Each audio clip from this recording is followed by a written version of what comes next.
And I am live, and so everybody. Hope everybody's having a good Sunday.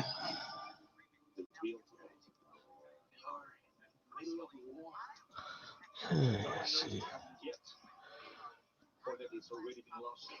Uh, yeah, I don't think one's going to be joining us today.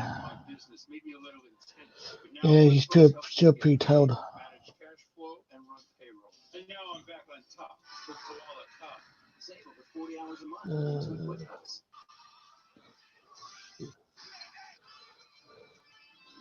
It's up to 3 people watching. Sup, Brooklyn? Yeah, and a big shout out to all those who donated to the GoFundMe for one. It's much appreciated. Sup, Blue? Sup, Papa? Whoop whoop, Skangy. Sup, Church?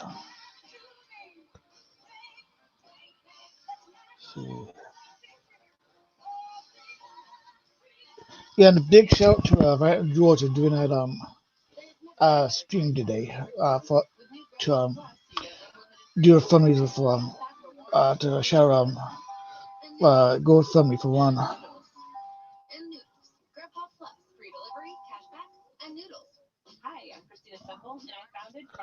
Let's see. Whoop whoop, Charles, a good one.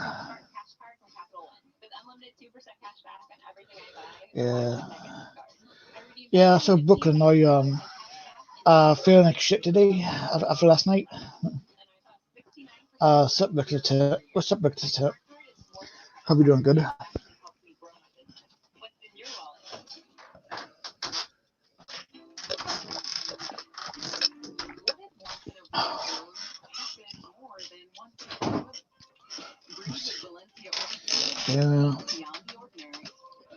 Yeah, I don't know how long I'm going live today, but I just wanted to do a quick Sunday show. Let's see. Yeah.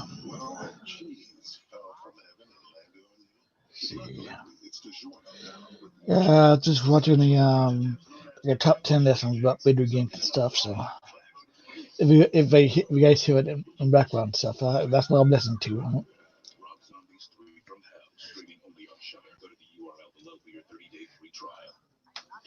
Let's see.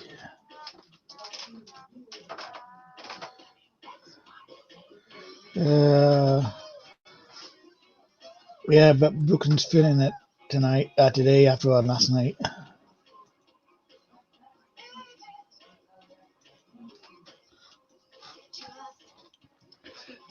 Yeah, and I got the 1989 Batman and on TV and stuff. If you guys hear, if you guys aren't hearing that. Let's see.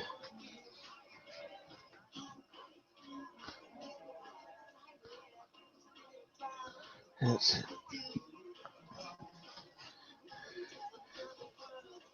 Look at the tent does rock.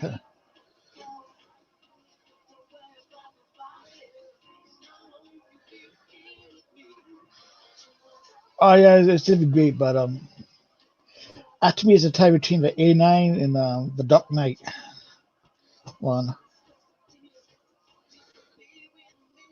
Well, I think of the Dark Knight just multi for a Joker. Something that's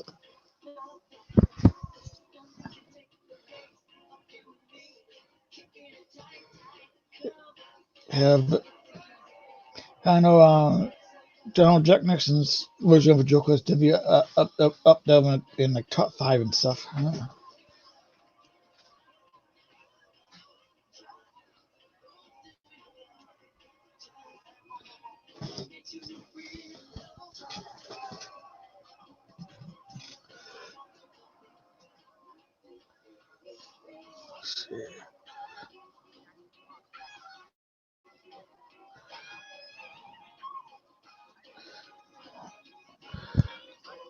Oh yeah, yeah. Jack was definitely great as a Joker.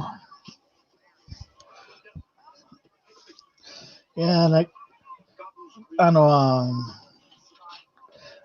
Cyril Mel's Joker was like a comedian. Nicholas Joker was a gangster. Uh, Nejo's Joker was an anarchist.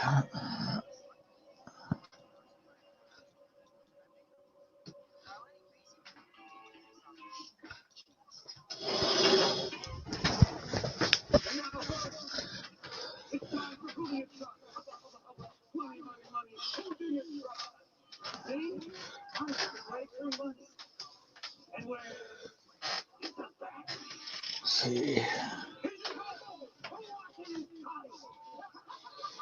Yeah, yeah, I know the one Joker I did like, and also this one of the cartoon versions, the Batman. I hated that Joker.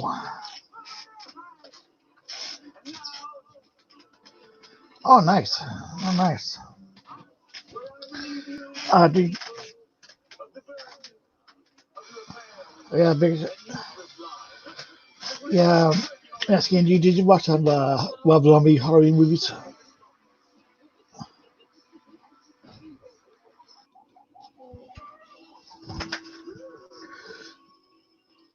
Uh, didn't know I had volume up high.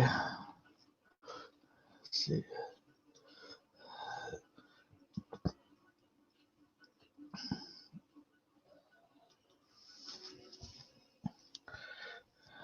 Yeah. So, what do you think of them, Skinny G? I know for me, I enjoyed them.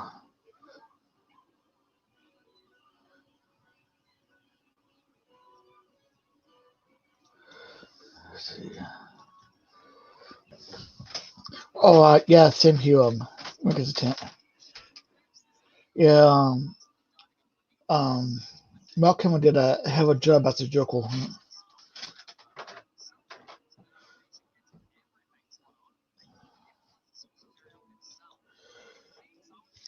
Thanks, Charles the Good one. Whoop whoop.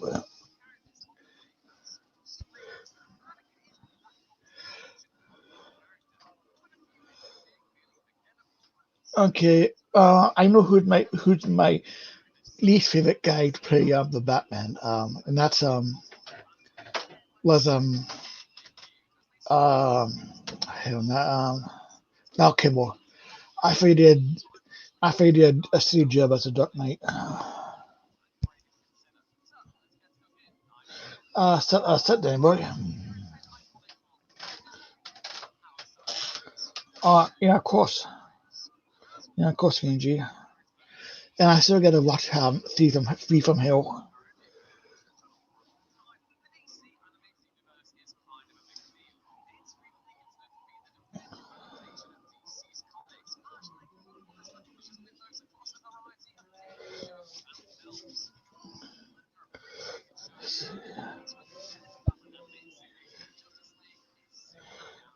Yeah.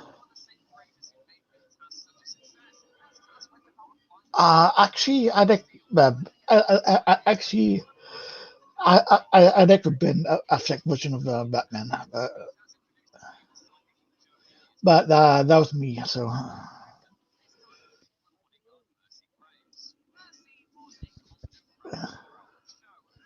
yeah, his Affleck's Batman outfit remind me of like Dark Knight Returns type Batman. Uh, oh yeah, I like Michael Keaton as Dark Knight, but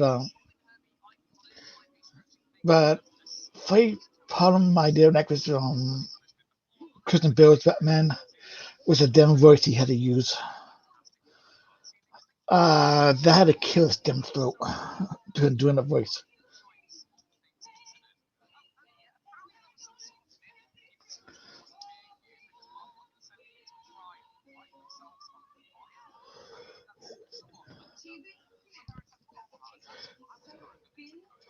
Yeah, but I am curious to see Robert Pattinson as a Batman. Yeah, I'm going to give them a shake at on the Dark Knight. Oh yeah, yeah. Of course I do.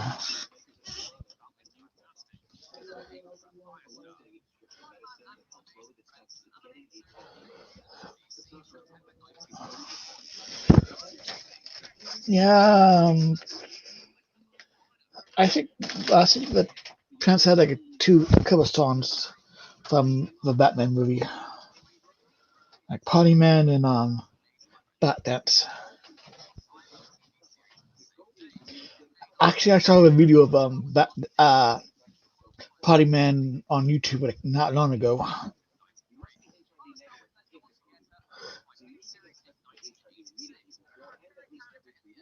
Oh, that's cool. So, how much pain are you in? Looking.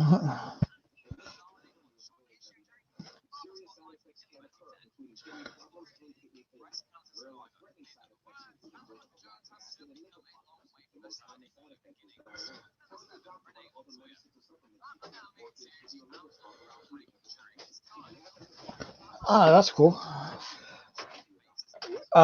Something guy.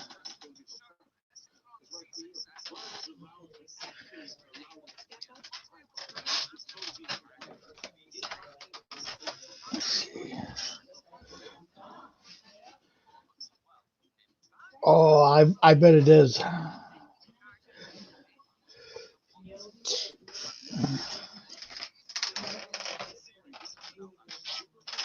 Yes, yes. I know my mouth would be still on fire if I did that challenge. Uh, sup, my kid. How we doing? Good, Kevin. Uh,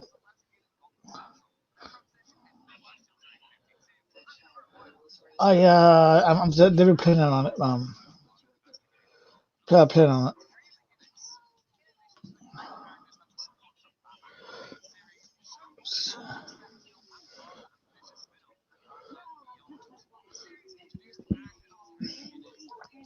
it. Sup, Donovan.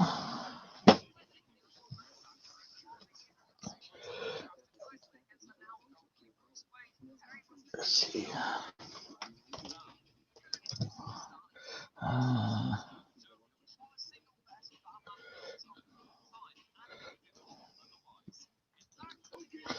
yeah, not really, fan guy.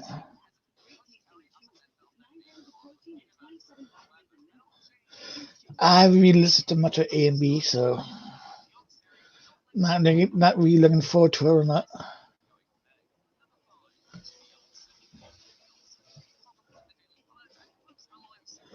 Sure.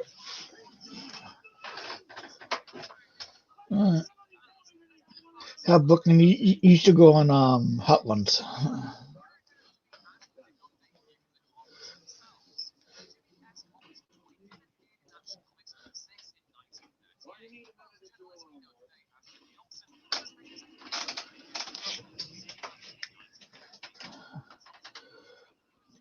Uh, yeah, I don't feel one way or another about A and B, so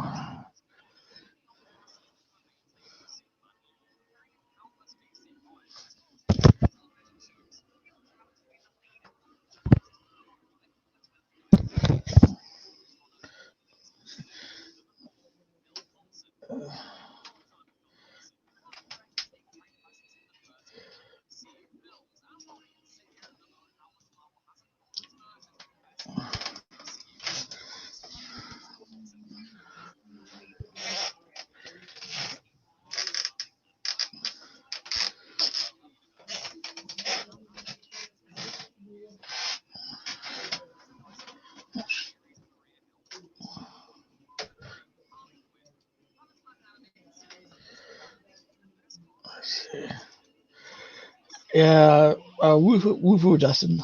You know, and thanks for donating.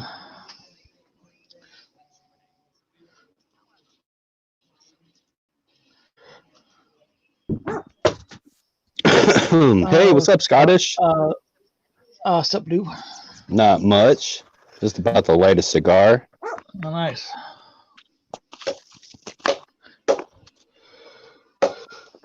Yeah, how you doing today, Scottish? I'm doing good. How you doing?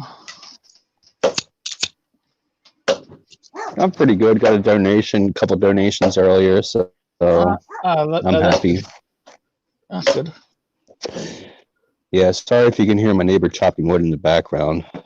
It's okay. It's not really annoying. So it'd be annoying if he's like using it'd be annoying if he's using a chainsaw.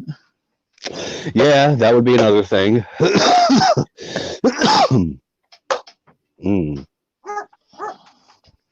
So today, where's everybody at? One's still not one's still tired, and so he's probably not coming on today, and no idea where War's at, and have Brooklyn's in the chat. So Yeah, I still got to finish watching the rest of that Satan's Toe challenge from last night. I started watching it earlier. I don't know who won or anything. Yeah, it sucks that it sucks how it kept going in and out from. Brooklyn has having extreme issues last night. Oh, yeah. And of course, Nightbot's not working. So.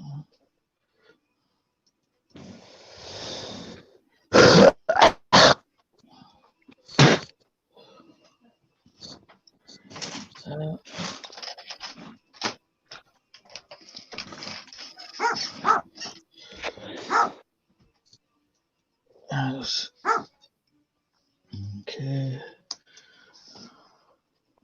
What's the update on DJ Run for Cover? How's he doing? He's doing good. He's actually home. He's home now. Good. Yeah. And thanks to everybody who's like donated to GoFundMe from. Most definitely.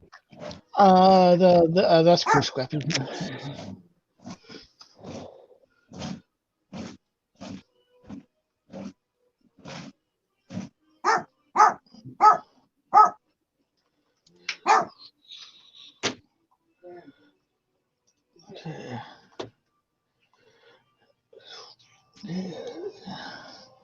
Yeah, me too. Me too, Skangy. I'm glad he's home. Yeah, I agree with you there, Donovan. YouTube's strange when it comes to notifications sometimes. Yeah, sometimes they don't send out all the notifications.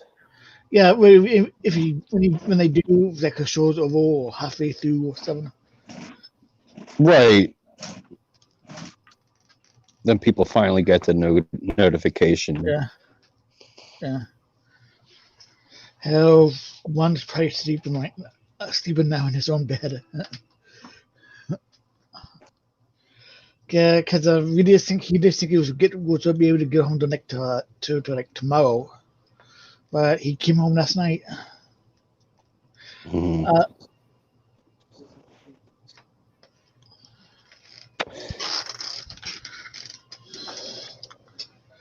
So have we been up to, Blue?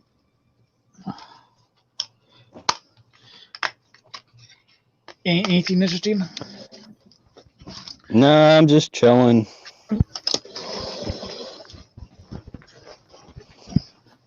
Yeah, same here. Oh yeah, he definitely needs some. Yep. Yeah. Yep. George's streaming day today really helped. It added a few more donations to the Go.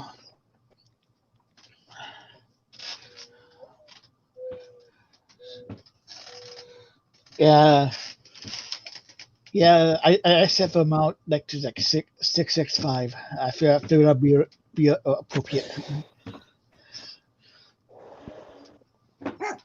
665. For the hell, do that for testing rules. Yeah, I know. One point, me and we've been talking about 500, but they mentioned doing it at 665 would be sort of appropriate to juggle. True. Yes, yeah. I know once that he's home too, so you actually get a good night's sleep.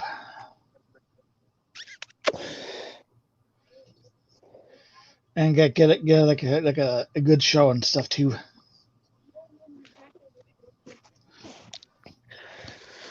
Yeah, I rebuzzed my head today. Buzzed it down. So are you still doing keep sides to it? Yeah, I'm gonna keep it for a while. I'm gonna dye my hair darker blue. I still got some blue hair dye. Whenever I feel like it, I'm going to do that.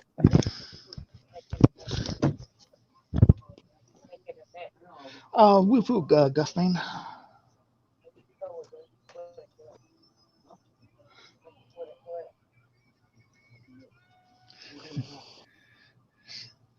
Yeah, I'll be back, homie. I got to make a phone call. Okay.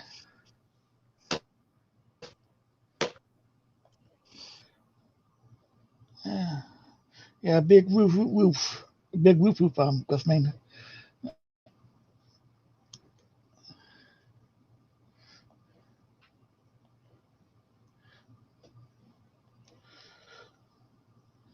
Yes, he does.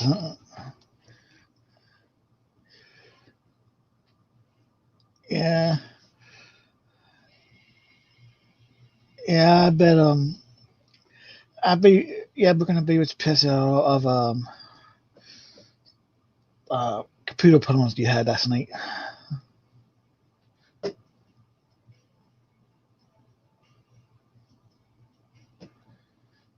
Yeah, I know. I would have been pissed.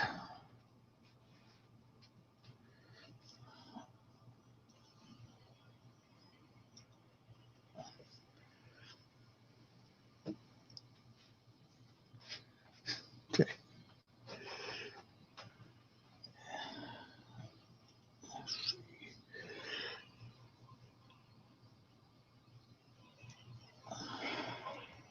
We're listening to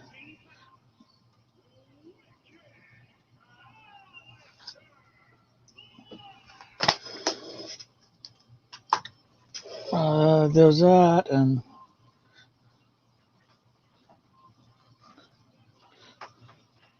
those most links.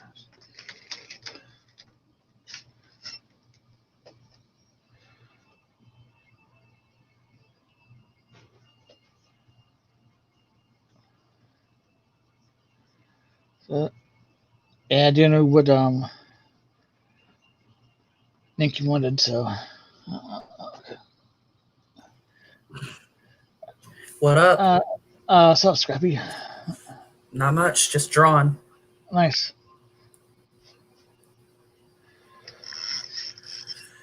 I got my tablet plugged in. I'm drawing something for the Bender Boys. Oh, nice.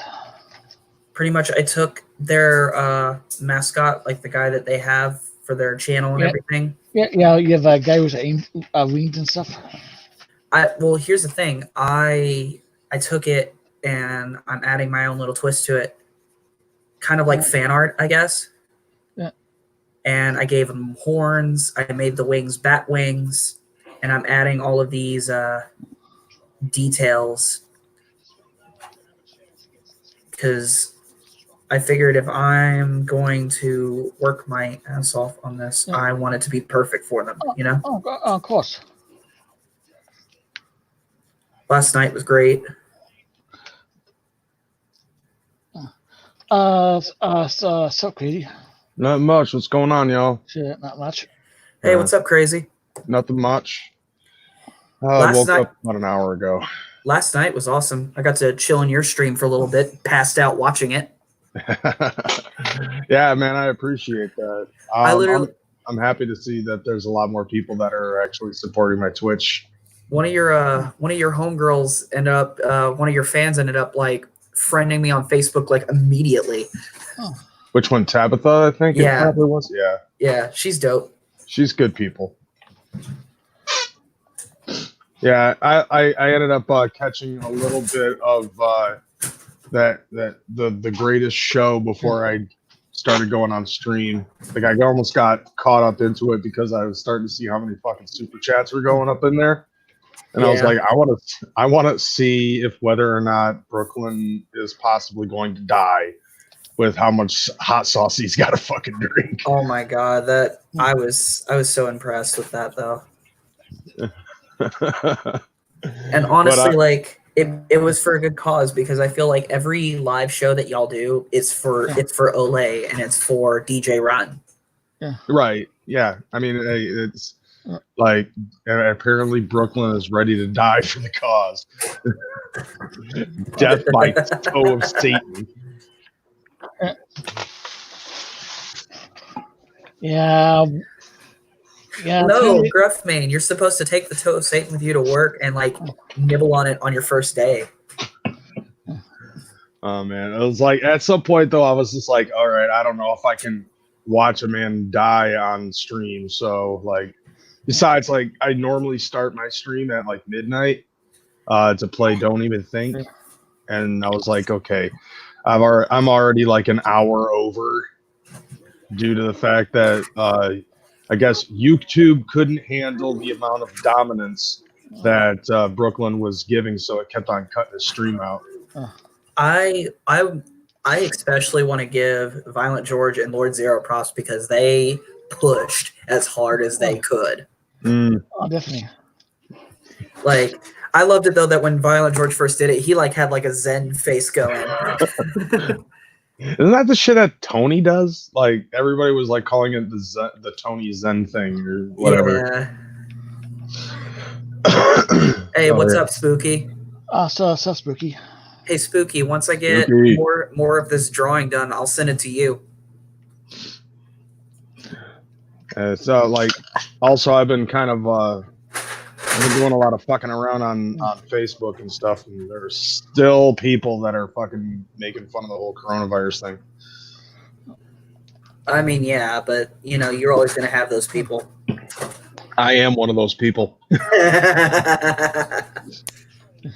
Yeah, my stepdad, you know, he drives truck for a living, and he had to get tested to see if he had coronavirus.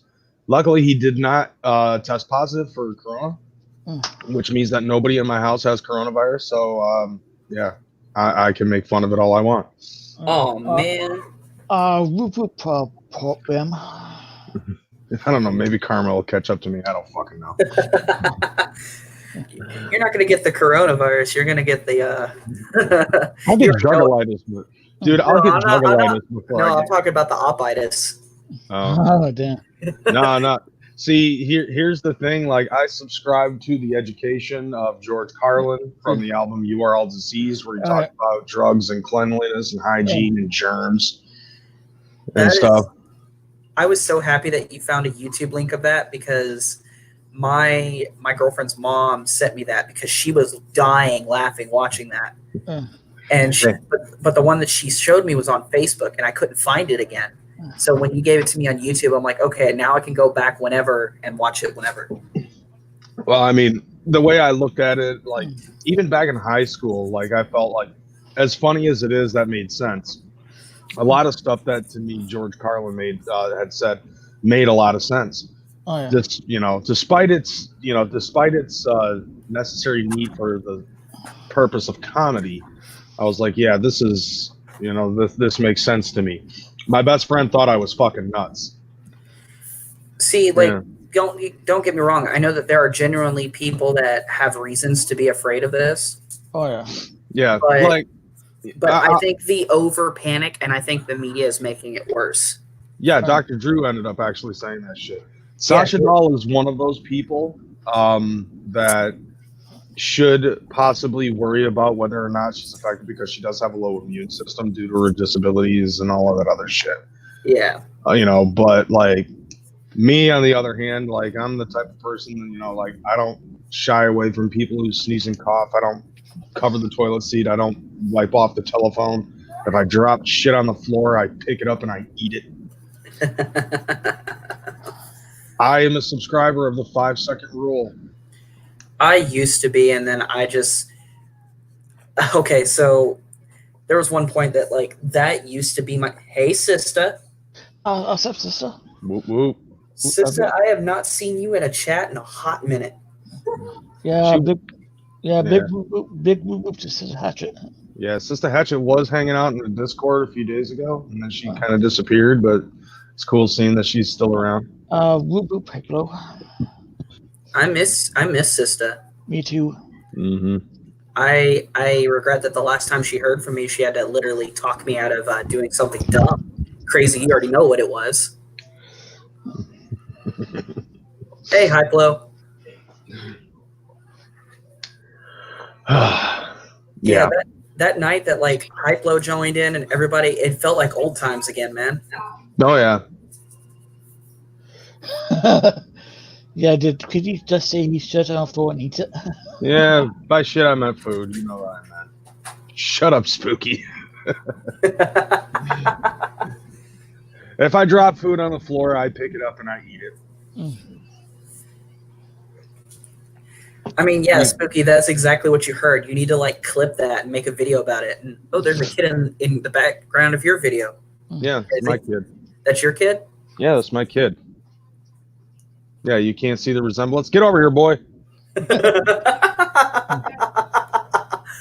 I'm just like him, and I'm like him. I play Sega like him. No, he doesn't. I play Sega better than him. But he's getting there. He's getting there. And, I'm 1% behind. And the beauty of it, though, is like I like he bought me Sound Generations. I never once like. Like he when he started gaming and stuff, he was like, can you help me out with this? Blah blah blah. I'm like, no. Supple. What up, y'all? What up, Warren? Oh my God, you're alive. Hell yeah. I just want to not play this. That's what's up. I actually don't want to play this since I'm looking at it. Right, put it away. But yeah, this kid is basically my clone. I shit you not. He looks like he looks like me when I was a kid. He games and stuff like that. How are you doing in school? Good. Okay, so maybe he's not 100% like me.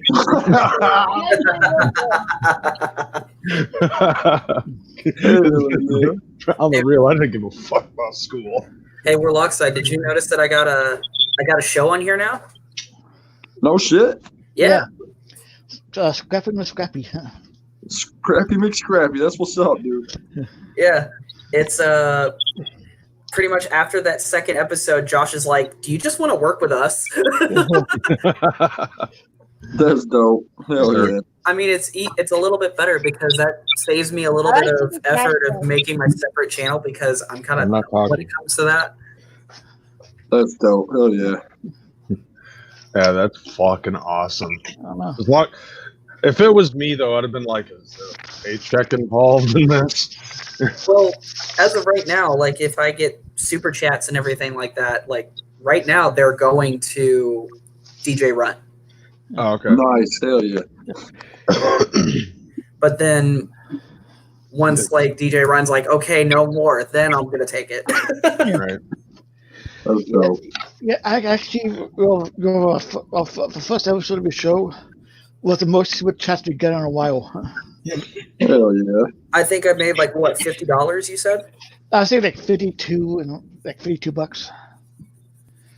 So if it had kept going, like my girlfriend said that if she had the funds and wasn't tired, she would have like put 100 on there and see if Kyle would have topped that. Shit. Like she's not even a juggalo, but she would have totally took that jersey from him just to make him mad. Man, What shout out is to that? Sugar Scoliosis for that $100 donation. And everybody else that donated that shit. Punch. Yeah. By the way, it's scrapping with Scrappy, not Scrappy mix Scrappy. That sounds like donut flavored donuts to me. Do you remember that, Warlock? Hell yeah. Oh my god. I think the best part about that was that CPN like midstream just like busted up laughing.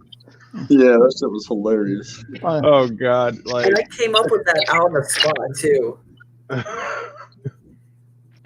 oh god. And dude, you fucking even brought that up in the middle of my Twitch. Yeah, and made your people laugh. Right? And see, interesting thing is like Warlock side, I don't know if you saw episode 2, I had Chuck Reeves and CPN on here. Yeah. Oh yeah. And Chuck was being super cool. And I told him, like, hey Chuck, remember that time that you roasted me and stuff? And he goes, yeah. I'm like, that whole thing where you said I look like Josh's son, it's now a meme. And he seemed genuinely pleased with himself. That's dope. Yeah, I honestly started What up, Brooklyn? to notice that Chuck is really kind of chilled out for the most part. Yeah. Yeah, I noticed it too. He does seem to be on his fuck shit anymore. I mean, except for like the last time I saw him, I think he was on here and he popped in for a minute and he was kind of like, saying something about CPN, how the graceful have fallen, because of all the fuck shit that's aiming towards CPN. Right. Yeah.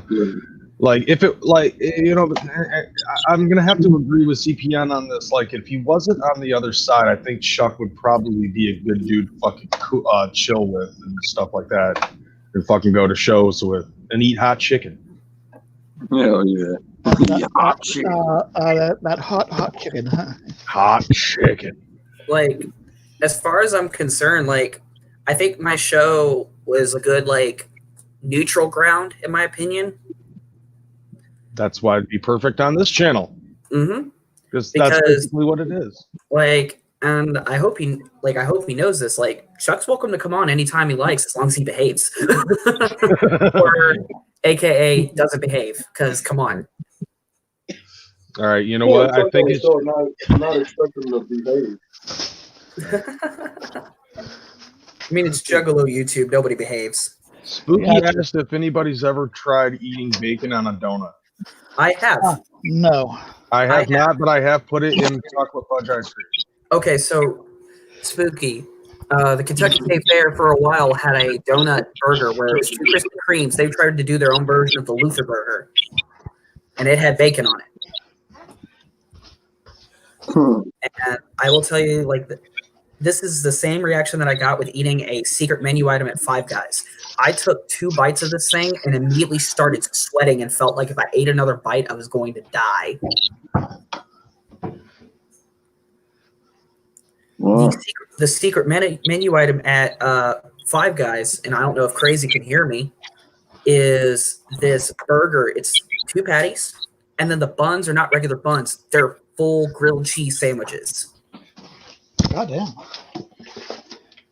I had meat sweats. I had to literally give it back. Like, I had to give it to somebody because I could not eat it. Damn.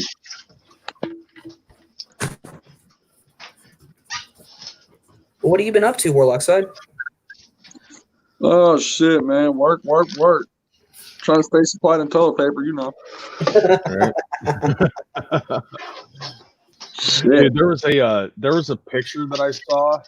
Speaking of the toilet paper thing, there's this cat, and it's got like a little animal jersey on, and it's surrounded by toilet paper. And the tagline behind, like underneath it said, "Khajiit has wares if you have coins." Yeah, I've seen different versions of that meme. Oh shit! What? Ninja with a pencil. $5 Canadian super chat. Whoop whoop. That's gross, Ninja with a pencil. That is so gross, bro. I can't believe you did that. You are gross. How dare you do that? How dare you do that? Shame. Ding, ding, ding, ding. Any Canadian dollars is gross because Blake might have touched it. Love you, not Slim One. Corona virus in Canada. Nice. Oh God. Oh my God. Oh, Well, so, yeah. Nevertheless, though, shout out to Ninja with the Pencil for that $5 Canadian. Oh yeah. so a really cool thing, crazy. I don't know if I told you this. So there was one morning I was on, I don't know and where it is. there was one morning I was on, and it was Siznak and Blake and a few others, and then my girlfriend's kid came running over because he saw people on the camera, right? Right. And he took the headphone from me and he started talking with Siznak about comic books because he was wearing a Superman shirt and all this other stuff. Well, the next day after that, I was watching Brooklyn's Gathering video and Siznak was on the screen and this kid comes running over excited going, "Is that Siznak?" So Siznak made an impression on him. It's not in any of the drawers. I don't know if it's not up there and if it's not on the shelf, and I don't know where the 3DS is.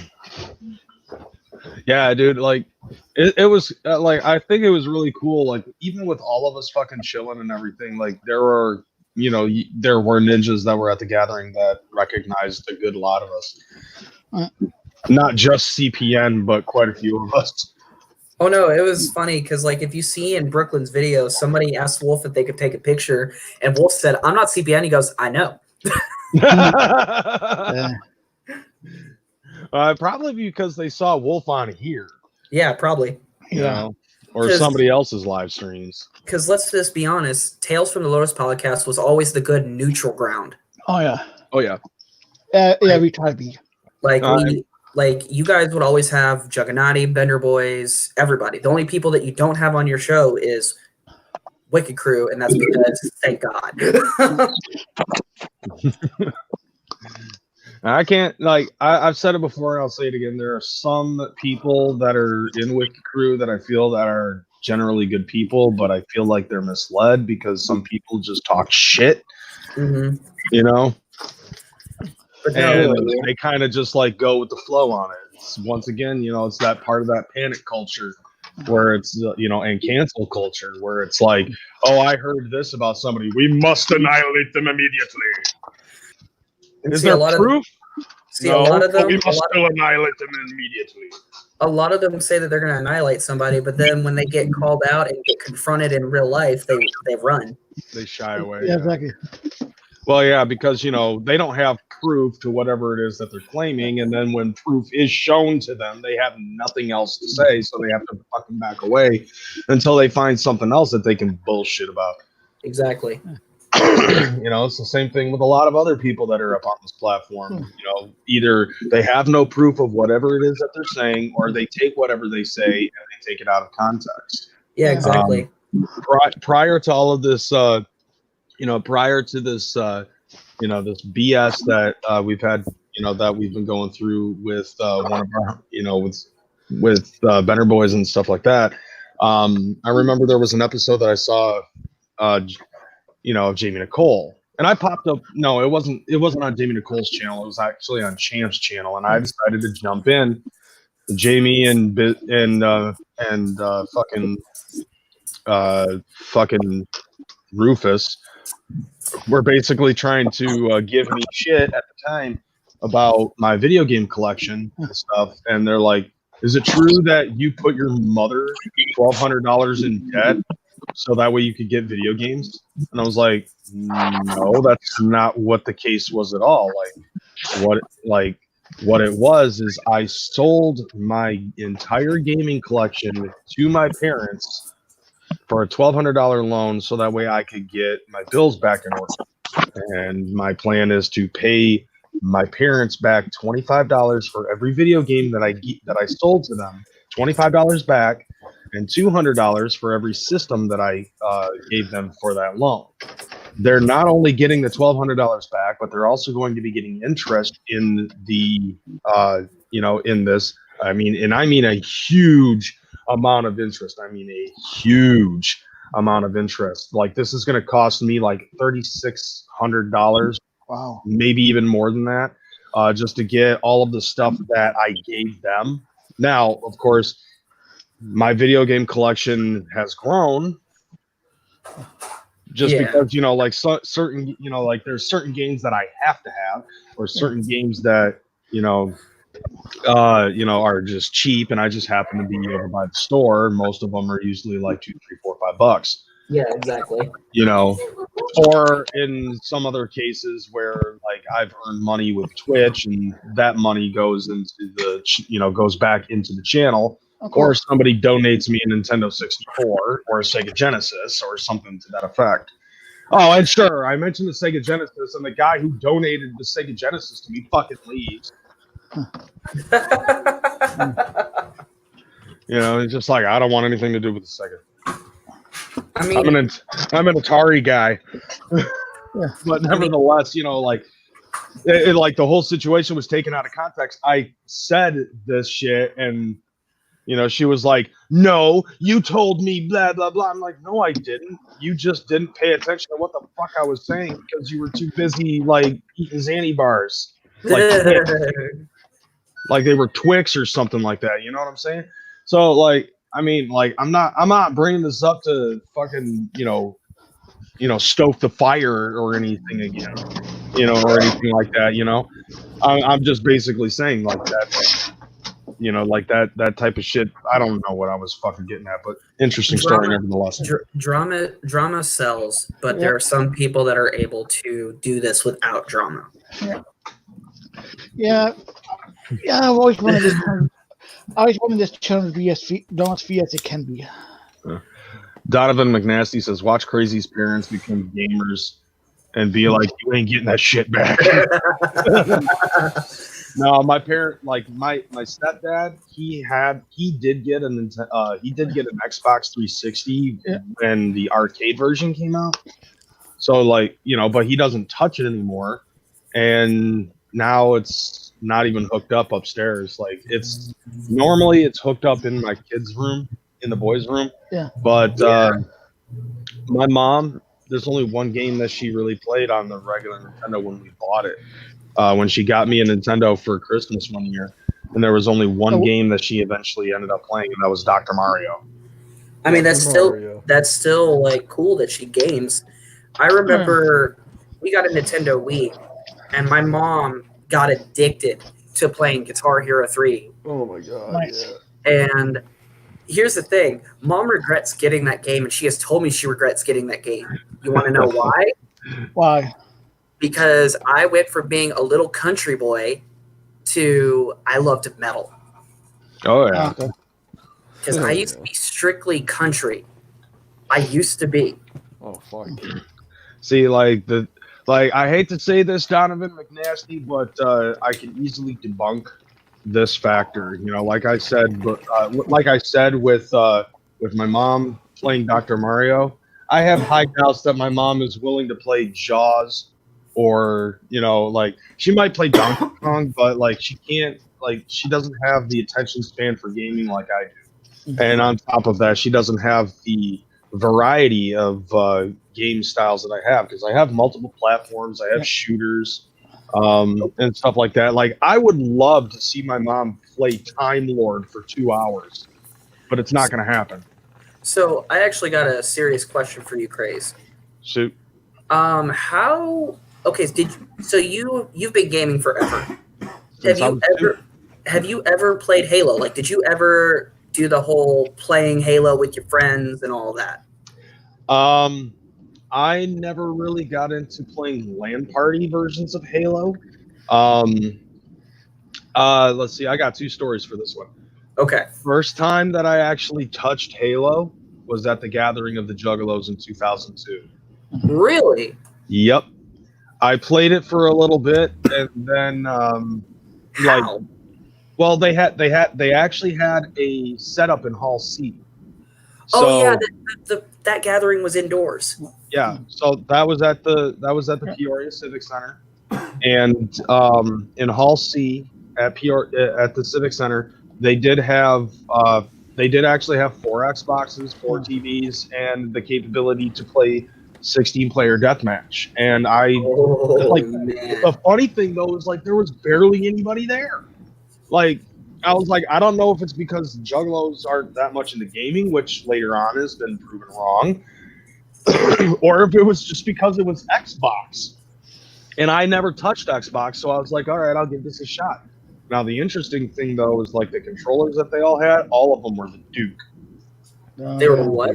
The Duke. The big, bulky one. That's the crappy one. Yeah. The Duke. Yeah, I never played any of the Halos. Spooky, playing Halo is a serious question. Not to me. Well, it is to me. Look at my fucking name. Well, the reason why I ask is because I think it would be a really cool idea for all the Juggalo YouTubers who play video games to have an online Halo tournament. That can be done. I think it would be very, very fun. And also, take all of these people that have big personalities and are very competitive and make a live stream of them all playing this. It would be so hilarious. We would be the Juggalo version of Rooster Teeth, but better. Yeah. Right. I could see that. Not to mention, Brooklyn's good with all the editing stuff. Yeah. There is an audience for it. Oh, yeah. And I just think it would be a really, really fun adventure, and it's something that I've always thought of. And it's not just Halo. I'm thinking of many different games. Hell, it'd be really funny to see all you goofy fuckers doing Warcraft. And I'm not talking World of Warcraft. I'm talking the old school RTS. Okay. The one where Blizzard isn't getting paid? Yeah, the one where Blizzard isn't getting paid. Okay, so I think I can deal with that because, like, fuck Blizzard at this point in time. Did you see how much of a travesty Warcraft 3 Reforged was? No. Yeah. Okay, so they were promising that they were going to update the graphics, update a whole bunch of things. It was garbage. It was absolute garbage. Not to mention the online stream, they pretty much said, oh yeah, any custom maps you made, it is now ours. Damn. Oh yeah, I forgot I was going to tell you about the second story. Okay. So a couple years later after the gathering, which by the way, that gathering was also the first time I ever bumped into Scotty D, and he and I actually talked for like hours before the tear gas got thrown at titty exposed chicks. But a couple years, Peoria. Yep. Now a couple years after the Peoria Civic Center, I started working for an apartment complex as a landscaper. And I come to find out that a couple of the maintenance guys used to rent out the hall, like connected to the office. They would rent it every Friday and hook up all of their Xboxes and just do nothing but play Halo for like until the sun came up. Dude, I used to do that. I used to do that with my little circle of friends. Like, well, they knew that I was a gamer. Yeah. But like I didn't, they knew that I was a gamer. They knew that I had an Xbox, but they also knew that I was a pro PlayStation guy. Yeah. But they still and nevertheless invited me to come in and do that. And I'm not good at Halo, especially against other people at this time. Like, I kept on getting killed. Like, nobody wanted me on their team. I was basically the last kid picked for dodgeball once again. And eventually I just said, you know what? I'm just going to take this TV. I'm going to hook up my Nintendo 64 over here, and I'm going to play Conker's Bad Fur Day. Oh, yeah. And that pissed off everybody because, like, there's like 12 of us. And so, there's 12 of us, and there's 3 people with Xboxes. Hang on a second. So, okay. I'm continuing the story. He's walking away. Yeah, so, like, I fucking... Okay. You better hurry up. Show us your butthole. Okay. Yeah, I mean, I know he can't hear me, but still. Well, that almost looked like Blake. That's what I was gonna say, dog. Yeah. Oh, shit. Scrappy, what's Blake doing there?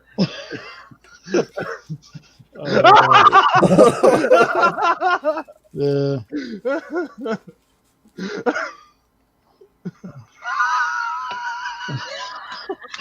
Yeah.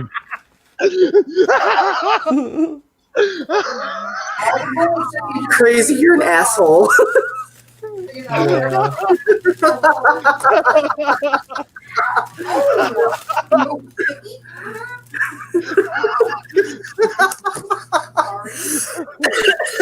Wow, man. Oh my god, I wish Blake was here. Blake is gonna watch this and be like, "What the fuck?" Oh god. Oh, shit. Where you at, Blake? We know you're watching. Crazy, you're a dick. Yeah, I know. Oh, shit. Like all of us had that same thought. Like I don't know who that is, but like, Well, here, Mom. Oh, So shit. we have a friend of shit. ours who's kind of Drowning, your y'all. shape. And so they just saw you walking backwards and they're like, oh, what's Blake doing there? You got a middle finger from her. Yeah. Yes. We know we have who you are, succeeded. ma'am. I'm sorry. When you get a middle Hey, finger from crazy the guy, mom, I you know don't you who succeeded, are, y'all. I'm sorry. Totally sending our love and regards from Tales from Lotus podcast. The views and opinions of Crazy McCormick do not fall upon us. Just say that. Actually, Spooky. Oh no, I, they're saying we just want to extend our apologies from the Tales from the Lotus podcast. The thoughts of Crazy McCormick do not apply to Tales. Yeah, the thoughts of Crazy McCormick are not affiliated with us. Am I getting grounded again? Because like that's not good. Because No, I'm just saying that if you guys don't hear from me for a month, it's your fault. You son of a bitch. His mom's gonna put it on the internet. I literally sleep right there. Dude, if I don't hear from you within 72 hours, I'm just going to assume that you're buried in the backyard. Crazy said, if I don't hear from you within 17 hours, I'm just going to assume you're buried in the backyard. Oh yeah, Spooky. You guys ever notice like last night? We don't have a backyard. We have like a front like grass patch where geese go and shit. Okay. So if you're buried in that geese shit, Yeah. One, I'm gonna have a shitty day. right? And two, it's gonna be my fault. Yeah, and I'm Your gonna mom's haunt gonna you. ground us, and then we can't be You- gangbangers. See, here's the thing. If I were to ever die and it was your fault, Crazy, you know what I would do as a ghost? Haunt me. I would not just haunt you. I would make it to where every single one of your game systems shorted. Damn.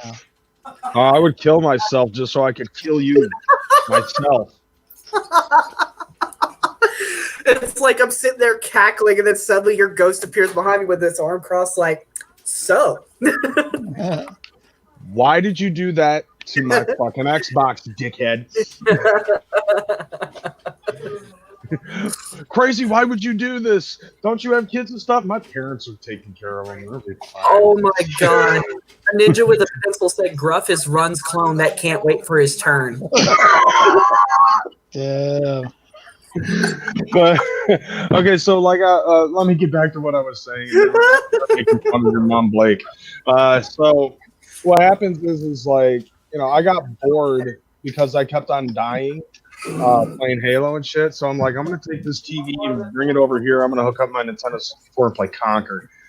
And that pissed off everybody because that meant there were 3 TVs for like, for like 15 other guys. So they had to all take turns while I'm sitting there playing this by myself. I'm like, you guys can come here and play the deathmatch mode on this game. Like, I don't understand what the problem is. And they're like, no, dude, you don't get it. We fucking play this all the time. Like, this is the only game that we ever play. I'm like, the fuck kind of game are you? See, Get some variety. See, that's funny. And also, Crazy, I'm just going to say the reason why you kept dying is because you suck. Sarcastic. Well, how often did I play Halo? Like, I mean, that's fair. I mean, I'm terrible at it, too. I had an Xbox, yes, but I didn't have Halo. I literally had to go out and buy a used copy of Halo just so that way I could play Halo with them. Yeah. I Oh man. All bars and restaurants in the state of Ohio will close indefinitely at 9 p.m. tonight. Drive-through, carry-out, and delivery could stay open. Yeah. Yeah. No more Next thing you know, talk- there's gonna be robots taking over the fucking fast food industry. What up, People can't Skeletor? touch your food, Sup, Skitty? which I'm completely all right with that. I don't give a shit. I mean, it sucked for everybody losing their job, but Hey, Josh, put the link in the chat so Skeletor can join if he wants to. Okay.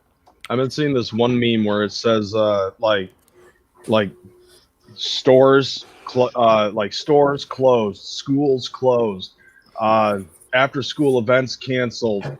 My job, we ride at dawn, bitches, and it's yeah, I've seen that. fucking Big Bird in a fucking.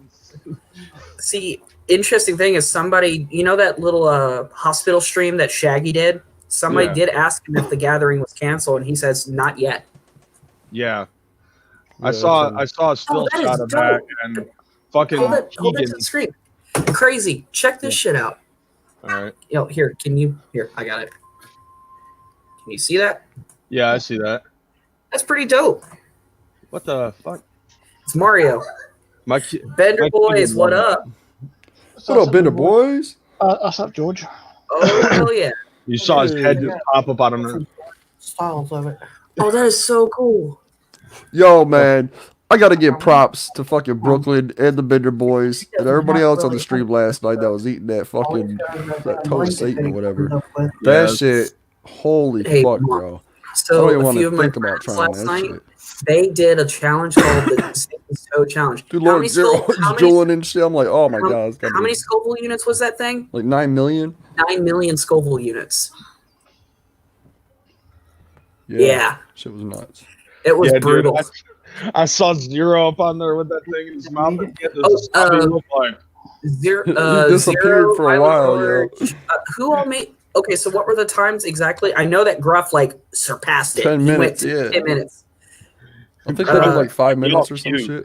Violent George and Zero, I think, went 6 minutes. Yeah. 6. Gruff was like, "This is cute." Well, see, in freaking Brooklyn, like kept putting it in his mouth after the time, like he kept just doing it. I know, Not to dude. It mention just kept before- fucking putting not his to mouth. mention before he apparently licked the damn thing. Yeah, you and Captain hit 5 minutes in Taplicos. Yeah, bro. I did peer in during smoke breaks a bit just to see what you guys were up to with it and shit. And at some point, I saw George with a fucking bowl, getting like half the time he looked like he was getting ready to barf. Oh my god. See, I gotta, like I said earlier, I gotta give George credit because like for the first like few minutes, like no reaction. But I was watching everybody, like I gotta make sure that they're okay. George had that bowl in front of him, and I thought he was gonna throw up. I did too. Oh, but yeah. hey, it's better that he had it just in case. Zero, on the other hand, looked like the fucking toe of Satan was like melting his brain. He looked like he was in a demonic like Like fucking when he just- disappeared, Not even for, demonic. like, He looked like he had downs. like, Yeah, what the fuck? like when he disappeared Oh, for man. like 5 or 6 minutes after that, I was worried. Like I was like, please tell me he didn't like die from this because I would feel terrible. Oh no, man! Like, He oh disappeared my for a God. minute. I was like, "Where the fuck did he go, man?" And then finally he come back. I was like, "Oh shit!" At this point, I He's have alive. to say, like, everybody in that stream is probably going to have fire shits for like a week. That's what I'm saying, bro. Bro, That's I'm like I expecting said that blood in in their chat last soul, night. dude. Like, your asshole's Donate. gonna hurt. Donate to the Bender Boys for everybody's soul, poor asshole. Yeah, man. Dude, I wouldn't be surprised if like say if Zero went to the bathroom and like instead of One roll of 1,000 sheet. Jesus 48. Christ. That's got to last a month. You see that on Wish? That's on Wish, ain't it? I seen Okay, that. so what I was gonna say like I was so worried about Zero that I was worried that like any one of them were gonna like go to the bathroom and instead of normal shit they were just gonna be blood was gonna be pouring out. You remember that episode of Beavis and Butthead where like Beavis is like really fucking like in pain, in grotesque pain. And towards the end of the episode, they had to take him to the hospital. Oh yeah. They put that camera up his asshole to see what it was. And when the minute that they open up his spread, they spread his butt cheeks, flames shoot out, Yeah. send him flying like 15 feet forward. Yeah, bro. That's gonna be everybody from The Greatest Show. Oh yeah. Yes. But yeah, Better Boys. Yeah, George says, "Screw us, donate to Run." Okay, so all right, donate to Run for the Better Boys sore, fiery assholes. Hell yeah. Sorry about that. I had to let the dog out of the bedroom. But nevertheless, I know that a lot of the stuff that I believe that's what you guys were shooting for. Was it for Run or was it for Olay that you guys were getting the donations for? Both. Not- both. Yeah, it was a combination of both. Yeah. Yep. Okay. Let's see. What is everyone's obsession with toilet paper during this virus? I have no idea. And you know what's funny is actually no. Here's the Hell fucked yeah, up thing. Bender Boys. And I don't know if Hashtag run for recovery. I don't know if anybody heard about this, but like because the virus came from China, a lot of people are refusing to go to like Asian run businesses. So all these grocery stores that are Asian run are not getting touched. So now if you run out of food, you could just go there. Right. Fuck it. Go to an Asian run fucking grocery store to get your toilet paper, fam. Oh my god. See Hellspit and Slayer try that? Oh my god. Slayer I wouldn't want to wish that on Slayer. No. I would. And Hellspit.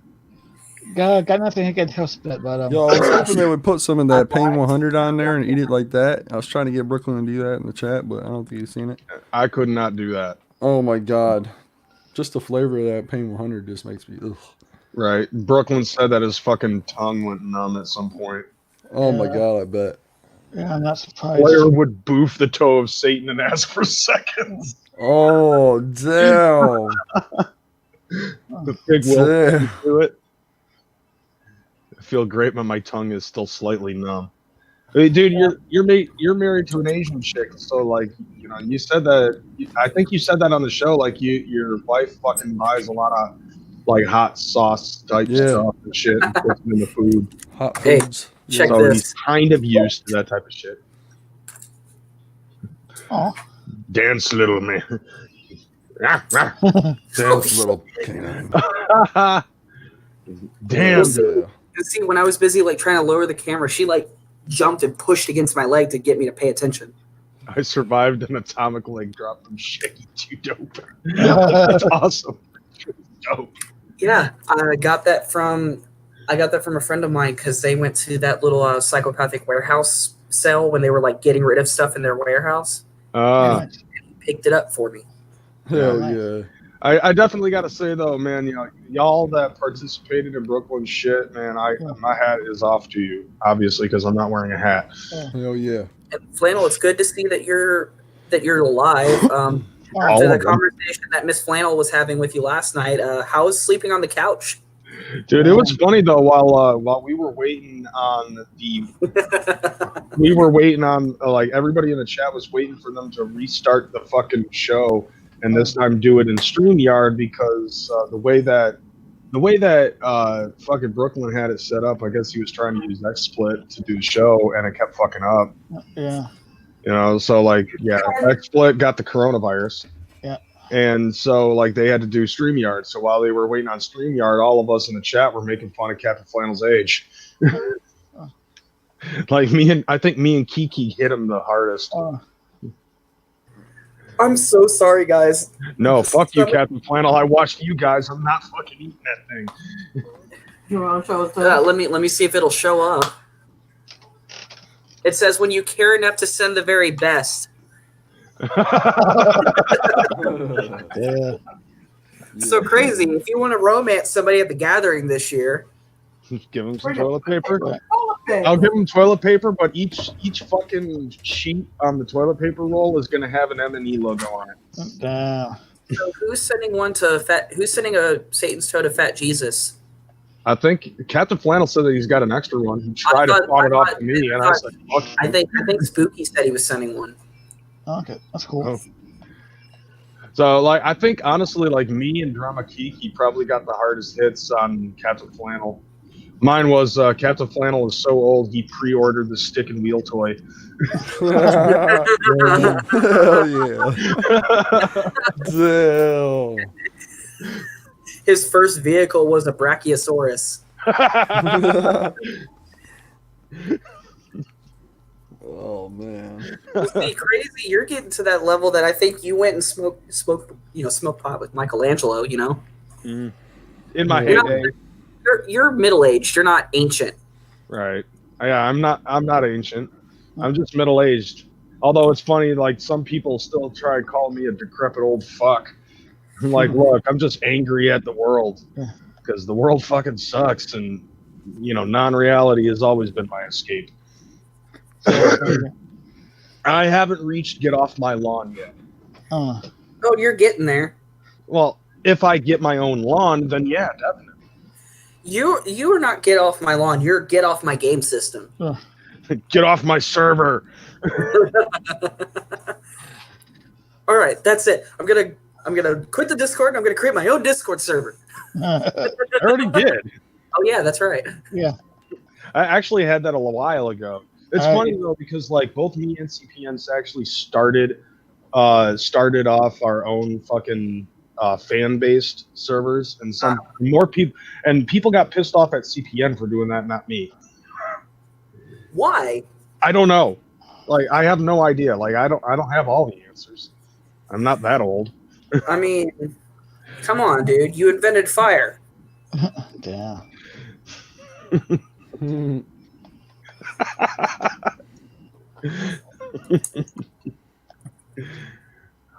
Oh, Sister Hatch is now saying she's at old hag status. Oh damn. Uh, Sister Hatch is the shit. yeah. Shout out to Sister Hatch. Yeah, Sister Hatchet is awesome. She gives the best hugs. Hey, Captain Flannel laughed at my stick and wheel toy joke. Hell yeah. Let's see. Spooky Tuesday said, crazy, decrepit 30-something fuck. I am 37. I'm 37! Oh my god. I was so sister. See, crazy is making sure the kid's not listening. Hey Josh, put on your headphones. I used to be with it, but then they changed what it was. Yeah. Now what it is weird and scary to me. It'll happen to you. No, hang on. I'm waiting for the kid to put on headphones because what I'm about to say, he cannot hear. And see, I can guarantee you in 3 years, my sister is going to give me so much shit because I trolled the fuck out of her when she turned 40. Yeah. She's sitting there Hell yeah. waiting, and I'm the baby. Out of my dad's 3 kids, I'm the baby of the family, and I trolled her so fucking hard. She's been 8 years. Hell yeah. 5 years, she's got 3 more to go to just drill it into me. The only difference is I'm not gonna give a shit.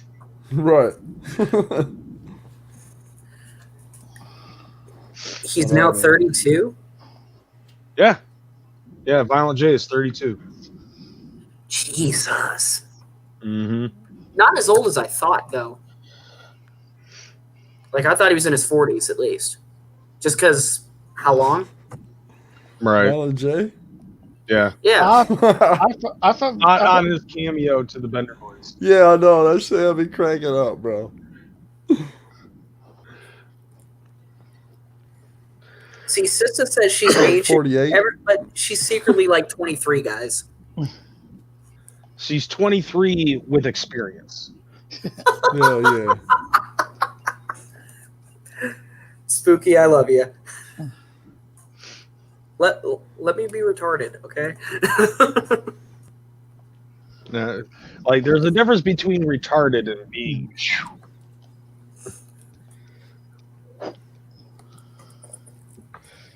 Oh my Hell god. No, I'm gonna look this up now. I tell my partners that I'm on live, and they're like, "Okay, we're gonna send you nudes and make you blush on live." I've already done that, and I didn't even have to send nudes. I made you laugh so hard your face turned red. Yeah, but you don't have a nice ass, so nice try. I'm Irish, of course. I don't have a nice ass. It's a straight line from the shoulders down to the ankles. You're Irish, but you don't drink, so you're shitty. Oh, I'm damn. also German too, which Oh, like, okay. don't explain shit, dude, because like Yeah. no beer, no whiskey, none of that shit. Oh shit. I know, but you know, like the way I look at it, I'm Irish American, so there's a, you know, so I'm not Irish. I I'm gotta an go. American white boy. That's Give me a what I second, am. y'all.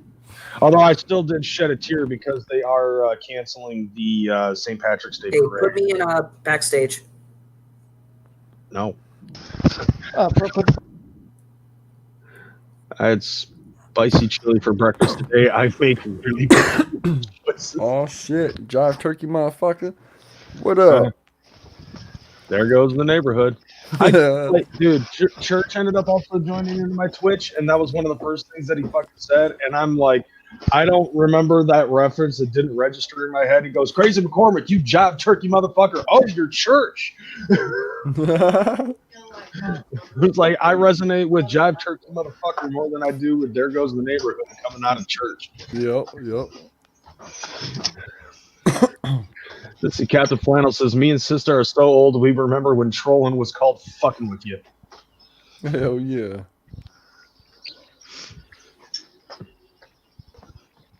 I don't. Hell yeah. There's DJ this Run for my cover in the buddy chat right now. Longhill. Yo, Bender boys, I really appreciate you doing that stream last night. It means a lot to me and all the love I have been shown. Yeah, how is Ron doing? He's improving. He's improving. He's doing good.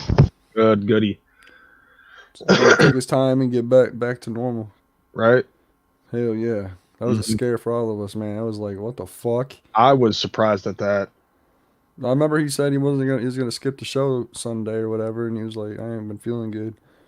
You know, we didn't really think nothing of it at first, like, well, that's cool, you know? Like, so we just went on to do the show, and then that's when I found out. I was like, oh shit. What the fuck? Oh, and by the way, has anybody heard? Like, I'm on Facebook now, so I'm seeing a shitload of coronavirus memes. Apparently, President Cheetaman has not gotten the fucking virus. So, all you leftist libtards, start crying now. No. Yo, man, like, people, it's a media fucking scare is all it is, man. I agree to that. Like Like, dude, the Dr. coronavirus has Drew been was on around. that It's been a thing. You know what I'm saying? Mm-hmm. Like, it's in the medical books as a fucking, an actual disease, as an actual virus. You know what I'm saying? So, like, it's already been around. It's not something brand new. And it doesn't kill, it kills, like, 58 people a day or some shit. And the influenza kills, like, over hundreds a day or thousands a day. Mm-hmm. You know what I'm saying? Like, there's a big fucking difference. So far, my favorite meme has actually been, if you've ever used a porta potty at the gathering, you're immune to the coronavirus. Yes. Oh, there's one that said if you drank Flint water, you're definitely immune to it. Right?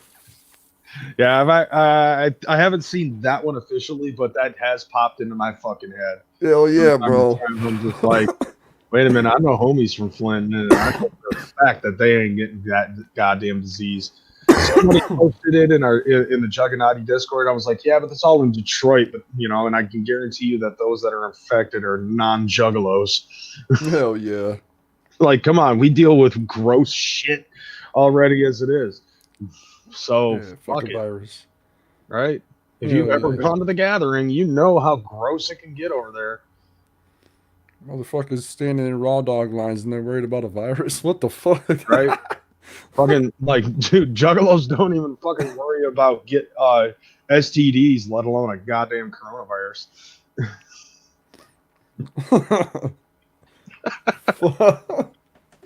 Shit, man. I'm just saying, man, that fucking raw dog line is a motherfucker from what I hear. Right. No shit. Stay away from that shit if you can help it. Unless the coronavirus is amongst you. Might be airborne at that point. Nah, I don't know. I've been joking around saying that it's starting to affect the fucking internet, and so like it's gonna make it so it's sentient, and which means that the fucking internet is gonna become self-aware, and then Skynet's gonna fucking take control. The coronavirus starts Skynet. You know, they're dropping people getting flu shots over the past few years. I think this is a push, like, Right. oh no, get this fucking flu shot next year. Dude, fucking Captain Flannel's got a point here. We all got the jug of flu. The coronavirus ain't shit to a juggalo. Fuck yeah, dude. We Yeah, all that's got right. juggalitis.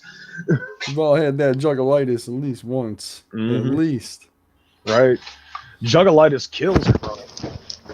Yeah. It's like, no, Ninja, this is my fucking host.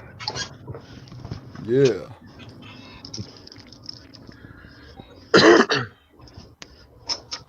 Exactly. Hell yeah.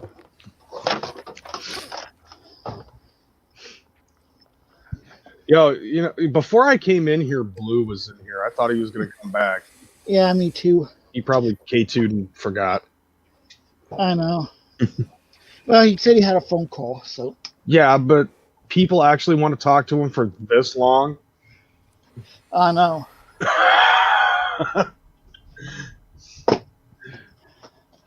It's either that or he's just been in the lobby and everybody forgot. Oh my Yeah. god. Sorry, Scott. That was Well, no, it's all good. It's all good. I went to go answer her call. She goes, "Oh, I didn't mean to call, but here, enjoy these videos. Go back and have fun with your friends." I'm like, you're evil. You see, this is the reason why I don't let my homies mix with my partners, because then my homies give my partners terrible ideas. Yeah. And they laugh at me getting flustered and then pick on me for it later. Hell yeah. Says, it's crazy. If I remember correctly, when Serafina was my dom at the time, Yeah. you, Church, and like 3 other people were in chat giving her ideas, and then I came back to y'all giggling like 12-year-olds. Yep. Oh shit. Oh God. So, crazy. You play PC games, right? No. You don't? God damn it. Hold on. I do. We're watching Crazy get the coronavirus live on Tales from the Lowe's podcast. You've No, seen it. no. We're here first. I said it first already. No, it's Yeah. taking a look in the back of my throat. I don't know what the fuck's going on. Fuck. So, Warlock side, you live in Michigan too, yeah? Yeah, hell yeah. So, Run was saying that there are 2 liters of Moon Mist Blue. Yep. Yeah. Yep. Where? Because all I see in is 2 liters of Blueberry Raspberry. I've seen the 2 liters of Moon Mist Red. And I have never seen Moon Mist Blue in 2 liters, except for in the Juggalo Homies videos when Twisted was doing their verse and you had that ninja that was pouring it on his head. Yeah. I haven't seen it since. I tried ordering it on the website. Nothing. You have to Gas go to the gas stations, station. You have to go to the fucking- gas stations that double as a grocery store and a chicken shack. Hell yeah. We'll see. All I've found is 24 VGs? ounces. You go to VG's. Mm-hmm. I'm just saying, if you guys can find a 2 liter of Moon Mist Blue, I will be so happy. Like, I can find Tell a me- bunch of them. tell me how much. Tell me how much, and I will try to send you that much so I can get it. Like he's chomping at the bit to get that Moon Mist Blue. Hell yeah. Dude, like when Moon Mist Blue came out, like I used to buy like a 2 liter of that a day. It tasted so fucking good. I would just drink a 2 liter of it in a day.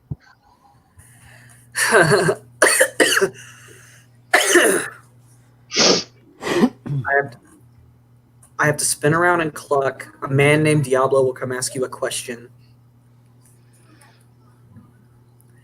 Hell yeah. Oh yeah, by the way, I've learned something. If I am tripping, Sista is mean. Stay mean. Oh no, she and Crazy were trolling me so hard. Oh shit. It was so great too, because I was just like, ugh. Yeah, it's like Just, I like to fuck with people who are on drugs. It's And fun. Sista, it's not regular Moon Mist I'm asking for, it's Moon Mist Blue. Moon Mist Blue. Moon Mist Blue. It's what I do. Yeah, I never Put seen. your deuces up. Yeah, I never seen two deals of Moon Miss Blue either, and I wish I had Rock and Rye. Dude, we have stores here that have fucking a whole row of Faygo, dude. Like, Oh, I know there's that. 2 liters of every kind, man. I'm telling you what. All the way down to Ohana shit that Faygo makes. That Ew. shit's pretty good too. I'm not a fan of Ohana. Oh, dude, Speaking of if you Faygo. mix it with like that Faygo that's like Sprite kinda. Yes. Yeah. Not That shit. not Moon Mist. Not Moon Mist, the other shit. Fuck. Octa Sun. Twist. Yeah, Twist. Yes, Twist. Yeah. Yep. Yeah. Faygo Twist. If you mix it with that shit, it's good. And then you could add some alcohol in there. Oh, I'm gonna tell you. Oh, go ahead. Remember Go ahead. you remember fucking crazy? You remember the Peoria gathering? Or the motel, man, they were making fucking Juggalo juice. Remember Yeah. that shit? Fucking that shit was crazy with the sky blue vodka and all kinds of shit, man. Dude, at one of the hotels, like I actually was staying in a hotel room right next door to Choco, and after the first night, Choco had this big, huge fucking hotel party. Yeah, I convinced, like, there was a guy who was at, shit was cool. and some dude, I just saw some ninja walking around with it on, and so like what I did while he wasn't paying attention, I took a fucking Moon Mist Blue and I put it in one, and then I took a fucking beer and I put it in the other and fucking stuck the hoses in, and he fucking drank it. Oh damn! Oh my god, crazy! Check the server. What Skeletor just tagged us in? All right. Damn. That's crazy, yo.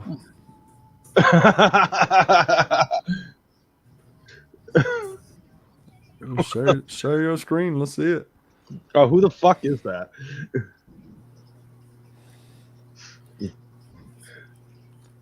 Hell yeah. Oh my god. Oh, okay. I'm trying to remember what I was gonna say. Warlockside, you threw me off. So there's a lady that's going.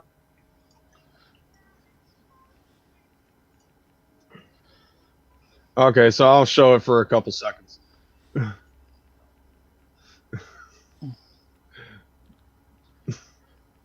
It's off of BK. It's a okay. Is that a lollipop or something? What, this? It's a soda bottle. Oh yeah. Oh, you're talking about in the server. Okay, yeah. Yeah, that's a soda bottle or a beer bottle. I think it's a beer bottle. So I don't think. what was I don't think. Shiloh, that's go to your room. I don't think that's how you drink a beer. I'm trying to think of what the name of that Faygo flavor that I tried. I know that when I tried Moon Mist Red, it tasted like melted down Swedish fish. But that's not a bad thing. I like Swedish fish. Yeah, but that's not the original flavor. What Like was the original flavor? Because you guys were around when that was around. The original man. recipe, it tasted like Code Red. Tastes like Code Red, really? Yeah. It was around before the label looks the way it does, like the font and everything.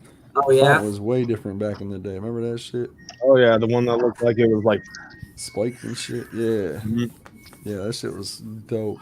Yeah, the original recipe for Moon Mist Red was Code Red, basically. Remember Faygo did a contest for like an artwork thing, and some lady fucking, I think it was, ended up drawing like a dope ass fucking design with the candy apple or whatever. And with that new font that they got, the font that's on the bottles now. And Oh, that's how they really? got the new font. Yeah. That's kind of cool. I don't remember that one. I remember the create your own flavor of Faygo thing. Yeah. You guys remember yeah. how excited we were when Faygo finally admitted that they messed with us heavy? And they had that little like vision test thing, but it showed Shaggy and Jay's face. Like Faygo announced that on their website, and like everybody lost their shit over it. I didn't hear about that. No. I did. Like I got told to look at that page like when it happened. I was like hell yeah, they finally That's acknowledged weird. that they mess with us, you know? That's weird because like I've called them like a long time ago. Called Fago and like I was trying to order Fago where I was living at up north. And then I asked them about ICP and they're like, "Oh, we don't associate with that. They're just a customer. They buy." You know what I'm saying? Like they don't. That's what they had said. They don't associate with none of that. Yeah. Well, they've always said that, you know, like, Oh, like you remember on Shockumentary, they were trying to interview Fago for that Yeah. shit, and the A&R guy was just like, I'm only going to say this once. We make Fago for family consumption. Yep. Beyond that, I have no comment. For family See, consumption. That's And see, right. they loved ICP's money, but they loved the Juggalos' money, but they didn't want to admit that they were messing with us. Well, I mean, I think it really breaks down to the chairman of. Church said it was on their Twitter. oh, Yeah. okay. I think it really boils down to the chairman, and the vice chairman ended up actually saying, "Oh yeah, as soon as he's like, you know, he's from what I had heard, like he had actually admitted that as soon as he became the main chairman of the fucking company or the main CEO of the company, he was like, oh yeah, we're definitely gonna fucking be giving ICP their dues." You know, because like for real, like a vast majority of their outside popularity outside of Michigan and Ohio comes from ICP, comes from fucking Juggalos. I mean, exactly it. I will be. Yeah, go ahead. Like, if it wasn't for Juggalos, we wouldn't be having fucking stores in fucking California, Colorado, Texas, Oklahoma, fucking all them western and southern states. You know, in little dickery-doos and shit like that, like selling Fago. Like, it was always just a regional thing. It was only in Michigan and some parts of Indiana and Ohio. Yeah. Boy. I mean, I'll admit that it was Juggalos and ICP that made me want to try Fago, and then I'm like, oh my god, this is amazing. I'm a Juggalo now. Well, no, like I told you, I didn't realize I was a Juggalo until... Honestly, I think what pushed me into it was my friend passing away. And I told you about that Twisted show. Yeah. And that was before Twisted, you know, showed their bitch colors. But the biggest issue I have is, like, I'll be drinking Fago, and I went to a anime convention. Yeah. And it was a Colossal Con East. And I brought like a 12-pack of Fago, and then I had some other like single 24-ounce Fagos. Found 5 Juggalos there. But a bunch of people came up to us and said, so you like Homestuck? What the fuck? Because there is a character in Homestuck. His name is Gamzee. He drinks Fago. He is technically a Juggalo, but he hates Insane Clown Posse. Like, if you ask him if he likes ICP, he kills you. Damn. Yeah, Papa, it took a minute. I admitted this on a few streams before. Like, before I became a Juggalo, like, I used to shit talk Juggalos. I used to be a vast majority of what the population believed. I only thought it was metal, and that was it. Because I always attributed rap and hip hop with my brother, and at that time, me and my brother weren't really getting along really well. So I hated my brother at the time, so I attributed anything rap, hip-hop, whatever to him. So I thought metal was my unique thing, but then I got into ICP, and I'm like, okay. Hell yeah. Like, getting into it made me open up to other hip-hop artists and rap, you know? Like, I listened to NWA and Ice Cube by himself. I listened to Ice-T, Tupac, you know, all of that shit.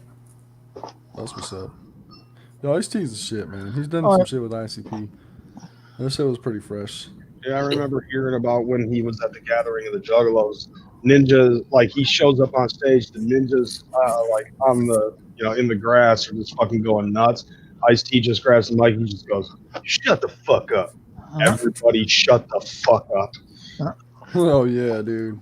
Like, goddamn, like, Ice-T just fucking handled the crowd like a motherfucker. Yeah, Like, that's crazy. from what I hear, like, the crowd was like, you know, it was almost as bad as a trash war with the crowd. And Ice-T just walked up, shut the fuck up. Crickets. Right. Everybody's like, what the fuck are we gonna do? It's Ice-T. Yeah. We don't know if he's going to arrest us or shoot us. How much you want to bet there was like 5 or 10 ninjas that shit themselves as soon as he said that?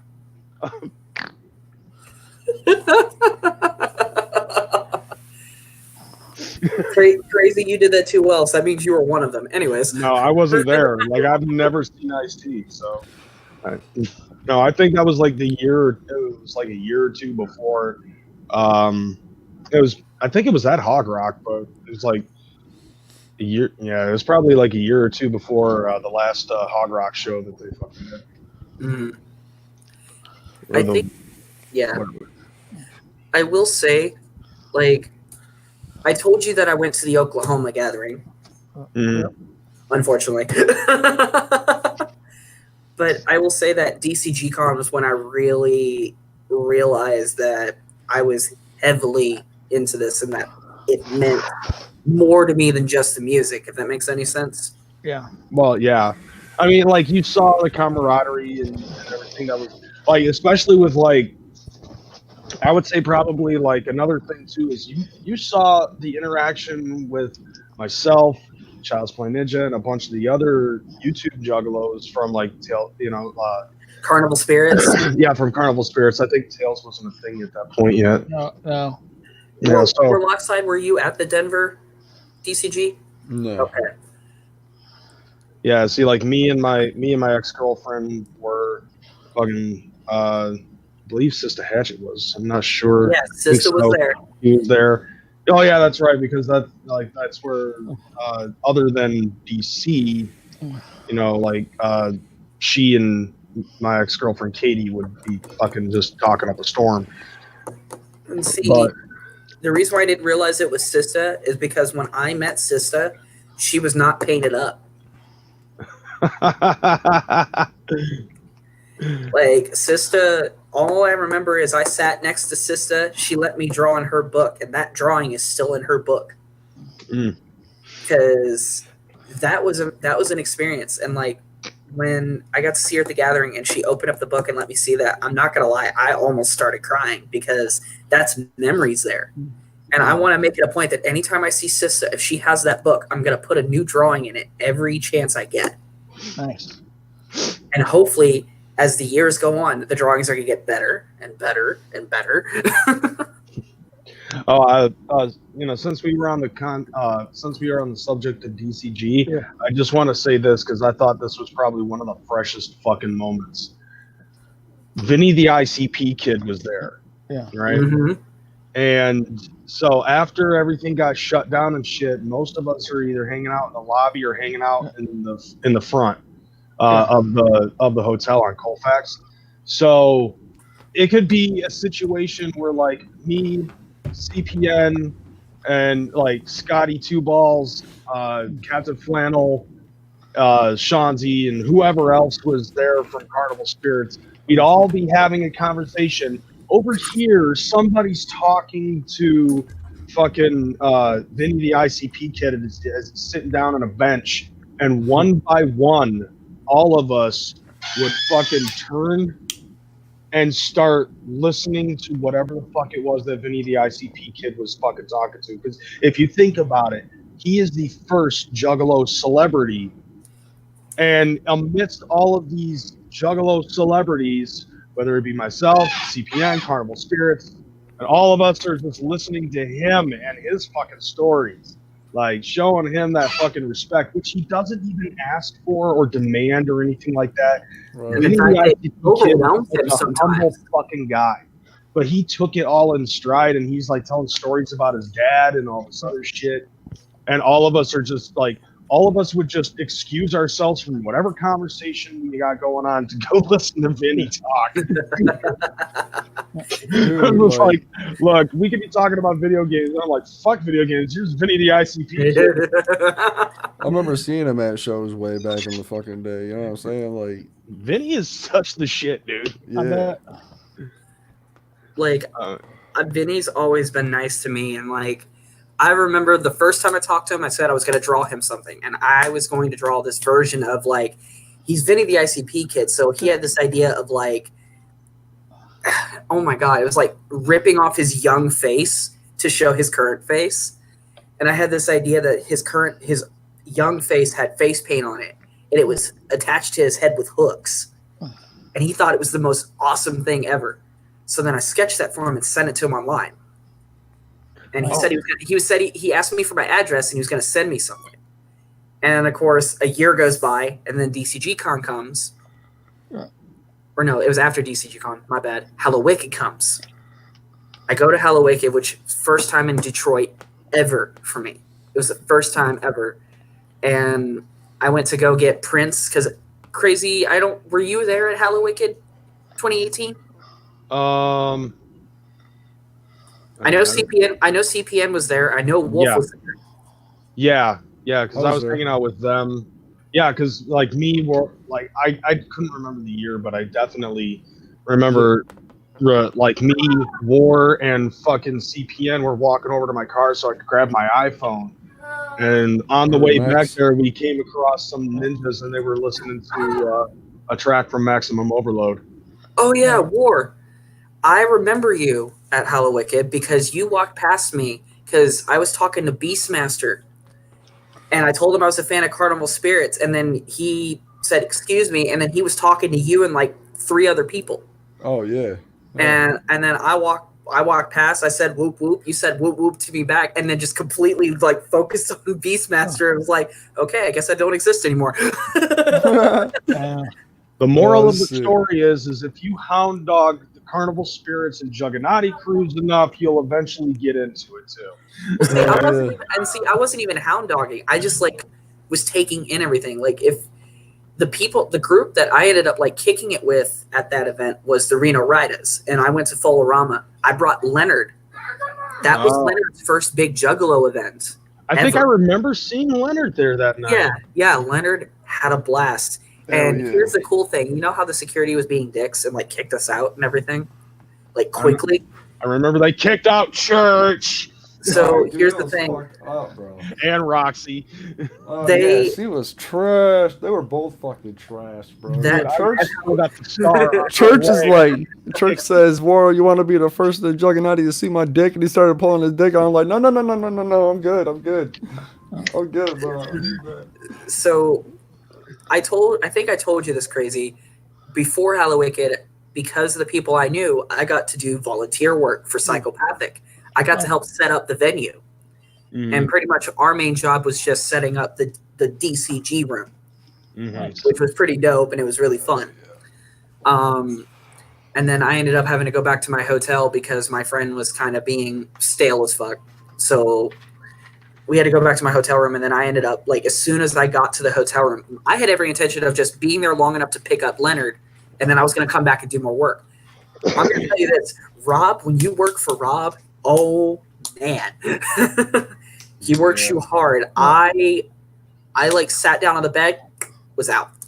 I remember going up in that bitch, and you know that guy with the motorized fucking skateboard? Mm-hmm. Yeah, he was sitting there fucking chilling, like he was hosting like the retro area, and like some ninjas were playing something on the Atari. Mm-hmm. Like, why ain't anybody playing on the Nintendo? There's somebody's like, oh man, the Nintendo don't work. I was like, and I'd be streaming, but you give me 5 minutes, I could figure it out. So that night was also special because that was the first time I ever met Nanaho. I didn't even know she was there. Yeah, that was She's cool as fuck. She's so sweet. It was cool meeting you. And see, here's the interesting thing: is like Nanaho, because there's such a language barrier. Because like she knows a little bit of English. Yeah. She has enough to like say whoop whoop and talk about ICP, but then there's that barrier. But there's a lot of single Juggalo men that try to use that to their advantage. Yeah. And at the Reno Riders party, there was this dude that was there that was like all up on her like this, and she was just drinking and having fun. And I went to go see my friend because she was like, "Come find me at the gathering. Let's talk about." She wanted to talk about anime and yaoi because she loves yaoi.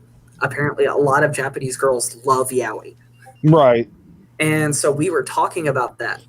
And this dude was literally saying, "Hey, go get me a beer. Hey, go get me a beer." And I'm like, after the third time, I'm like, okay, he's shooing me away because he thinks he's gonna get some. All right, I'm out. The next day, she told me, she goes, "Yeah, I rejected him, and he like punched a tree and stormed off like a toddler." Damn. I will say this. This is the only severe memory that I have of me interacting with Nanaho. It was actually over at the gathering last year. Yeah, She same here. she was fucking walking with Don Chaos, and somebody had told me previously, like, she, like, I guess she, in her mind, she thinks like, okay, like, comparing herself to other Asian chicks, like, she doesn't think that she's that good looking, which I think is fucking insane. What? Oh, So, like, this is just something that I heard. So I'm walking back to the Juggernaut camp, and I end up seeing Don Chaos and Nanaho fucking walking away, and she's wearing the mask. I say, "What up to Don?" And I was like, "Hold up a second, Don." And I start trying to lift her mask. She puts her hands on my hands, and she goes, "No, no, no." I'm like, "Just trust me." So I lift it up, and I was like, "Jesus, you're beautiful." Hey, Don, I'll talk to you later. And I walked back over to the Juggernaut camp. Oh my god. I was like, that better have fucking put some color in her cheeks and blush and shit. We'll have to ask Don, about that. Or ask Nanaho, because, like, Well, no, see, like, unfortunately, the last time I talked to Nanaho, you know how my depression spirals get and how they get really bad and how bad that last one was before I moved up here to Columbus. Mm-hmm. She unfortunately she was trying her best to comfort me during that, and I scared the living shit out of her, and I feel bad. Well, I mean, you should probably tell her, if you haven't already, because I know how quick you are to apologize for your behavior and shit. Mm-hmm. But, like, if you haven't already, I'd suggest doing that. Just be like, "Look, this is sometimes how I get when I start getting high anxiety." Yeah, like my anxiety to heart. My anxiety, I hate it. Like, I absolutely do not like what it does to me. I only get anxious when I have severe high levels of stress, and then I start getting paranoid and shit. So normal. Basically. But it deals away. Smoking more weed if you don't smoke already. I don't smoke. No, I do. I don't need it. I just need to smoke a little bit more. You'll be all right. Switch up the strain a little bit. Yeah, I'm straight. Like, I just need to basically. I don't believe that. I just take myself away from the situation, and I just recollect, and I'm back to normal within a couple of hours. You totally missed that. What? You said, "I'm straight," and I'm like, "Yeah, no, you're not." Fuck you. And you proved my point. Straight as an arrow. Straight as this middle finger, motherfucker. But anyways, we got distracted. I fucking looked broke before. I can't tell. Well, see, I got distracted. I got distracted real quick. So Leonard went to that event, and he was having a blast, and he was, of course, trying to hit on every chick that moved. Oh, God, of course he was. Leonard, Josh, you could confirm this. Leonard like ditched us for two lets that weren't even interested in him. Yep, he totally did. Yeah, like he was 1 minute like yelling at me to like slow down for him, and then suddenly two lets walk past, gone. Yeah. And me and Josh just kind of looked at each other, and we just laughed and just kept walking. Yeah. We couldn't be mad. Oh, no. Because they were hot. Yeah. Right. As he's following them, dry humping the air while following. No, like, okay, you've seen those cartoons where like the dog is like trying to follow the other dog. He literally had his tongue out and was drooling. But that night at Hello Wicked, when they were closing everything off, he almost got kicked out. But then my friends Tox and then Rachel Paul grabbed him and pulled him into the DCG con room because security guards shut us in there. And at that moment, Leonard was now crew. We tried to do that for Nanaho, but the security guard was being a dick. And I honestly was this close to punching that security guard in the back of the head. Because he like grabbed Nanaho by her like chest and pushed her.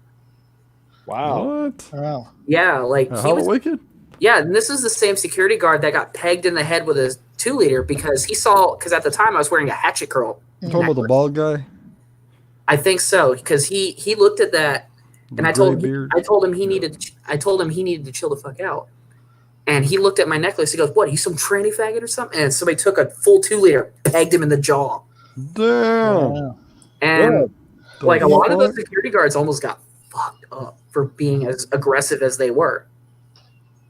Right? What the fuck? But Leonard ended up getting to tear everything down, and he was geeking out because now Jumpsteady was giving him orders. Oh, I bet. And then he walked out to the back, and he was putting stuff in the truck, in the semi-truck, and he realized that where these were going, and then he looks over and he sees the clowns' bus. I kid you not, guys. He started Night of the Living Dead shambling over to that bus. Oh, I bet he did. And like literally, I was like, "Leonard," and he goes, "What, homie?" I'm like, "Get over here." And then he just wasn't listening. So finally, I had to I think I got I don't know what his name is. It wasn't Sid Jones because I don't think Sid Jones was there, but it was somebody there. And I'm like, "Can you help me grab him?" And we had to drag Leonard back. Damn. I'm trying to figure out why the hell their bus would be there. I don't know, but it was really cool. And like he was watching them take down the wrestling ring, which I'm like, thank God I don't have to do that again. I tried lifting one of those rungs, like those metal rungs. Oh. And I oh my God. Like the fact that Rob was able to do it with like the few bits of help that we had when we were at the office was ridiculous. Oh yeah. I bet. Oh, by the way, Ron just said that Ohio just shut down all bars and restaurants. Yeah, I think I read that off just a little bit ago. Yeah. You probably did. I don't know. Yeah. I wasn't. You weren't listening to me because you never listen to women. Of course not. Women are things. They need to be in the kitchen where they belong. Oh, yeah, love you too, crazy. See, this is why your left hand left you. Damn. You know, I'm left-handed, right? It would have been my right hand. I think that would have left me before my left-handed. Well, your left hand was cheating on you with your right hand. Mm. What the fuck? Hell no. What the fuck? Actually, it probably wouldn't have been that. It was just nanu. Oh my God. Yeah, and speaking of that, of the whole thing with people's like bars and restaurants, like when is Michigan going to shut down factory work? They closed down some restaurants up in I think it was like Georgia or something like that, and my girlfriend's mom's other daughters just lost their jobs. Oh damn. There are people losing their jobs over this shit, and I think it's ridiculous, man. Oh, yeah, I won't lose my job, but it might be put on hold for a few weeks. Like Well, I wouldn't mind if they shut down the factories after Monday when I get hired in. Get hired in, hell yeah. Yeah, at least that way I get an extra $1 an hour in my paycheck, and I don't have to do a goddamn thing, and they give me fucking shit, so that way I can fucking survive. Dude. See, I had a friend of mine that just recently got a job in the entertainment industry. Like, I think she was supposed to work a Michael Bublé concert or something like that. It got canceled. Her job pretty much gave her enough money to live off of, and then said, "Yeah, we don't need you." That sucks. But see, I think that I don't know. And there was like a law that was trying to pass to help with this whole coronavirus thing, and some Republican folks said, "Oh, we'll help with the thing, but also you need to defund Planned Parenthood while you're at it." They tried to slip that shit in there. Wow. And all the pictures shows Mitch McConnell, and I swear to God, he looks like a toad. Jesus. Like he literally looks like any minute his throat's gonna go. You don't have my money. Oh, he looks like Gruff man looks like Run's little brother. Hell yeah. Gruff does. He does, actually. He looks a lot like Run. See, Gruffmane is the Scar to Run's Mufasa. just without the murder because it didn't work. Coronavirus didn't work, Gruff. I love you, Ron. I'm glad you're feeling better, though. You said you're home, right?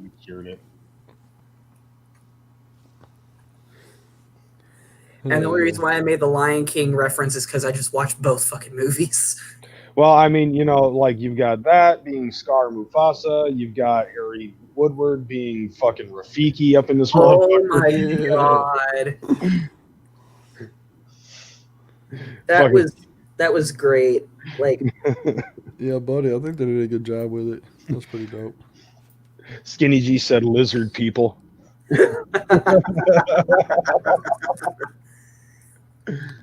Yo, man, I wish they would bring like the old school style Ninja Turtles back with actual characters and outfits.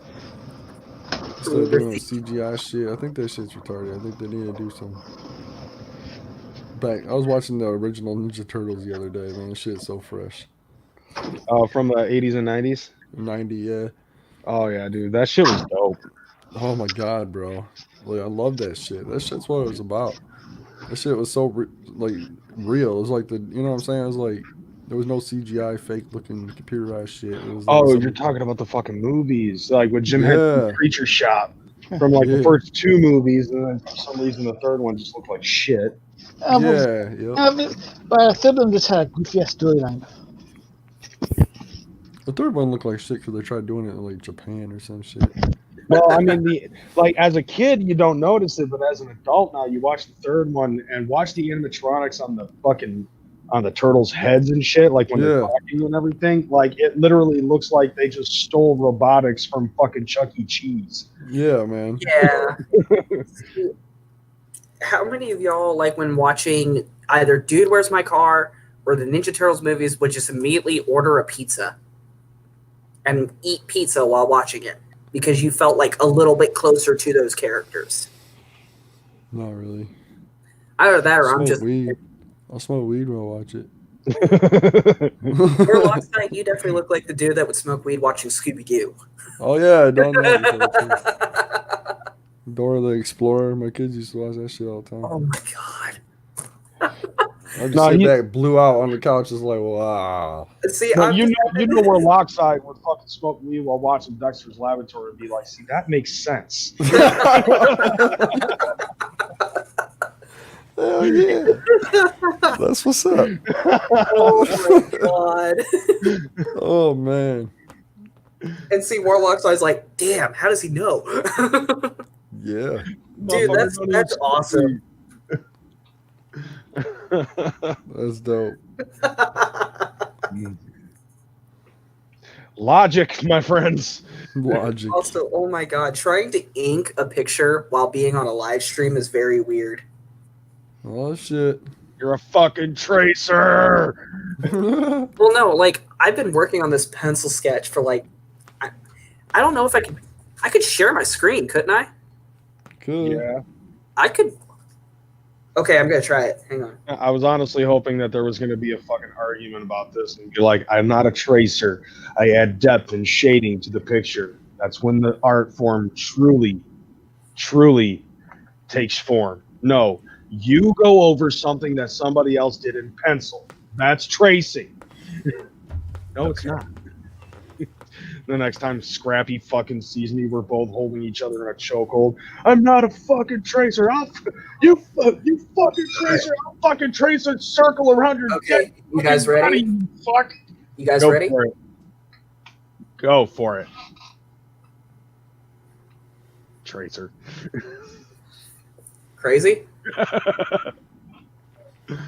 This is what I'm working on for the Bender Boys. That is dope. And, hell yeah. Hey, Spooky, I hope you're seeing this. Donovan McNasty got my joke. And so did Twisted Shady. See, I got your joke too. I just don't get offended by that joke, you know? Right. I used to. I got in a fist fight over it and lost. I don't blame you, though. I mean, like, I get it. But you're my homie. You're gonna give me shit. Like, that's how our friendship is. That's how all of our friendships are. Hell yeah.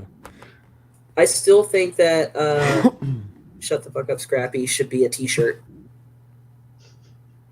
I think if he's gonna be Scrappy, then Josh needs to change his name to Scooby, because he definitely looks like your daddy. Oh yeah, he does look like my dad. Like I actually have no problem with this. Right. And I told Chuck, I'm like, I want to thank you for that because that was hilarious. It's become a Scottish thing. Misfit Jr. Yeah, that is pretty fucking dope. Hell yeah. So do you guys enjoy? Yep, you're working on one for Tails next, right? Maybe. That's what's up. Hell yeah. I mean, I need to figure out what to do, like what exactly to design for you guys, because like with the Bender Boys, they have a mascot. We got. Oh well. All right, I'm gonna So stop sharing. I mean, you know, Tails. Ours is the you- lotus. The lotus flower, remember? The wicked looking one? with Nightbot somewhere in the mix. Yeah, probably. So you know what? I just realized something I could do. I could like do a stream where I just like sit here and stream myself sketching stuff. You could do that. Either that or just like record it, speed it up, and then post that. Like I had tried to do. I had told Ninja with a pencil to try that too. I think he did it. I think what I would like to do is if Brooklyn's still in the chat, like have him come in and like record like the entire episode, like the process of me sketching, and let him do the time lapse. Mm-hmm. So, Jane Soundbar reboot. Or even better, now that I have discovered that I can share what I'm doing, I might have it set up to where people can request what to draw. Shut up, Blake. Blake, what are you doing at fucking Scrappy's house? We seen you, bro. We seen you over there.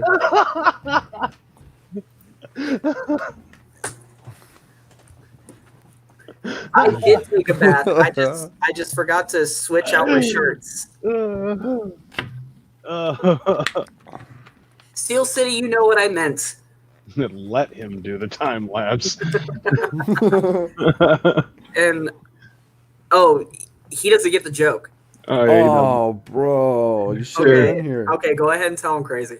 Okay, so Scrappy had to go fucking do something, and then when he came back, like we saw somebody with like from the back with your body type, and as soon as Scrappy put his headphones in, I was like, "Yo, what the fuck is Blake doing at your house?" Yeah, no And shit. it turns out it was his mom. It was my girlfriend's mom. It was his girlfriend's mom. And so he shared the fucking story, and she gave me the middle finger. Yeah, she said, "Fuck you, crazy." But then said love y'all too as well. Right. At least she's in on the joke. Hell yeah. Yeah, so it was like so it was his girlfriend's mom, and his girlfriend's mom had the same body type as you from the back.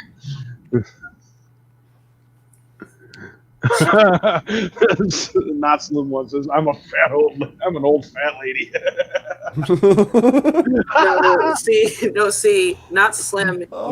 You're not an old fat lady. You are a cave troll, my friend. Oh shit. But see, I think What are you cave doing trolls at are Frankie's awesome. house? I think cave trolls are awesome. But see, if not Slim was a cave troll, crazy, you'd be an urukai.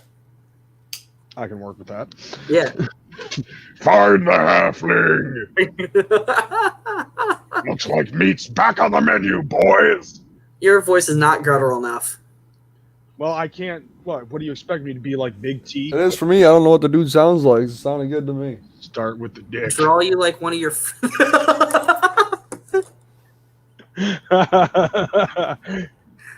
Start with the deck. Okay, so just a dot. Gotcha. Ouch. Hey, you got Ouch. pants by KJ. We all seen that. Yup. No, here's the thing though.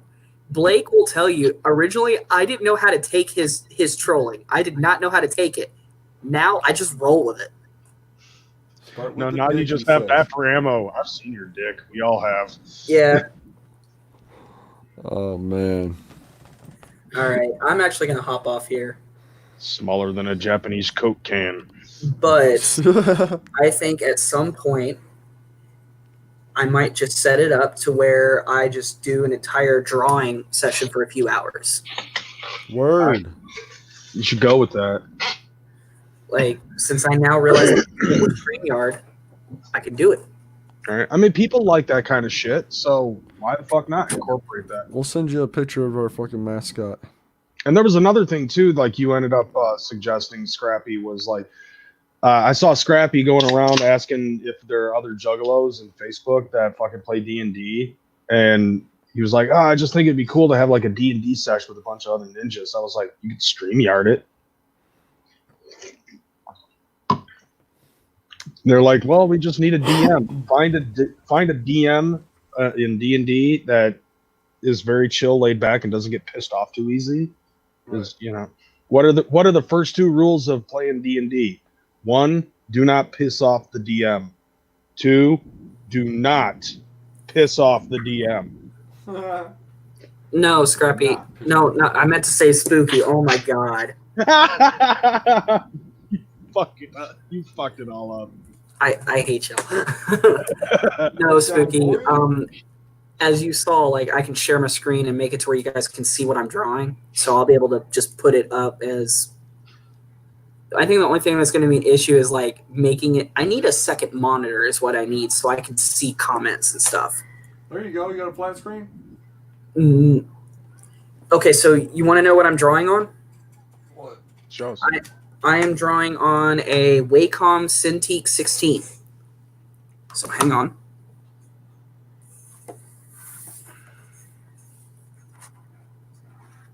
All right. So a tablet. Well, okay, so it's considered a tablet, but the thing is what makes this different than a tablet? There is art tablet, and then there's graphic displays. Graphic displays are the ones where you can actually draw on the screen and see what you're drawing on the screen. And this one is $649 US, but US dollars. Yeah. Just Shut for up, those, Spooky. just for the sake of those who have to convert that into Canadian money, not Slim and Ninja with a pencil. Don't forget, Violent J is 32. So, with this tablet, like, thankfully, because they allow payment plans, so like, it's only like $50 to $60 a month just to pay it off for a month. Damn. Which isn't bad. The awesome person that you saw come over and give me a kiss, this was her gift to me. Nice. And with this, I'm able to do exactly what I've wanted to do with art. Well, make sure you do it. Hentai? Don't let her down. You better fucking do it. And don't give up. Well, every time I get to the point of giving up, Crazy just smacks me in the back of the head. There you go. You have a whole line of stop it. motherfuckers smacking you in the back of the head. When I have both headphones in, I do not regulate my voice because apparently I've been screaming. Shim it Be down. quiet. You're too loud. You're scaring me. It wouldn't be the first time I've been asked to do that. Yeah, well, I mean, it's the same thing with me because, like, I don't know how loud I actually am because of the fucking headphones that I'm using. Yeah, your Hell yeah. headphones are good. What kind are those? They came as a pack with the keyboard and mouse. They're Omen. Shiloh, you do not have to be in there every minute. Mine are AKG. These little headphones came with my fucking Galaxy S10. Hell yeah. This Dude, dog, oh my god. Have you seen the camera quality shit for the Galaxy S20? Oh, no, not yet. Front you cam can you record up to bite me. 4K in 60 frames per second. Holy shit, bro. The front one can. So imagine what you could do on that motherfucker for Come here. for videos and shit like that. Oh, my God. You can also zoom in on the camera up to 30x, and pictures. Yeah, I seen that shit. Pictures will not get grainy up until about 20 or 25x. She wanted attention Oh, shit. and was pissed off that I was not petting her. Still, man, if Violent J was really 32 and I started listening to him when I was like 8, That would have made him like fucking. I'm 35, so that would have made him like fucking 5 years old making this shit. You know? What I'm Oh saying? my god, that would be cool though. No, Hell he's pointing yeah. out the fact that he said that Violent J said that he's 32 in the Bender Boys promo from Cameo, and Scrappy believed it. Because I wasn't paying attention. Oh Did you feel shit. better, Shiloh? And that shit was funny though. You feel better that you're the center of the attention? I was Scrappy, kinda- did you draw a face on a mop? No. The Yeah, dog yeah. doesn't look like it knows what to do on camera. It's all like looking around like. Kind of had that look like Oh, that, now she's like hiding. that one little baby. You know, like the what the fuck? Mhm. Well, see, she stopped whimpering once I picked her up and put her up here. I am an attention whore. Love me, damn it. Yeah, her name is Shiloh. Love me. Love me. Well, Love me. She's a good dog, though. Shiloh. Here you go, Shiloh. No. Here, hop down. No, fuck off. Like, what are you doing? No. Love me, goddammit. Love Well, me. I can just pet her from here. Yeah, but then you're all hunched over and shit. I mean, So let's I'm be an artist. let's be real though. My back's already been messed up. Right. My neck's fucked up too. Now I'm thinking of Grandma's Boy. Hell yeah, that shit was great. I love that. That movie. was such a good movie. Yeah, bro. So yeah, dude, get up into the concept of fucking With what, buddy? doing live streams and shit. Doing the drawing and shit. Check out Ninja with a Pencil, dude. He does some dope ass shit. Yeah, but I think he does like speed up videos where Yeah. it's just like and you know, you I mean, I've seen him do some streams where he's sitting there talking to the camera and shit. Hell yeah. So basically, Scrappy's idea is to fucking cramp Ninja with a Pencil style. I see how it is. Oh shit. And he's venturing into other people's territory, but then again, it doesn't really Each matter. artist though, like even fucking Lakeland Lunacy, man, he could come back and still be fucking fire. You know what I'm saying? yeah, I wish dude. I miss his shit. You know what I'm saying? But like each artist got their own way of doing shit. So it's Yeah, like, that's true. Yeah, That is true. You know, That's all so about it. like Scrappy style might be different than Ninja with a Pencil style, different than Lakeland style.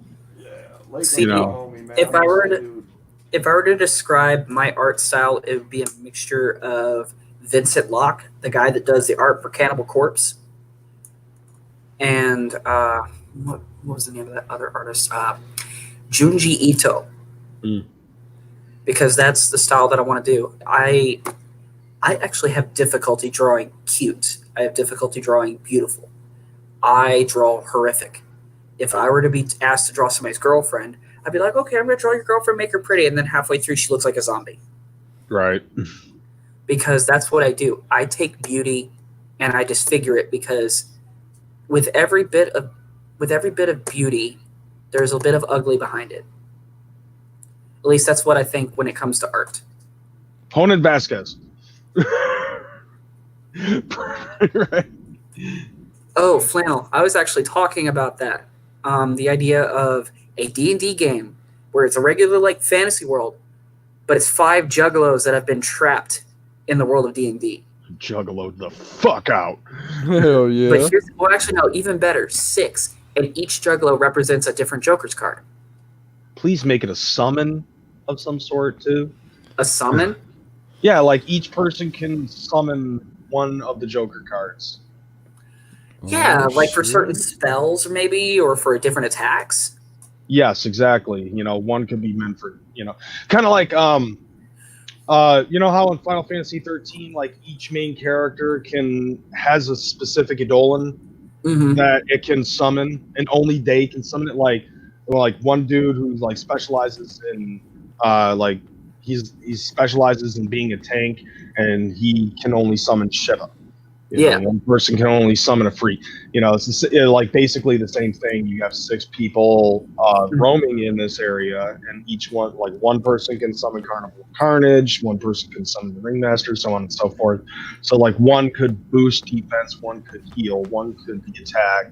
You know, See, one I would could be say, like some sort of support.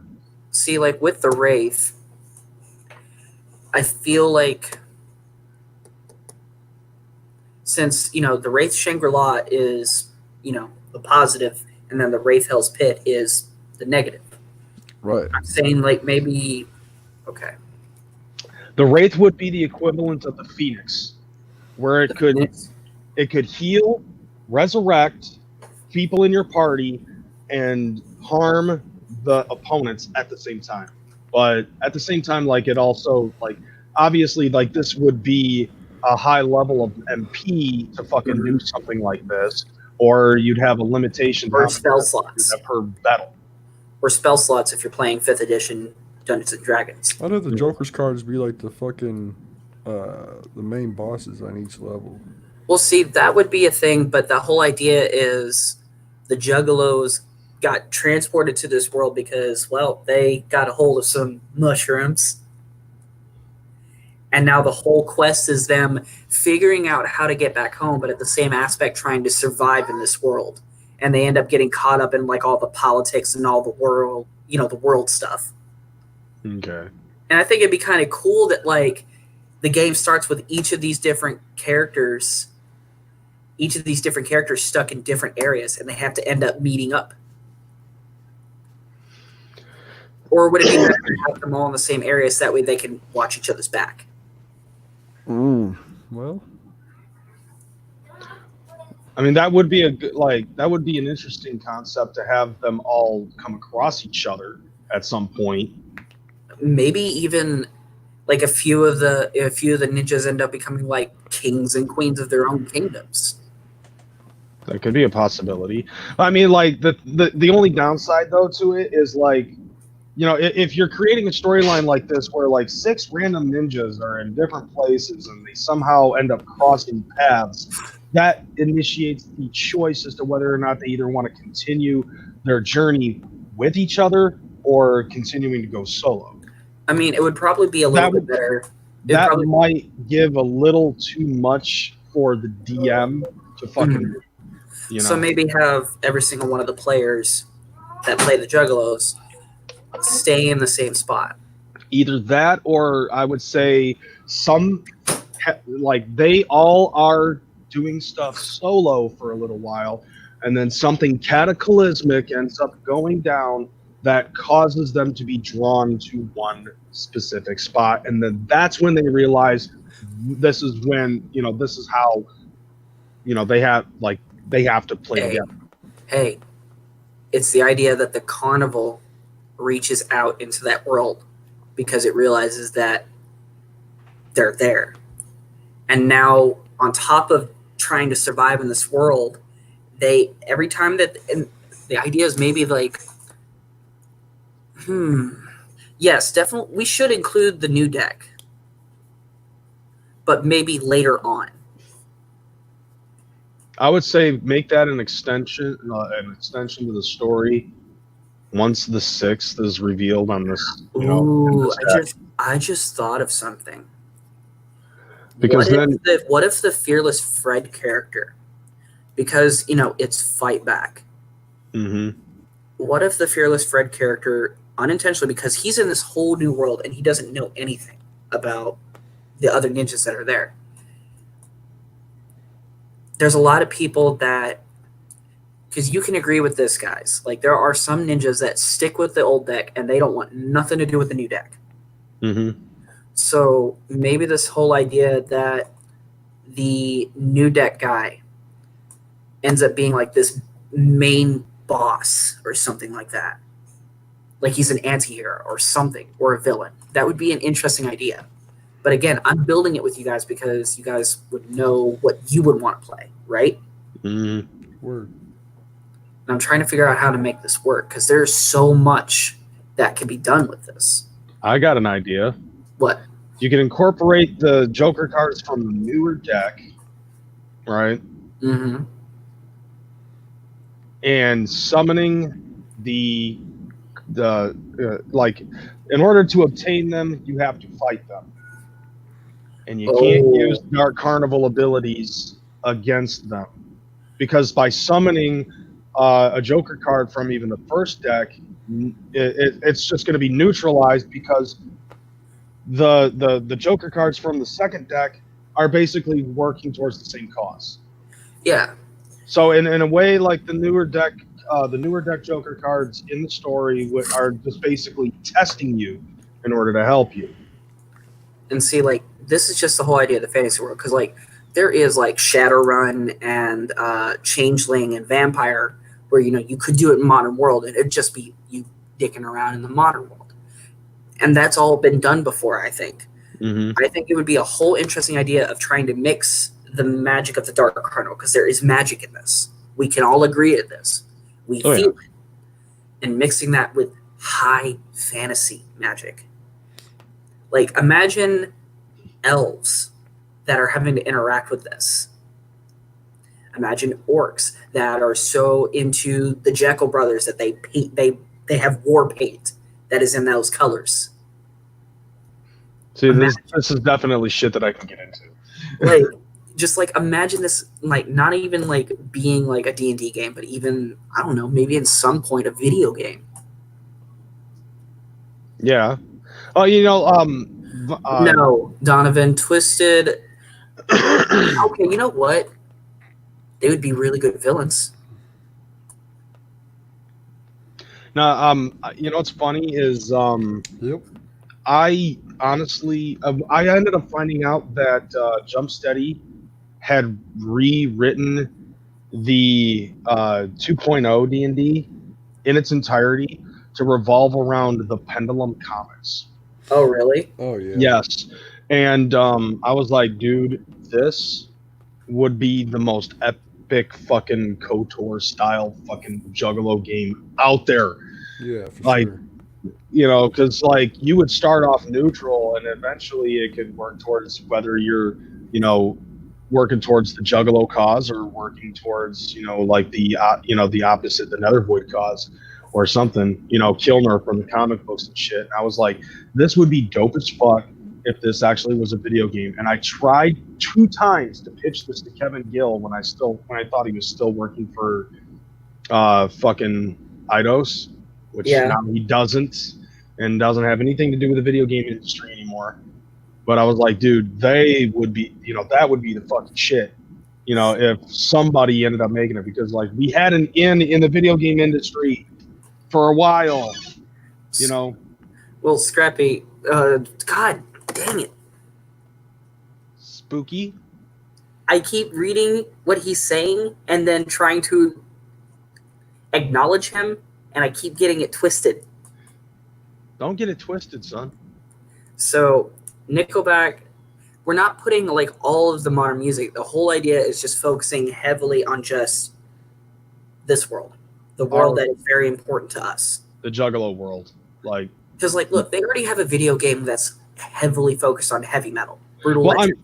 I think I see where Scrappy. I mean, Spooky Tuesday. No, yeah, I know. I did that on purpose. No, I see where Spooky Tuesday is going with this, though. Because we have a problem with the FBI. The FBI listens to Nickelback. Therefore, Nickelback are the villains. Okay, that would be interesting, yeah. Right? FBI are villains. And the FBI listens to Nickelback. The FBI listens to Nickelback and Twisted. Right? So, but just imagine, like, how in-depth that this could be. Yeah, I mean, like, the Dark Carnival mythology thing, it has a huge lore behind it. So it really does. And honestly, like, if I ever get a chance, like, to like sit down with Rob and talk with him about it, I would totally pitch that to Rob. Email it to him. I don't think he's going to be checking his emails that much. I mean, I know somebody that has his number. I could ask him. Well, I mean, it would be worth a shot just to at least do that. Just what I would suggest though is on each Joker's card could be a quest. Yeah. And okay.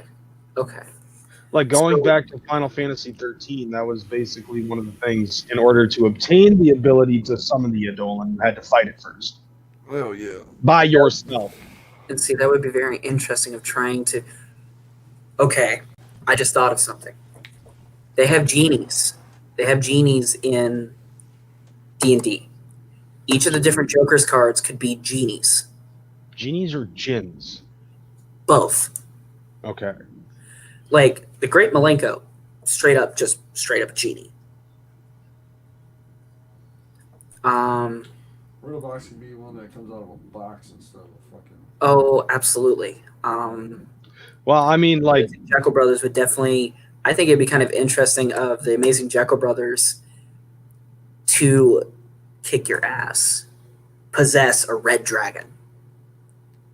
see, I would say what I would say with Riddlebox, basically, what Riddlebox would do is be more along the lines of like a paralyzed spell, because when the box pops up and smoke comes out, to bring the victim. You have to roll a high Wisdom save or Constitution save just to not get paralyzed by the smoke. No, I mean, it affects the enemies as well as you. So the other thing though would be, I mean, obviously we all know the Great Malenko being the illusionist, so like that would be more along the lines of one of two things. It could either create the illusion that there's a dummy there, or it could also be the equivalent of a fear spell. I mean, with him being an illusionist, he can really do whatever he wants in a way. What would Carnival of Carnage be? Carnival of Carnage. Basically, I think it would be like What was that? I don't know, maybe like the equivalent of fucking just an attack on the entire like on the entire enemy party. Okay. So here's the thing, like. Or the very first fucking thing. So I would say that the Carnival of Carnage would be like an attack on the entire enemy party, regardless of where they are located. It just wouldn't do a whole lot of damage to the entire party, as opposed to Ringmaster, who would be putting on a critical hit no matter what on one specific enemy. Oh, another thing. The Ringmaster would have the ability to summon. A summon with the ability to summon? Hang on. I'm saying he could summon, like, minions. Because he is the Ringmaster. Okay. And the Carnies would be, like, obviously this is a fantasy world, so instead of the Carnies being, like, actual Carnies that are modern, I mean, there were medieval carnivals and stuff like that, but I had this idea of, like, the Carnies being, like, goblins or orcs or even gnolls. Okay, I see what you're saying. Now, as for the Amazing Jekyll Brothers, that definitely would most likely be like a fire spell. Oh yeah, absolutely. Doing 2x damage. And see, I think it would be kind of cool that, like, if you defeat the Amazing Jekyll Brothers and you get that ability and stuff like that, your weapons are fire enhanced. Or if you're a magic user, same. Like you have your fire spells are like plus D6 stronger. Like when you an attack on somebody, especially if you get a critical, it's this amount of D6 extra damage. I'll see a cease and desist letter coming from this. Oh my god. No, D&D is actually designed for you to be able to do stuff like this. Yeah. Like you can change up whatever it is that like they give you the company that does D&D, that comes out with these fucking things. They give you the basic construct of how it is that whatever world that you want to fucking create. Yes, the Wraith is the end of the game, Spooky. That would be a damn good idea. God damn it, I just lost the game. Like, just imagine it though. Like, this is like the main thing. Mm-hmm. Now, if the players want the game to continue after they beat the Wraith, that's on them. Because I've seen games where it goes to kingdom building.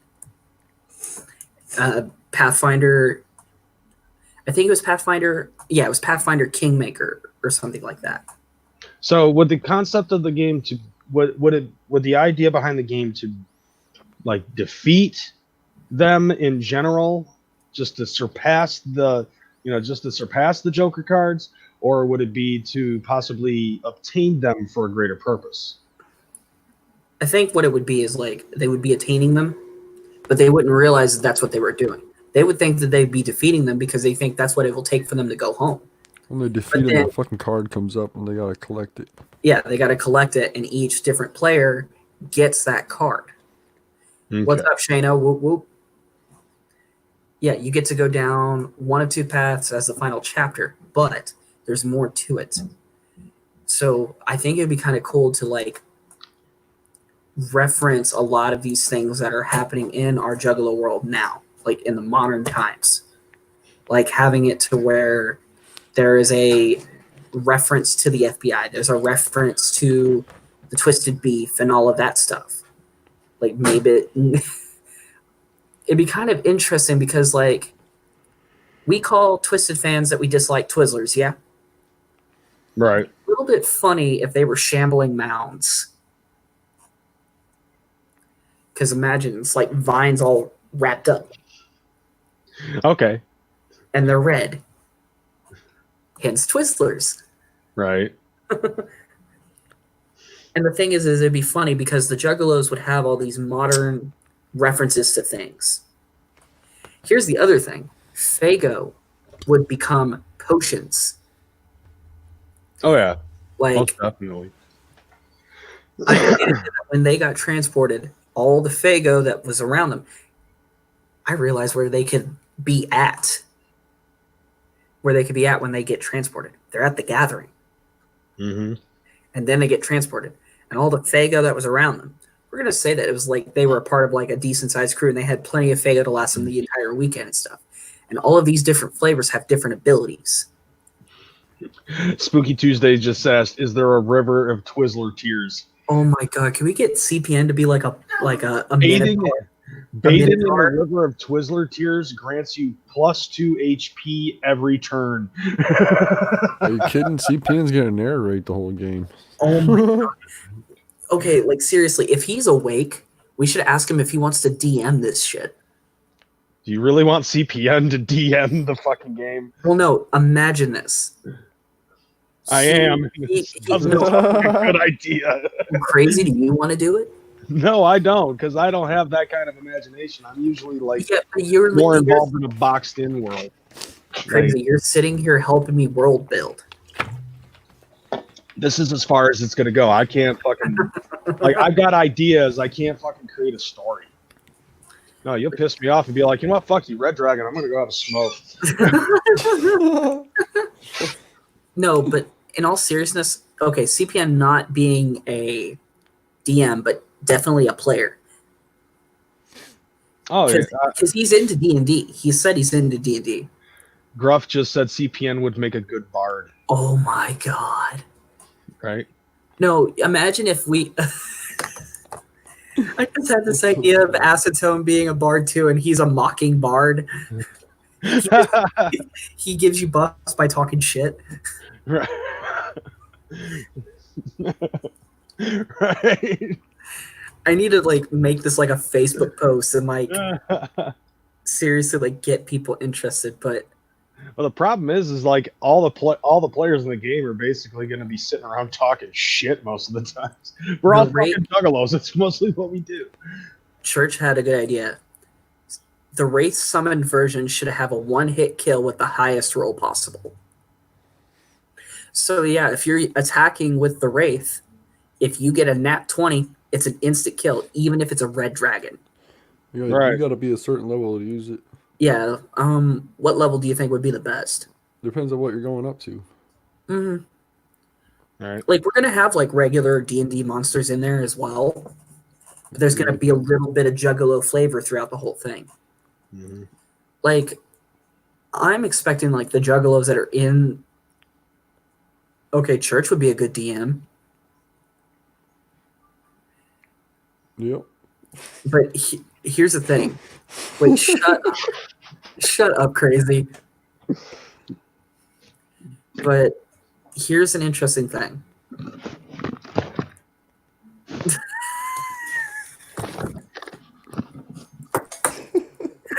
I killed crazy. I killed crazy. Crit. Church, get on. Church, are you at work? Josh, will you post the link again? All I'm saying is, if you've heard church in Discord, holy shit! Yeah, that would be great. Church, get on here so we can actually talk about this with you instead of waiting on your messages to get through. I summoned the jive turkey, motherfucker. Oh shit! Jive turkey, motherfucker. Oh my god, that would actually be hilarious if that was like a boss that he threw in just for flavor. Oh, dude, that would be fucking epic.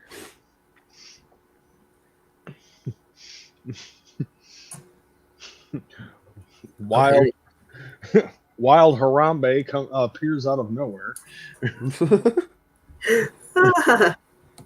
That'd be awesome.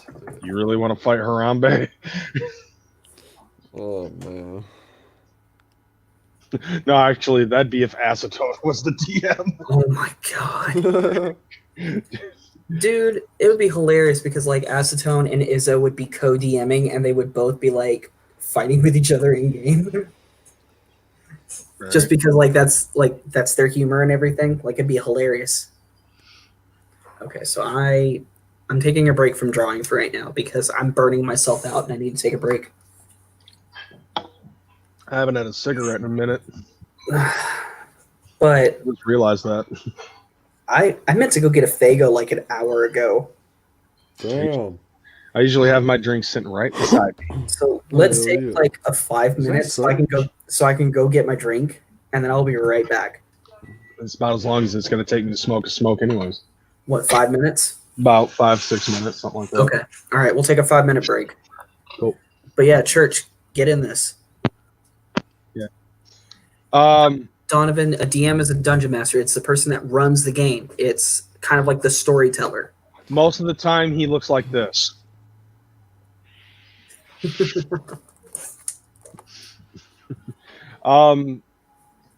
Yeah, fucking Josh, can you? Okay, yeah, never mind. You already did post the StreamYard link. All right, I'll be right back.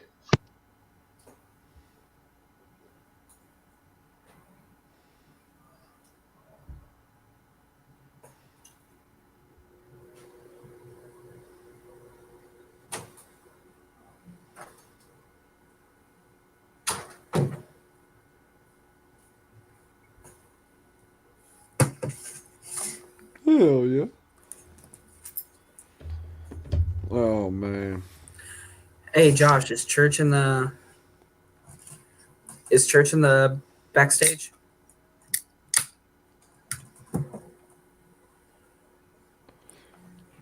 Josh. It's very possible he could be. Yeah, I think Josh walked away from the computer for a second since we said we were going to take 5 minutes. Hey, oh, there you go. What up, Josh? Is Church back there? Like, is he backstage? No. What the fuck? Come on, Church. Church, if you're going to be our dungeon master, you need to get in here. What was that Tom Hanks movie we're playing? Oh yeah, dude. That was called It was like Mazes and Monsters or something like that. No. Let me see. Are you looking it up too, Roar? No. I think it was called Dungeons. Oh no, it wasn't. What the fuck? That was a good ass movie though. It's called Mazes and Monsters. Mazes and Monsters. Yeah. And see, people took that movie and they used it to like villainize D&D. And Josh, this would be, if we do this online, and like as a live stream, you'd be able to participate. So I already know you'd be able to play. Oh yeah. Because like as soon as you said that you wouldn't be able to play because I wanted to do it live, in person, I'm like, you know what? No, I want you to be able to play. Yeah, but I'll definitely be able to do it and stuff. So, would you be able to do it online? Yeah. Okay. There's another Dungeons and Dragons movie out. I forgot what the fuck it was called. There's another person that I think would be really great to have play. Who's that? Max. Oh Yeah. Yeah. Now here's the thing. Do we want it? How many players would we want? Probably about 6. Yeah, 6 to 8. Yeah, 6 to 8. actually, 6 is a more reasonable number. Or if we're doing online, then if it's gonna be Uh, like an online game, they can have like 16 people in a lot. I hate there's not enough room for fucking your homies and shit. yeah, but 6 is a reasonable number because Yeah. if you get too many people and people are talking over each other. Yeah, that's true. Let's be the critical role. Let's be the Juggalo version of Critical Role. Nice. And let's see. Yeah, I even got a new set of dice too. Oh fuck yeah! What you're missing is us planning this whole Juggalo version of D&D. Yeah, it's probably my. Oh, I damn. think we're gonna need like a Juggalo version of GTA too. I mean, there's Juggalos in GTA 5. Yeah, this is my but not my Juggalo favorite enough. piece You of can tell it's like dice. mainstream shit. Shadow dice. Dude, those dice are awesome. Yeah, shadow one. We need to fucking get access, full rights to use some of this shit. So, Church, What up? you've been listening to this entire conversation. I've been going back and forth, kind of. Waiting for it to end. But you shut up, Warlock Side. I have a general understanding of D&D, yes. But you got the idea that we're kind of building on the spot here. Yep. So here's the thing. Besides, obviously, me, Crazy, Josh, Warlock Side, if he wants to play, Fuck yeah! who else do you think would play? Oh man. Your guess is as good as mine. I'm Beastmaster. Call definitely Beastmaster. him. Hey, does anybody have a way of getting a hold of him? Of course. Warlock Side, do you think you could hit him up real quick? I'll see if he's available. Let him know what we're planning and that we'd like to get his opinion on it. And also, I think it would make Crazy happy to come back and see that Beastmaster's here. Yeah. And I haven't seen Beastmaster since the gathering, so. Yeah, same deal. Hey, Church. Hmm? You feeling better, brother? Yeah, I'm good. Good.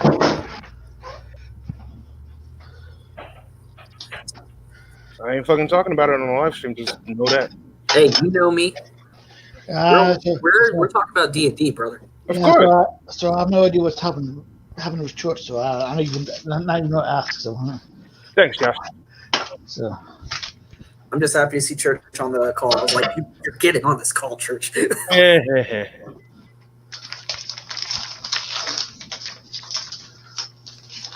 But Poster is that behind you? For Fred. What's that behind you? Oh, Fearless Fred? Yep. Okay. Hey, Crazy, we got Church.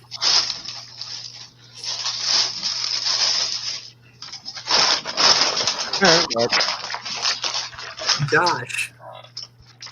Yeah. You eating chips? No. No, actually, I'm upstairs bought a bunch of hamburger meat. Oh, okay. So, Church, I don't know if you heard Crazy saying that there should be a monster called the Jive Turkey Motherfucker.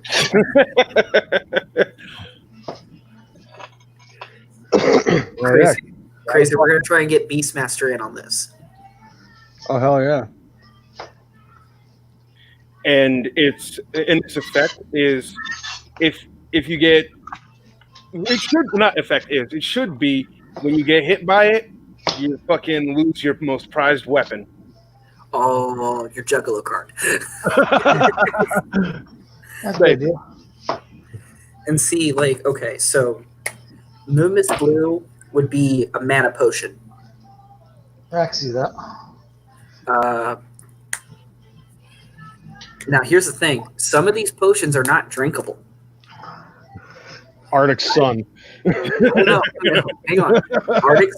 Arctic Sun would be explosive. I could see that. Here's another one. Moon Mist, regular Moon Mist, would be acid. Like, legit melt through the floor acid. Okay. So sometimes a Fago shower would be deadly. Interesting. Red pop would definitely. I don't know which of the flavors that are red would be a good health potion. Red pop, because if you don't like red pop, fuck your face. Yeah. See, I actually like red pop. Hell yeah. Well, I had the idea that red pop could be a superior healing potion, Yep. and then Moon Mist Red would be like our basic. Unless you have a different idea, Warlock Side or crazy. Cola could be like a poison. It's dark. It's black. Yep. Cola, maybe Root beer. root beer. Root beer, I think, would be. Root Like beer an can be alcohol used drink. as especially diet root beer, since the clown spray it, can be used as like a automatic weapon. Yeah, Fago, No. cola and root beer could be used as like launchers and shit. You No, launch I had another idea. That there's some that don't like heal you or anything. They would be buffs. Like it would give you certain like abilities or bonuses, like temporary boosts. I was gonna say you could Newports. probably Throw Newports in. Oh my god. Okay, Newports could be Newports could make it so if like somebody gets hit with rage, gets like hit with a fucking rage, like they have like a rage effect on them or something like that, it could debuff the rage for exchange for 5% of your remaining HP. That would be interesting. I was gonna say, like a complete, like a total debuff would be dire. Would be dire. Donovan came up Like with a it good just idea. completely debuffs everything. Donovan came up with a good idea that like Fago will have different benefits for Juggalos only, but then for anybody else, was that? Fago slushy machine. Oh yeah. Yeah. But like certain Fago, like all Fago would be damaging to non-Juggalos. Okay. So like obviously Moon Mist is acid, but Moon Mist Blue, it just wouldn't have any effect, and it would taste bad to them. Or it could be a mana drain for enemies. It gives Juggalos magic, it gives them mana for enemies. If they try to take your Fago and drink it, it'll drain their mana. No. What? It acts like a Windex. You drink that shit, you're dead. Yeah. That's a good point. You take 1d4 of poison every round. Yep. Yeah. If you drink 2 of them, it's 2d4. Yeah. So it would be kind of interesting also of like a lot of the ideas like with the players, they would definitely be like bards. But I think it would be interesting that each different player is a different class.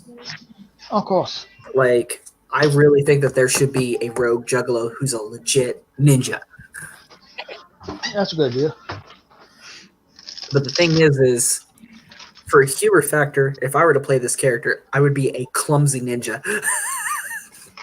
At least at level 2 up till like level 10.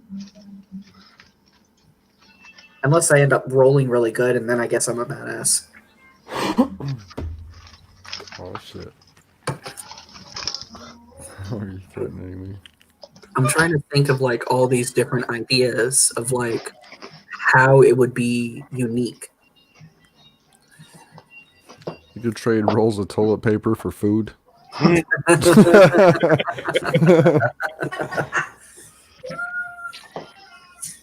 Oh man. Where did Crazy go? I don't know, he just like bailed and shit. I go see if he's backstage. Come on, Crazy. What the fuck? Did Beastmaster hit you back up? Not yet. Well, another thing is the Juggaflu could be used as a illness debuff. Hang on a second. I'm going to ask 2 more people something. Okay, yeah, he's got disconnected from his device, so.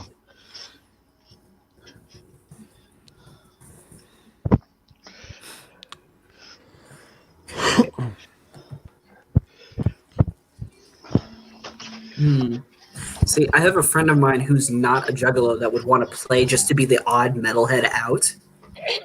But I told him like it would be cool, but I think that if he were to come in there and be anti-juggalo, Oh yeah, it won't last. he wouldn't last, especially no. with a juggalo as a dungeon master. I know. It wouldn't end well. Like, don't get me wrong, I love the dude, but come on. Yeah.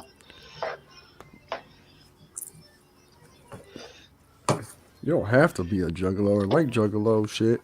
You just can't be anti-juggalo. Like, he said he has no problem with juggalos himself. He's just not down with the clown.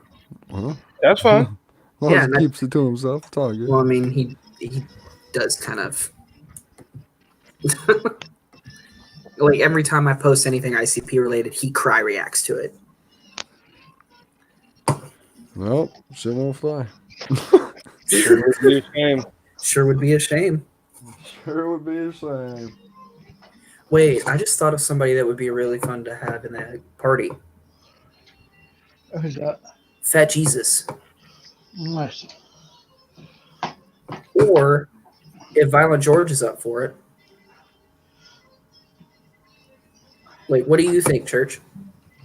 It's up to you, man. This is your baby. Well, no, but Put Wolf in there. He likes being and shit like that. You're gonna be the dungeon master, you dingbat. I never agreed to. I said if you're up for it, I'll consider it. Yeah. All right then. I don't know when we're going to do this, but we can build it. I would like to talk about it further with other people.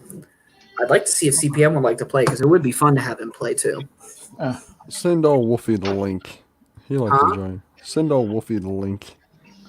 He'd like to join in. Really? Oh yeah, Wolf's creative in his own way. I don't have the link. Does anybody want to give it to him?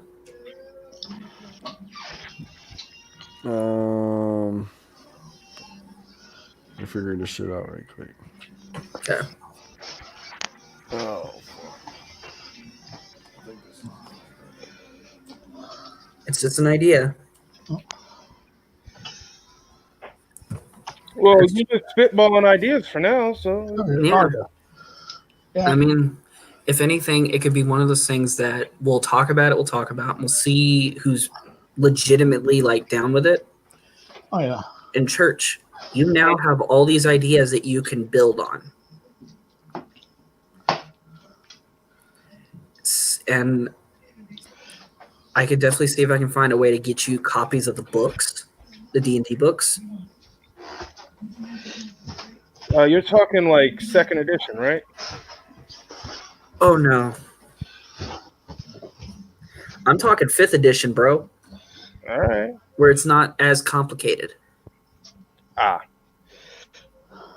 at least when it comes to rolls and health and stuff like that. This kid's back.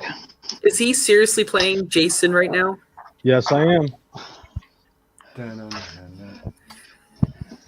Oh shit! This crystal. I had that game but never beat it. Yeah, I know that they're recovering from Satan's toe, but when they're on a call again or whatever, I'll ask them how they feel about it.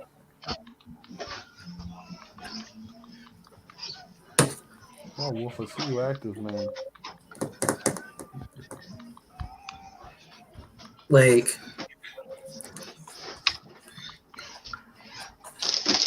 the whole idea is just like trying to come up with things that are juggler related on YouTube that for once are not focused solely on drama. That's a good idea. Like, don't get me wrong, drama sells, but it would be interesting to have something else. Like, I am definitely going to do art streams, and I'm going to do it to where, like, I'll have it to where Josh or Warlockside is in the chat, and they get to monitor the comments and tell me what people are saying. So that way I don't have to constantly keep looking at the screen. Yeah, it most likely be me. Yeah. But it's good to hear from you again, Warlockside. Like, you went, like, completely silent. Oh yeah. Oh, I went to Chicago for a few months. But I think it would be very, very interesting to do art streams, do this whole D&D thing, and have it to where people get to watch it, and maybe like every now and again, just like how Critical Role has special guests. Wouldn't it be cool, like every now and again, like somebody that is big to us joined in, like Vinny? Oh yeah. Or Rob or Rachel Paul or somebody like that. I bet you anything, if I told Chris and Tox about it, they'd probably be down. Like, I just got to figure out how to sell it well. Oh no. Yeah, like the most of the books I have were like Pathfinder, but I do got a digital version of the 5e rule book. See, Pathfinder is more 3.5 D&D, which is still pretty good. I love 3.5 because it was more role play based. Yeah. I'm sorry. I thought 4th edition was trash. I never played 4th edition. I just mostly played Pathfinder. Like 4th edition would straight up be 4th edition was straight up World of Warcraft on paper. Huh. I love World of Warcraft, but it's not meant for paper. Like, I'm envisioning like some straight up graphics, dude. Like, What do you mean? Tom Wood fucking graphics on this shit. Like I realistic mean, looking. If we can get Tom Wood to pull the money, not even pull the money together. If we can pull the money together to get Tom Wood, then it would be a great thing. But oh yeah, it ain't gonna be cheap. I can tell you that. Oh, exactly. Like, but dude, like, I'm sure we could do it. I mean, I'm sure we could figure it out. I mean, I think what we need to do is like have somebody like reach out to Tom and like tell him this idea. Oh yeah. Like, I feel like there should be a point where we do a stream where we don't immediately go into trolling each other and we just break it apart bit by bit and then pitch it. I mean, with the amount of fucking live streams we all do, and the going on for several hours at a time, it's completely possible to fucking do a D&D stream. Oh yeah.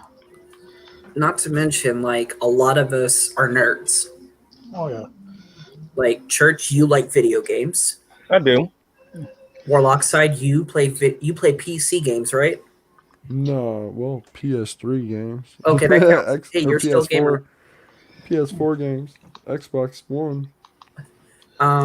Crazy. Obviously. We already know you're pro gamer over there.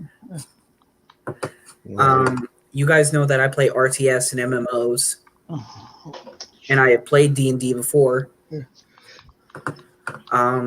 Shit. Church, like, we already know that you have experience with D&D. Seems like. Relatively. I haven't been playing as much as I want to. Yeah. I haven't played in a long time. Yeah. Esteban, do you play? Esteban, whoop whoop. Hang on. Whoop. No distractions. He's tattooing himself. I don't know if I could do that shit. Oh no, me neither. I don't think I'd be pushing hard enough. It won't turn out right. I went ahead and asked Dr. Shocker if he plays. I have no idea if he does or not. I mean, even if, technically speaking, this can be also turned into a LARP at the gathering, but that would be crazy. Esteban, do you want to play with us?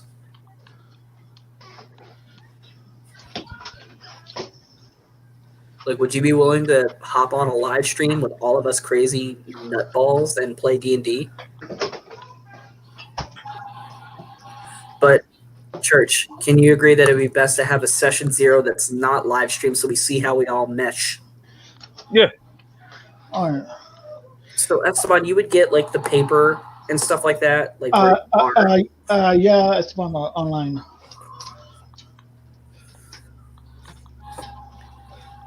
The thing is like, we're going to definitely have to trust each other's dice rolls. So like, fixing the dice rolls for yourself. Oh, of course. I mean, you can hear dice rolls. Yeah. If you're using physical die, but Yeah. If you're doing fucking the online die roll, you can see whatever number you want to fucking set. It would be a very interesting idea. Now, of course, the cool thing is like if it gets to the point that we start like getting an audience for this, like say if like it's the Gathering or if they were to ever bring DCG Con back, then they could have us like physically there playing. Oh yeah. Maybe not at the Gathering because the Gatherings would be party. The Gathering is fucking ridiculous. See, like I feel like if we tried having Warlock side trying to play at the Gathering, he'd be too big to remember his roles. Man, I'd be too big to know the fucking story. See, he would just be like, yeah, I've rolled like 520s. I'm God. Hell yeah, God mode. Well, I got that Brock Lesnar D20 set. And it turns out that he's been rolling ones like the entire time. I rolled a natural 100.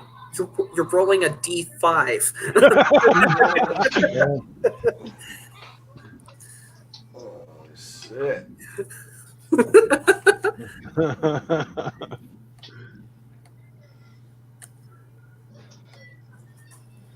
Shout out to the faceless old women who secretly live in your house.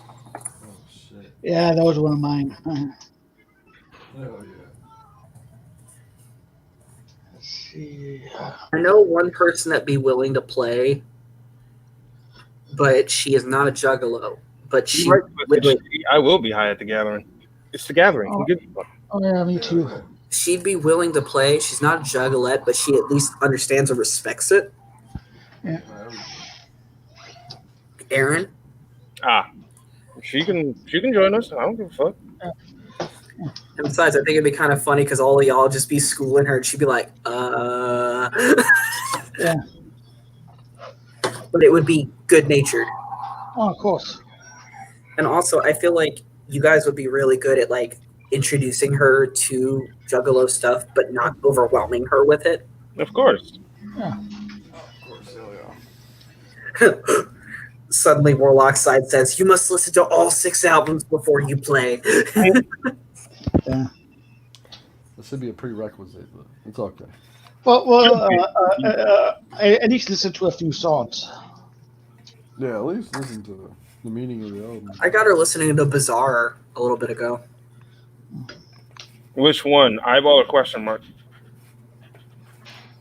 Eyeball. Bizarre or Bizarre? Actually, no. Hang on. I love the Bizarres, dude. The song that I had her listening to was "Take Me Away," and I'm trying to remember. I just know that "Take Me Away" has been stuck in my head. Oh. By the way, that's question mark. Okay. That was some of my favorite ones, bro. Like, seriously, that shit was some of the dopest shit ever. When they dropped that shit, I was like, oh, that's around the same time Freak Show came out. Okay. And they put that shit on, like, the TV, seeing fucking commercials showing, like, the albums dropping and shit. I was like, hell yeah. I asked Dr. Shocker if he was willing to do it. He goes, I'm trying to learn Pokemon trading cards with my 7-year-old because he's obsessed with Pokemon and it's quite confusing. I'm like, so that's a no. Yeah. Hell, you should just do like a online game, a computer game. Shiloh. Back in my day, man, we didn't have Get over here. internet and shit to keep up with the clowns. We had fucking, like, hotlines we can call and listen to fucking shit. The shit was fun, dude. We had to go to FYE to see if there's anything dropped yet. Calm down. Scrap, mute your fucking mic. Yeah. Mute your mic, we're choking your fucking dog. Shadow's having an asthma attack. She got too excited. Oh. When she gets too hyped up. Next time, mute your fucking mic. Okay, gotcha. No, it sounds like your dog thinks it's a goose. Shut up. Just saying. Fucking goose.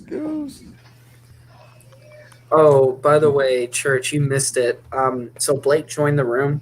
Was doing his usual trolling. He says, "Draw me like one of your French girls. Start with a penis." I'm like, "Okay, so a dot." Oh my god, you missed it because Taryn's mom kind of entered the frame, and like from the back, she looked, I guess, looked like Blake, and they just started cackling, and I had no idea why they were cackling at first. We were all like, "What the fuck is Blake doing at your house?"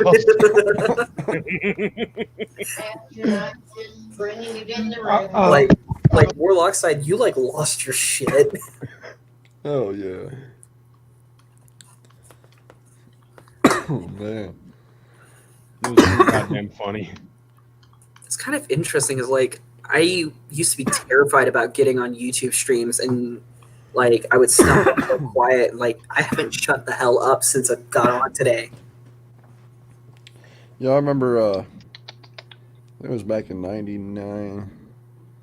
Like you could write to Psychopathic, Yeah. and they'll send you back. Like they send us back like this fucking the Psychopathics from Outer Space. Josh, don't get her riled up. I just got her calmed down. Yeah, like How the Wicked Tour thing or whatever they did. The Psychopaths from Outer Space tour. It was like a yellow sheet of paper, had the picture on the front, had the tours on the back, like tour dates. That shit was dope, dude. That's so dumb. That's some other shit now. I don't remember what all was in there. Ah, Jesus.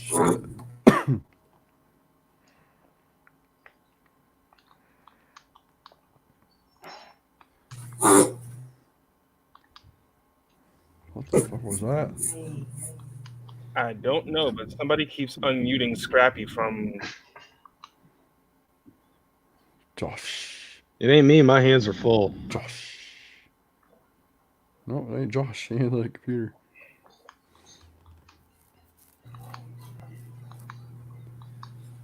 Wait. Josh, can you put Scrappy backstage for like 2 seconds? Never. I was say, never mind. That kid looked like the. You remember that meme where it shows that kid with no shirt and the title belt over his shoulder? So I heard your bitch ass was talking shit. Yeah. Hell yeah. Oh man. That shit was fresh, yo. That kid looked like. Oh shit. Shit. That shit's funny. Oh yeah, man. I've been having zingers all fucking day. Damn, crazy. I'm the one who said the thing about his girlfriend's mom looking like Blake. Yeah. And shit. Whoop, whoop. What up, Corpse? What up, Corpse? Whoop whoop.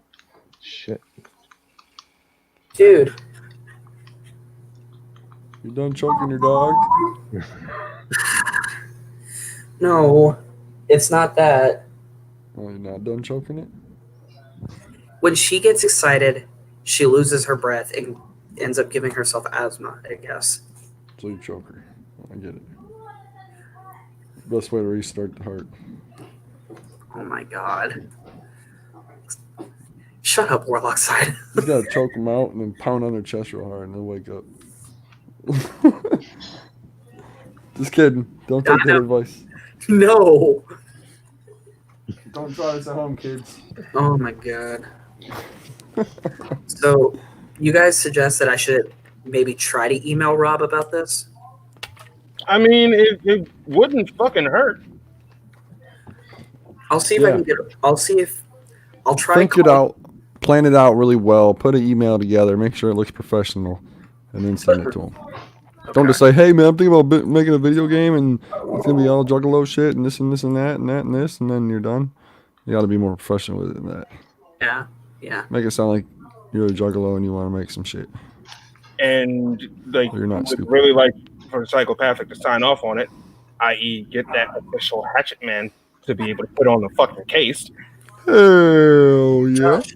Psychopathic. Get out of the camera. Get out of the camera. Amulet. Yo, we can have amulets, yo. And the amulet, a Hatchet Man amulet. That should be like a protector thing. Yep. Yeah. That'd be interesting. Maybe specific classes and stuff just based on this campaign alone. I'm telling you, each of the Joker's cards are big ass fucking bosses. And your hatchet man, you pull it out, and out comes the hatchet man. Fucking helps attack. Swinging the hatchet. Huge hatchet man. I ain't talking about. I'm talking like huge. Smashes down the hatchet and fucking everything just goes. Yeah, that'd be kind of cool. Hell yeah. You gotta build it up. So I'm gonna hop off for now.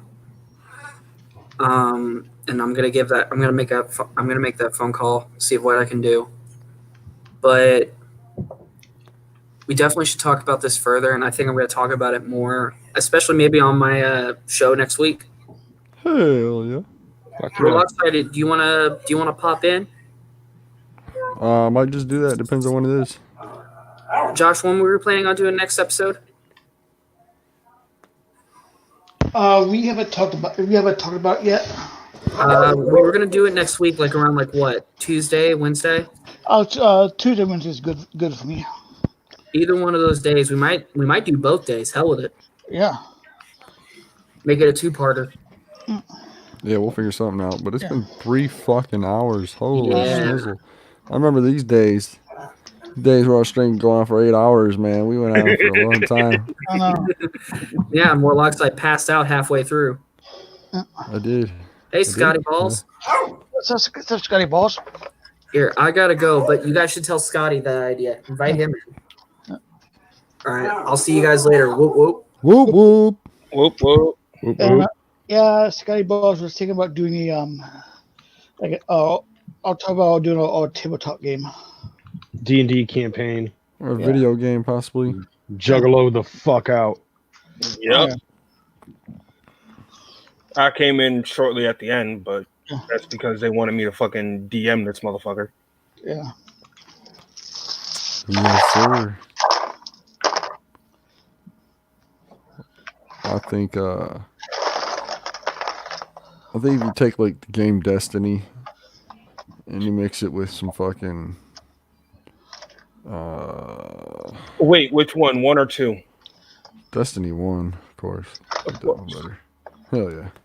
And then you mix it with some other shit, make it Juggalo like with fucking the big ass fucking creatures that you gotta go kill as fucking Joker's cards instead, dude. That'd be so fucking sick. Oh yeah. Hell yeah. Dude, that'd be so dope. I know.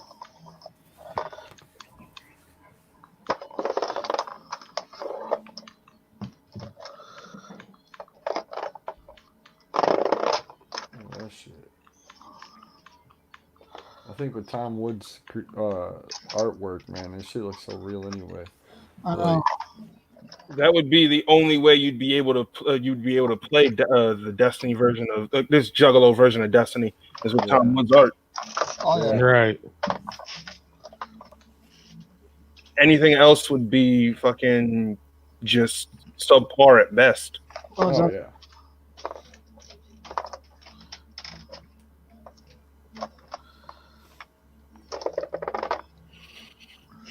That's dope. Oh yeah. Take different shit from the albums and shit, put it into the fucking game. Oh yeah. Yeah, like the Amazing Jekyll Brothers would have a fucking Mad Professor character. Yeah. Yeah, shit like that. Like small bosses you gotta beat. Mm-hmm. Oh yeah. Like the riddle box would have like that was judge. Yeah, the judge. Yeah, they shit on the game and take them fucking. Oh man, what else?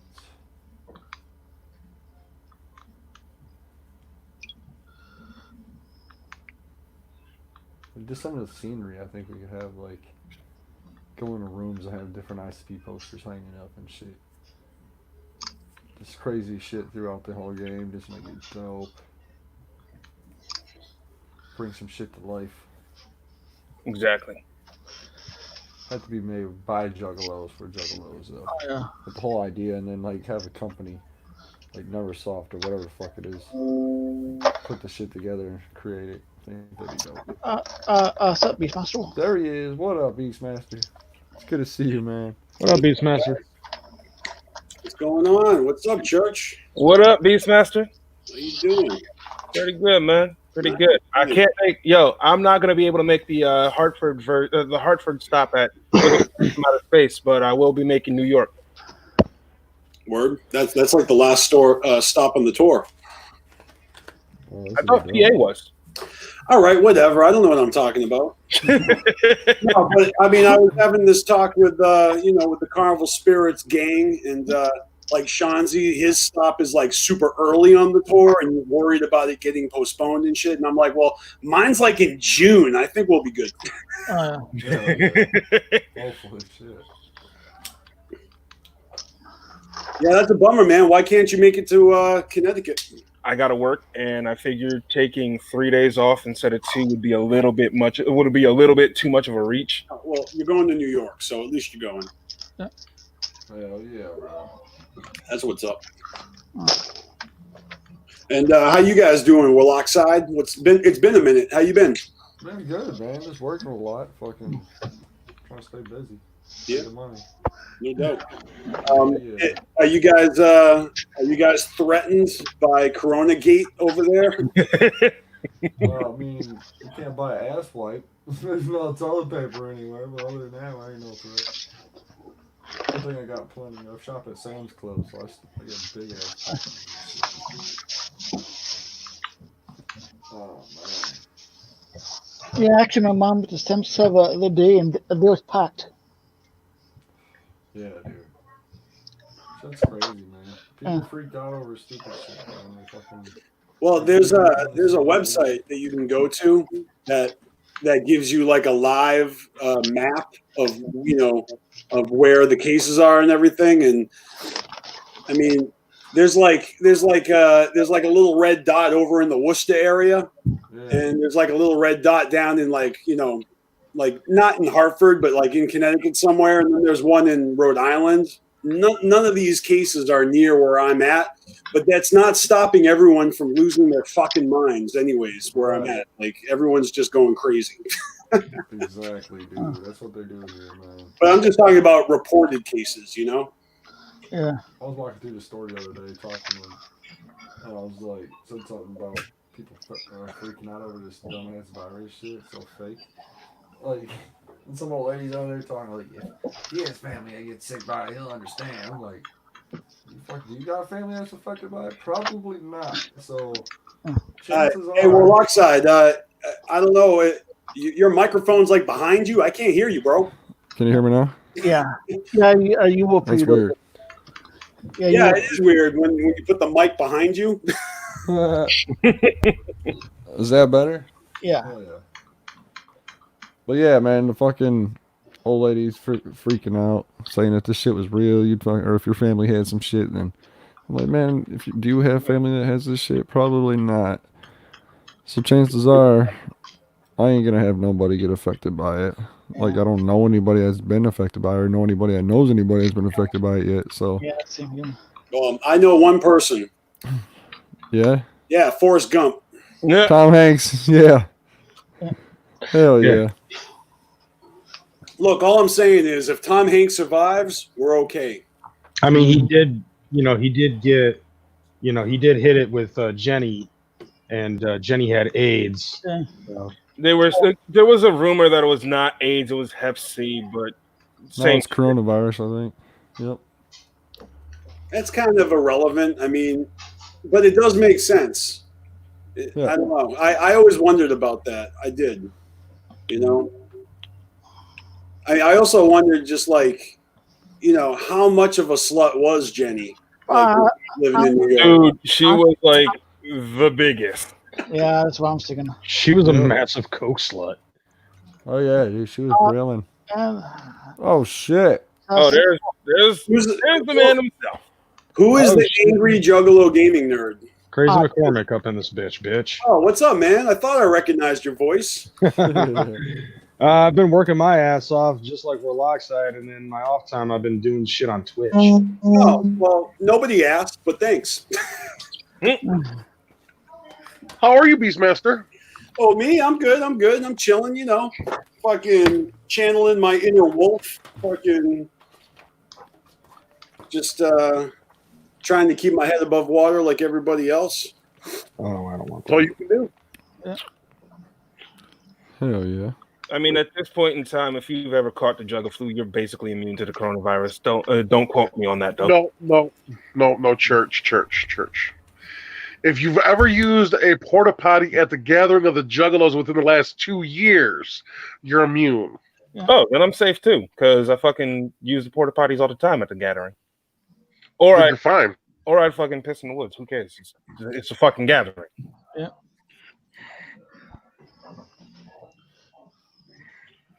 So what's up, fuckers? It's been about 5 months since you all last seen me. Yeah.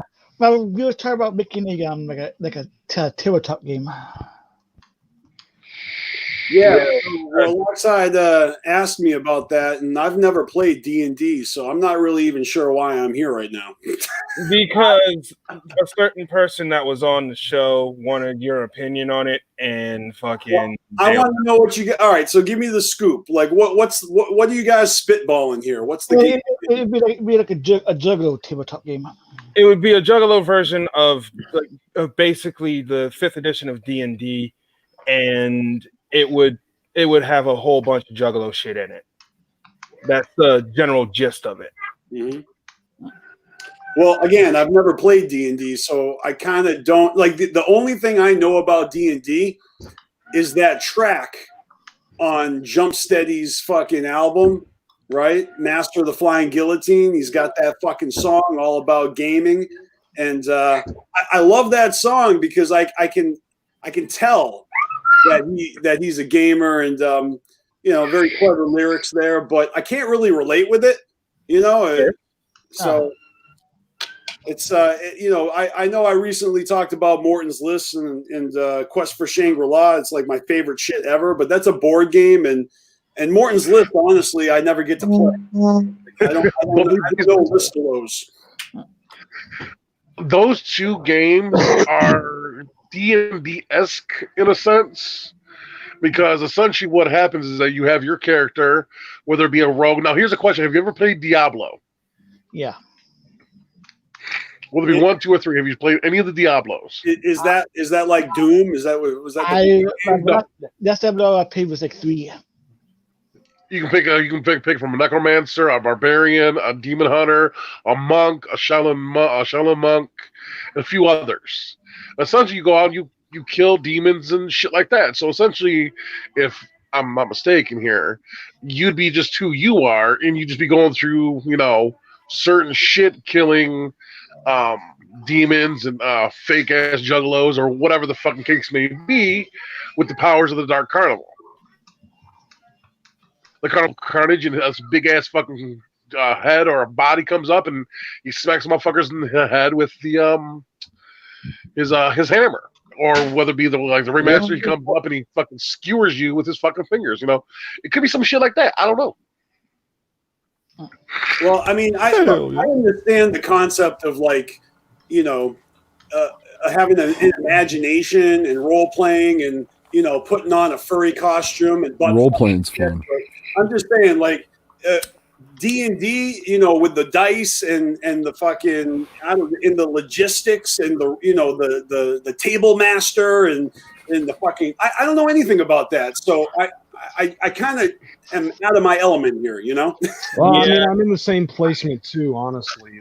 I don't understand I don't fully understand the construct of how that shit works, but I understand the elements of putting in magic and stuff like that. You mean I tell think me the fucking crazy version motherfucker? That motherfucker over there. No, wait, he's over here. No, he's over there. The fucker in the corner has never played Dungeons and Dragons. No, you just put him on blast and scared him away. Nice job, fucker. Hey, this is what I do. It's what I do. Hell yeah. So look, I mean, I'm curious, but you guys got to tell me, if playing D&D is a thing, how would you make it a Juggalo thing? So what is a thing that you could take and you could change it so then it is Juggalo-fied, Right. But You are in fact Go crazy. asking the wrong people. This was totally. Hello, I used to play. I have a really good friend. His name's Aaron. He actually has. It's called the Eye of the Beholder Guild here in Michigan. He's a big D&D nerd. I used to be a big game D&D nerd myself. Well, run the idea about it, Bio.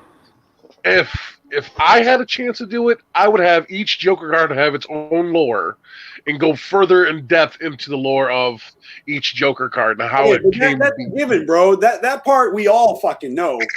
I'm asking. I want to know about the D&D part. Like, somebody just tell me, like in a real simple layman's term way, like, how do you play D&D?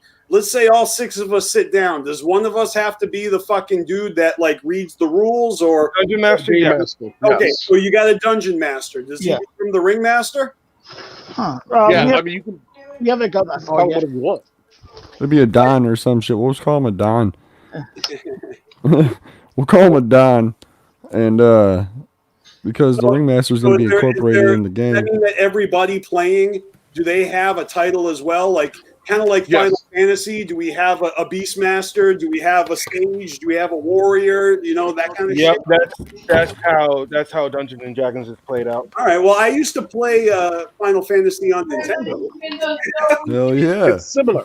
Yeah, it's quite simple. That's why I'm able to understand exactly what it is that everybody's talking about. Yeah, that's why I kind of get it, but I just actually have never played. You know, I think maybe I was the nerdiest kid I knew. I didn't have any other nerd friends, or all the real nerds fucking stayed away from me because I actually played soccer. So, you know, you play sports, so the actual nerds stay away from, you know, I don't know. I don't know what it is, but I don't know anyone that played D&D where I grew up. Everyone was playing Manhunter, running around in the neighborhood, playing Manhunter, capture the flag, that type of shit. Yeah. This was mostly Scrappy's idea, so I'm just picking your brain. I mean, I want to know. Well, it's better than picking his nose. I mean, hey, you can pick your nose. You know?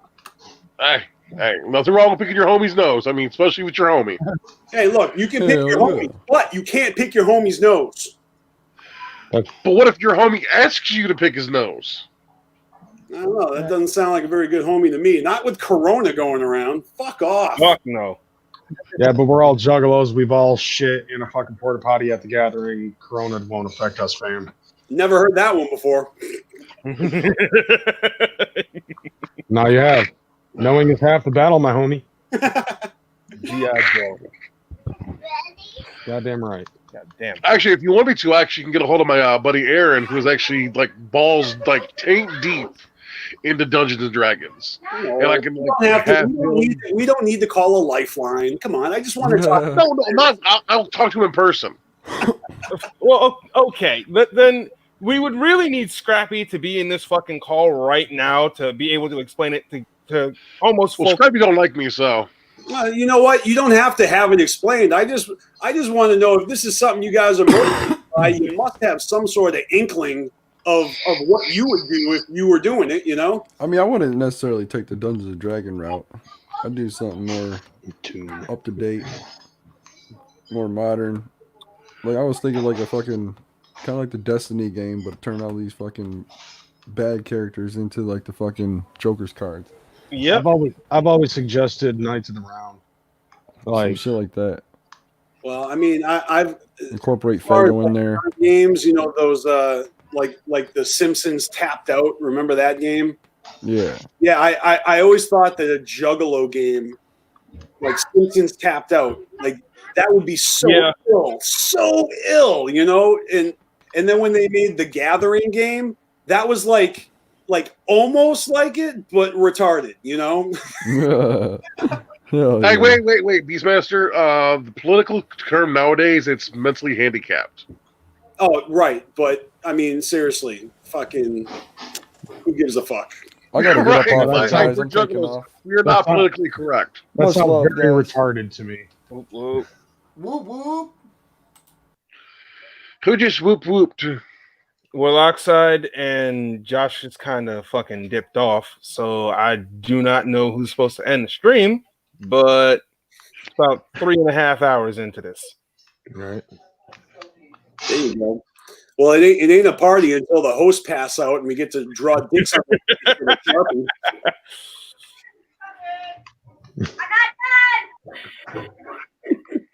But I will say this much: it is good to see all you fuckers' faces. It's been a long fucking minute since I've been up on this motherfucker. Oh yeah, it has been. Ah, fucking crow. Wah, wah. But I will say this much in Warlock Side's defense: if you've drunk Flint water, you're absolutely immune to everything, including AIDS. As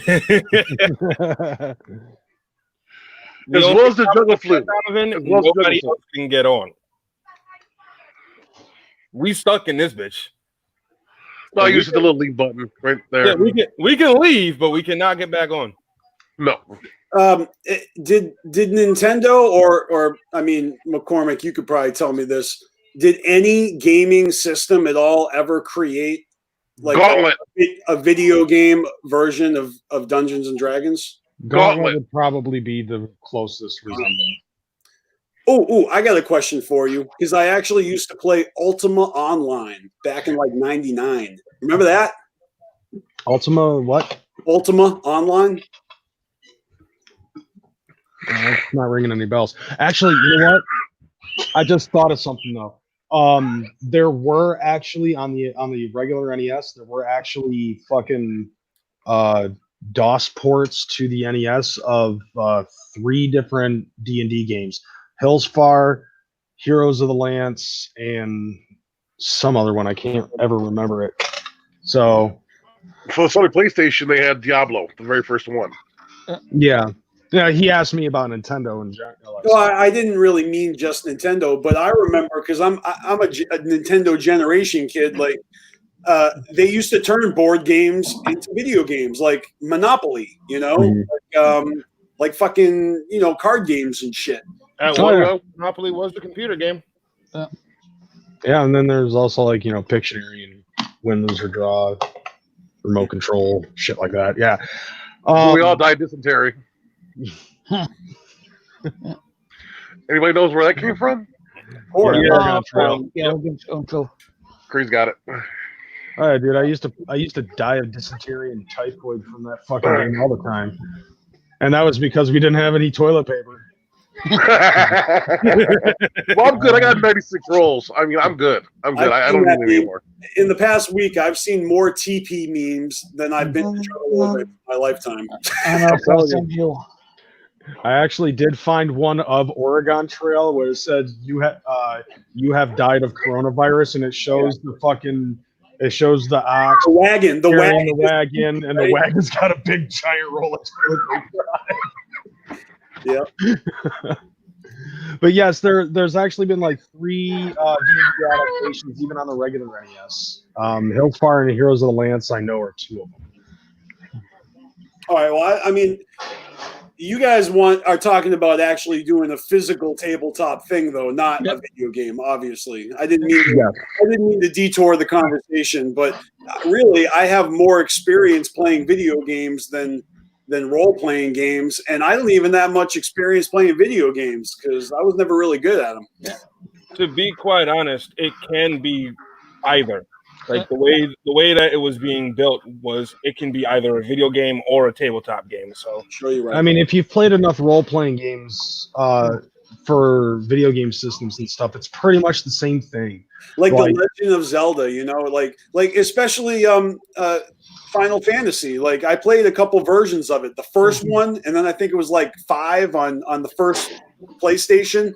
That shit was fresh, Yeah, Wolf just dipped out. But yeah, I mean, like Final Fantasy specifically is probably the closest thing to a D&D adaptation. All it is really, like the difference between playing a tabletop version of it and playing a video game really is just like in the video game, you're playing by yourself, you're controlling all the characters, and the storyline is already written there for you to a point where you don't even like the writer of the game was the DM. He created the rules, he created the fucking boundaries and the limitations, and like how you achieve magic and shit like that.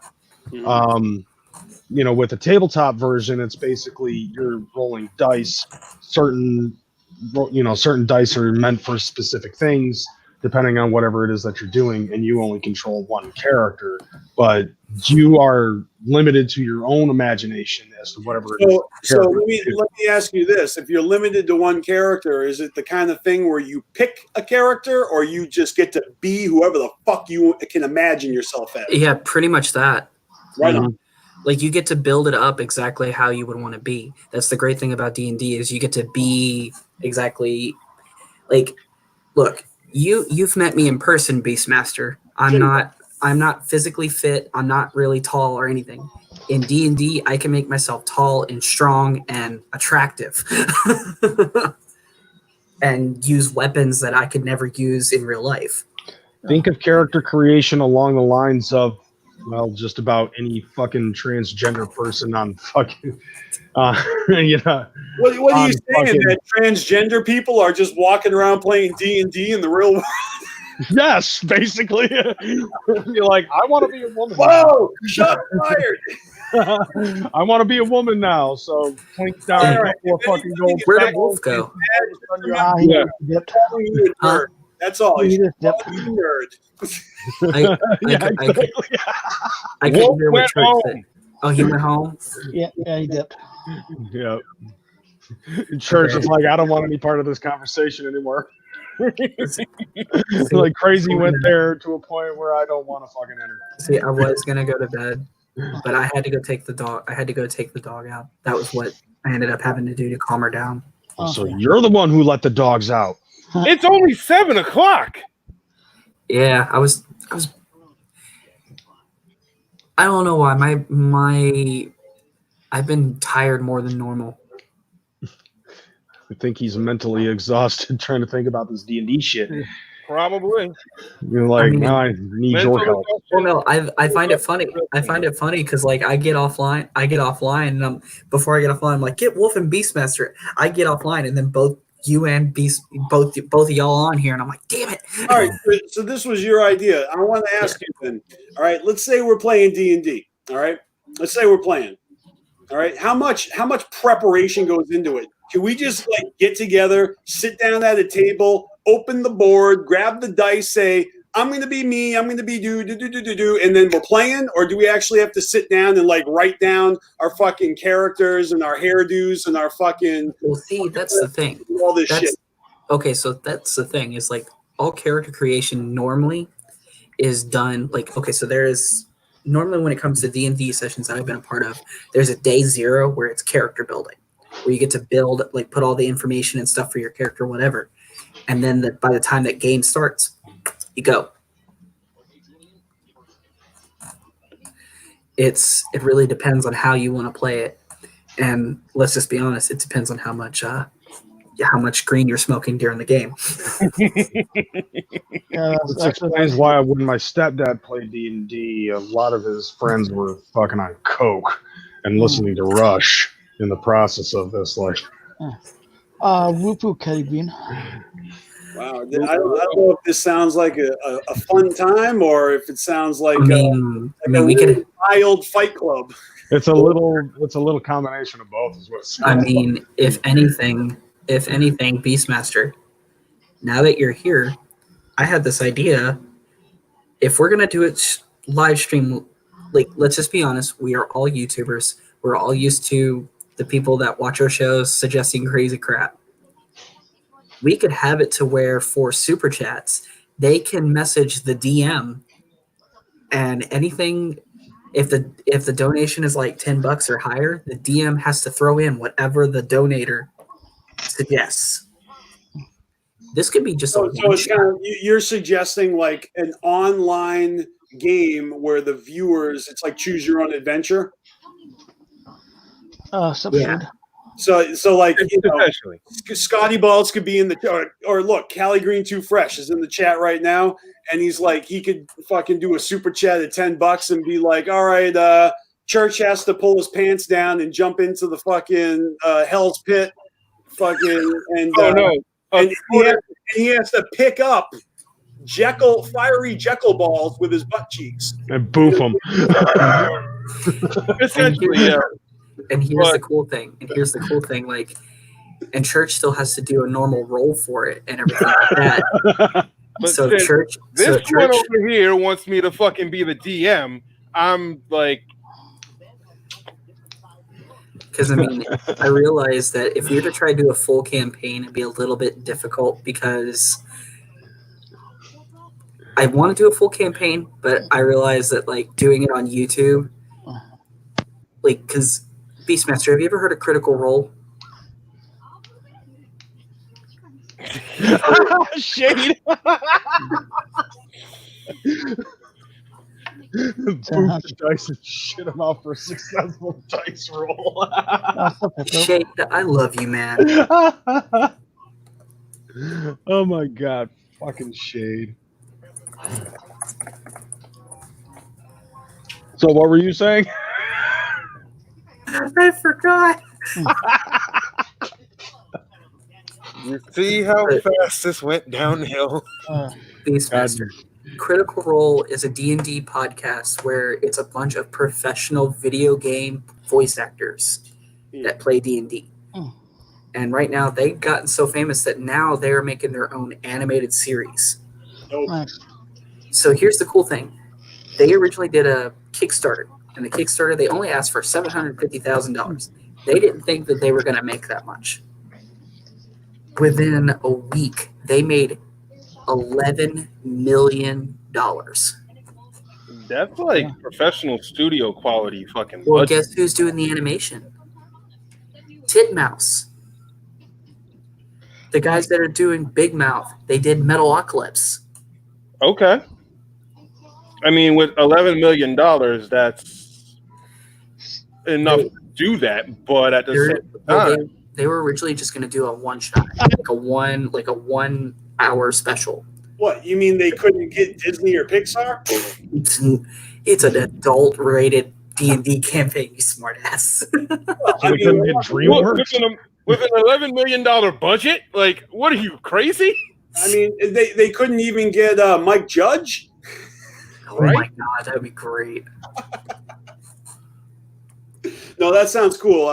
I mean, again, this is out of my. This is not my field of expertise at all. Okay, so I just never hear anybody talk about this shit. You know, See, the reason you were brought in is because of your Juggalo expertise. Well, I mean, I'm not even sure I'm an expert in that either. Like these days, you know, I look around at the Juggalo world and I find little I relate with. You know, maybe that's because I'm an old school Juggalo, but that's the reason why I thought of you. Because I'm gonna be real with you, Beastmaster. The first time I ever typed Juggalo on YouTube, you were the first person that popped up doing your little speech at college. Hell yeah, that's what's up. And then Carnival Spirits I discovered later. Well, you know, Carnival Spirits, was that even around when I uploaded that video? I'm just saying that speech I did in 2001, and I think I uploaded it in 2000. Oh, maybe I did upload it after Carnival Spirits. I just thought of something, though. I don't remember. I just thought of something, though. Like, we could have it like every episode we have a different rotating cast of players. Shade, you should have it to where all of Deviant Horror Entertainment plays. Do those guys play? Do those guys roll? Do they play D&D? I'm not sure. You're like, I don't care. I just want Juggalo to come and role play with me. That'd be interesting as hell seeing Ratchet and guy fucking doing that shit. Look, if okay, so I'm just imagining. Let's say I'm playing Juggalo D&D with you, and you know we're role playing. Like, what exactly kind of like you said, you're ugly, you're stupid, but you can pretend that you're handsome and strong. I'm kidding, by the way. I think you're fabulous. Okay, but I'm just saying, like, so what? All my deficiencies, I get to erase them, and I get, you know, if I'm short, I get to be tall. If I'm weak, I get to be buff. You know, if that kind of thing, right? Mm-hmm. So if I'm a Juggalo and I'm role playing in a D&D game, like, what the fuck am I imagining? Like, I'm just saying, like what's the Juggalo version? Because is D&D not like supposed to be fantasy, like knights in armor and chivalry and not always? You know, there's many different forms of D&D. Like you've got Shadowrun, which is like a post-apocalyptic fantasy world where like it's orcs and elves and stuff, but there's guns and like spaceships and shit. Like a cyberpunk future thing. Category, but they don't have guns. So is there a sci-fi D&D? Yeah. Shadowrun. Also, because like Shadowrun, like, okay, so you know what? I'm just gonna say this: Shadowrun probably might be my expertise at this point. So like, because you know it's based off of the same shit. Shadowrun is it's a paper and pencil fucking game. In that adaptation, like it's a cyberpunk future. One of the things that you could do is you can actually grab armor grafted onto you physically through a doctor. At the same time, you can also have a data jacket planted into your brain so you can hack into the internet, and steal files from companies and shit like that. So like D&D isn't limited to just Dungeons and Dragons. There's all different sorts of storylines that you can incorporate into that type of gameplay. So it really, like I said before, and the story basis is going to go into whatever the DM setting. So instead of Dungeons and Dragons, it could be man caves and sex slaves. Pretty much.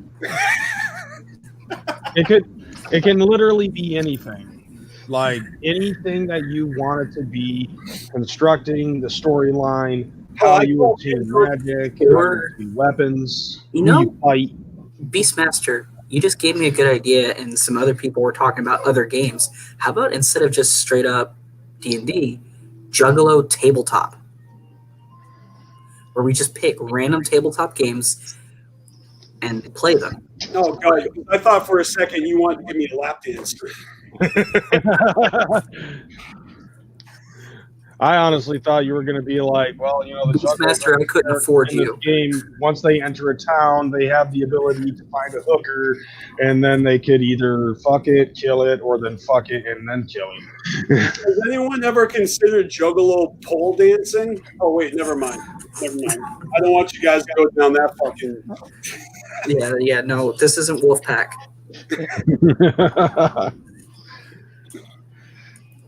Yeah, I went there.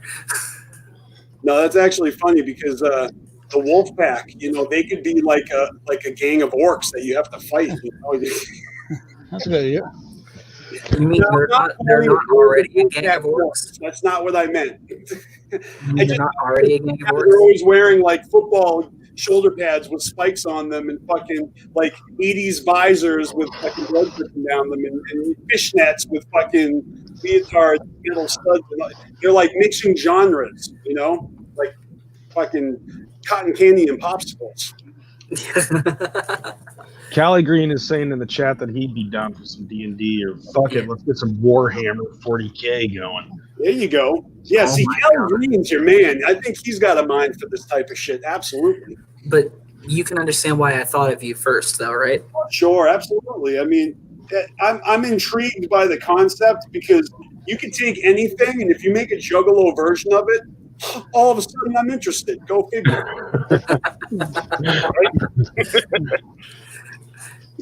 Oh, Shade, if I see that you're in the chat, how about you hop on the call? You can put me backstage if you need room. No, we could do up to 6, so that's cool. Shade, from what I've heard, like Psychopathic has not copyrighted the term Juggalo. Either that or they have, and they just don't care who uses it. Have you guys? Don't you remember? I didn't somebody try to do that. Remember that a few years ago? Mm-hmm. When somebody tried to copyright Juggalo? Oh yeah. Come on. That was like a huge hot button subject for a minute. For a minute, but ADHD and all of that. I know, but I didn't remember that until just now either. But that did happen once. Like, okay, let me give you a prime example. You remember that T-shirt that I came out with that had the Hatchet Man with a Nintendo controller in it and shit? Oh, sure. yeah. Yeah, Nintendo fucking yelled at me about that before Psychopathic did. Wait, did Psychopathic yell at you too? No, they didn't. Oh. I'm still waiting. Okay. For Rob to send me an email. Can you shut How that did down? Nintendo get at you? What the fuck? Did like you get an email from Mario? Right. No, actually, it was like an automatic thing from Teespring. They asked me to shut it down, and I was like, "Why? Why did this get shut down?" And they said, "Because you named it NES. If you re-upload it with something different, then and not have anything to do with Nintendo, then you should be fine." Wow, just over that? Just over Yeah, over the name. NES. Because I called it NES Man. Right. And they, it was up for like a week, and then they fucking removed the link.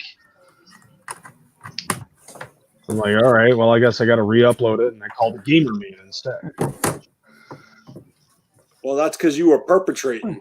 You were perpetrating on the fucking on the Nintendo fucking gang. Well, it was the NES controller, like the design of the NES controller, and that was it.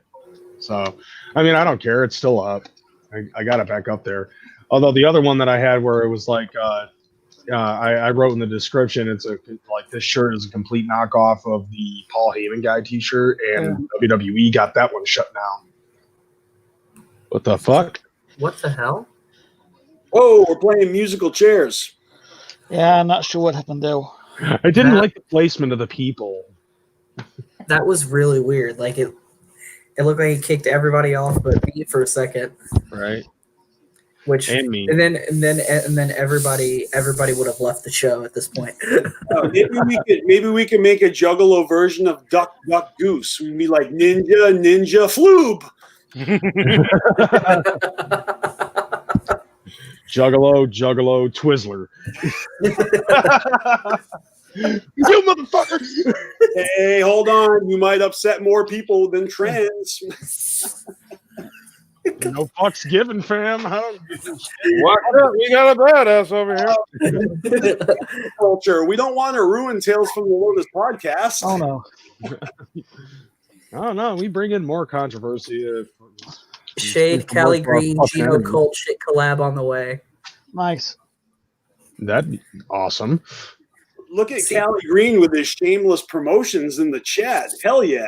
You whore. I love it. Where can we hear this Shade, Callie Green, Gino Colt shit collab? I know, but I'm just trying to get Callie to spell it. I'm making assumptions, but see, I'm waiting for Shade and Deviant to say, "Oh yeah, by the way, we're now signed on Psychopathic." I'm like, "All right, I expected that." That'd be cool. Like that would be dope. I don't expect anybody to be signing to Psychopathic probably for a long time. Even people signed to Psychopathic are having a hard time putting out albums lately. That's true. I mean, honestly, you almost have to pull the Ouija approach, have shit just stockpiled, waiting to go, and then sign the Psychopathic. Yeah, I don't think Psychopathic is a record label anymore. I think it's a boarding house for fucking starving artists that have a hard time paying rent. But did you see what Shade said? They're too book for us. Now that's shots fired, son. I'm not reading that. No, I've heard this argument already because I don't remember who it was, but they were saying that on the boat at Big Balla's, Violent J was constantly trying to push out merch and stuff and saying that they're broke and shit. So buy the merch. Yeah, but I take that as a joke. Like when CPN goes, "Oh, that's a nice fucking pin. Let me get that." Right. I looked at it like this is coming from the guy who broke down how T-shirt sales are, and by the time they make the cut, they owe $2.58 on every shirt sold. So don't buy the shit. They're going broke. Apparently, there has been enough shirts sold by Psychopathic for them to get this level of broke. I don't know, man. I mean, if there is merchandise out there that you think is fresh and you want to buy, you better buy that shit before it's gone. But if somebody says, "Hey, buy this," and that's why you buy it, not because you actually want to buy it, just because someone told you to, well, a fool and his money is easily pardoned. Am I wrong? Yeah, I true. mean, like if he was being legit, then it was like basically a fucking pity purchase. Like I feel bad for Joe Joey. They're willing to fucking give a pity purchase. I mean, that's why you got to ask. You know, you got to take a shot. Shots fired. Oh, please buy my shirts because I'm going broke too. I'm not going broke, but you can fucking listen to my music for free on Spotify. I'm not asking for money, but literally, like I listened to Joe Rogan, Joe Rogan podcast. Right. Yeah. I really enjoy his shit, and it's not like I've been listening to him for fucking 5 years or nothing. Like I've recently kind of gotten addicted to listening to some of his stuff. I don't like the M&A. I mean the Eminem, MR. M16 MMA talk. I'm not into the fighting shit, but I like when he talks to comedians and actors. And anyways, what was I talking about? Hell yeah, Shade. He was every once in a while he says some shit that just clicks with me, and I'm like, oh man, that relates to the Juggalo world so bad. So, really insightful shit sometimes. But anyways, he was talking about how comedians. When comedians are out there or struggling, starving actors, out of work actors, when you're out there in LA and you're networking, you're going to, shindigs and you're trying to get your foot in the door and you got your manager and your agent and you're doing, what do you call them? Not interviews, but cast calls and shit, like stuff like that.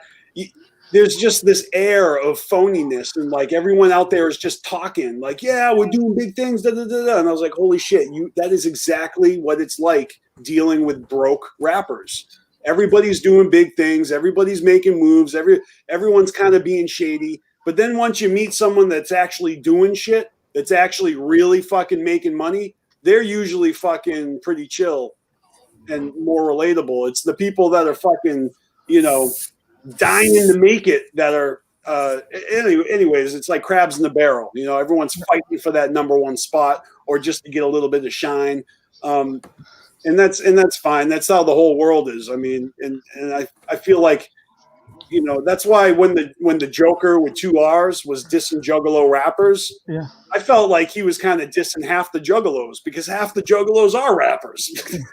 I mean, that's fair. I can relate to what you're saying when it concerns all of that shit because we all see it here in the YouTube community as well. Yeah, it crosses over and stuff. Definitely with YouTubers because that's like a public figure type, mentality. Oh yeah, where you're trying to drum up a fan base, or you're trying to, develop a following, or you're trying to build your brand. Right. I think Shaggy and the Creep Show is fucking phenomenal. Oh, it is. Guys just hop up and fucking school it. It was like they were made for that shit. I love it. I really love what they're doing. I can't. I feel like they aren't getting enough attention, so they need me to tell everybody how awesome they are. Because you're not already watching, right? No, they're the shit, man. I'm really enjoying that stuff. It's pretty funny. See, it's kind of interesting because like a lot of people in the Juggalo community are rappers and everything like that, but I'm kind of like over here like I'd like to start like a death metal band with like based on the lyrics of like all that lore and stuff like that. But the issue is they're death metal fans, not many death metal musicians. Death metal music. Well, I mean, being a musician takes dedication, skill, practice, right? That's stuff that Juggalos. All right, I was about to say something rude. Look, my best friend is a Juggalo, and he's the one that got me into ICP, like back in like 1996. Right now, this motherfucker is teaching himself how to play guitar. Like he shelled out and bought himself like a couple of guitars. He is on YouTube, like watching tutorials, practicing every day. This motherfucker used to just play fucking help me out here. What's the game called? Guitar Hero.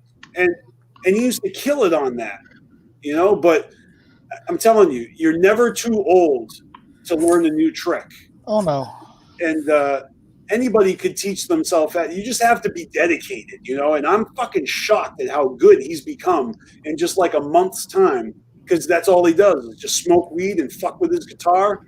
And now he can like play Slash, right? Sweet Child of Mine. He can play the song. It's amazing. He taught himself how to do it. Nice. So I'm so if Buffalo is a fan of metal and they want to play metal, they can do it. They just got to put their mind to it. But you're right, man. Like being a fan and being an artist are two completely different things. And when I say like juggalo rappers out there, I'm not saying everybody out there is actually trying to be a rapper, but a lot of motherfuckers like to spit. I mean, come on, standing around on the street, fucking in a cipher, doing some battles, whatever the fuck you're doing, just fucking around, rhyming with your friends. This is the equivalent of like back in the 60s or, you know, back when Bob Dylan broke out, you know. Look at all the folk people just traveling the countryside with guitars on their backs, fucking playing basket houses, right? Yeah. Making pocket change. That's how I see the Juggalo underground, is a whole lot of motherfucking amateurs just having fun. Music, you know, sharing the vibes. The underground is the place to fucking do that shit. Yeah, and IPP has cultivated this whole community where we can actually go to a festival and actually perform in front of like-minded fucking it's fucking crazy. It's really just insane. Like there's so much opportunity, and yet I don't know. I mean, most people don't put the best foot forward. So, you know, it's like Jim Carrey said about depression. You know, it's real, but if you're not getting water, sunlight, sleeping good, eating right, you're not giving yourself a fucking chance to beat that shit. Same thing with success. If you want to be successful, you're going to have to sacrifice something. Oh, yeah. Like the idea that I had, like, Beastmaster, have you listened to like In Flames, Amon Amarth, Cannibal Corpse, any of that? That would be a negative. Okay. So that's the kind of stuff I want to do. Like, I'm a vocalist. I do the guttural shit. Like, I do have a recording that I've done and all this other stuff, and I'm always practicing. The issue that I have is like finding actual metal musicians, or if there was one juggalo I found in my area that plays metal, but as soon as he found out I was trans, he threatened my life. Well, you don't want to be in a band with a bigot, all right? Yeah. That's not cool. Yeah. Oh, no, it's not. I mean, I don't care how good he is at guitar. He gets a whack point for that. Yeah. Oh, yeah. Oh, totally. And it sucked because, like, he was a damn good player, too. But then as soon as he, like, expressed his fucking... expressed his bullshit and, like, threatened me, and then also, like, threw some racist shit in there, I was like, all right, I'm done. It's mind-boggling how somebody can be so talented and so maybe charismatic or maybe influential, but then, you know, that's like almost like their job, and that's their ability. But then their belief system could be fucking made of dog shit, you know, and their personality could be fucking dog shit. And, you know, so that's why it's difficult for me to actually do this, because if I find out someone's a shitty person, it's hard for me to be a fan of them. They're twisted. Yeah. You got a case of the coronavirus there, Beastmaster? I don't know. No, it's the Twizzler virus. He was choking on that haterade. Choking on that haterade. No. That don't get it twisted. Don't get it twisted.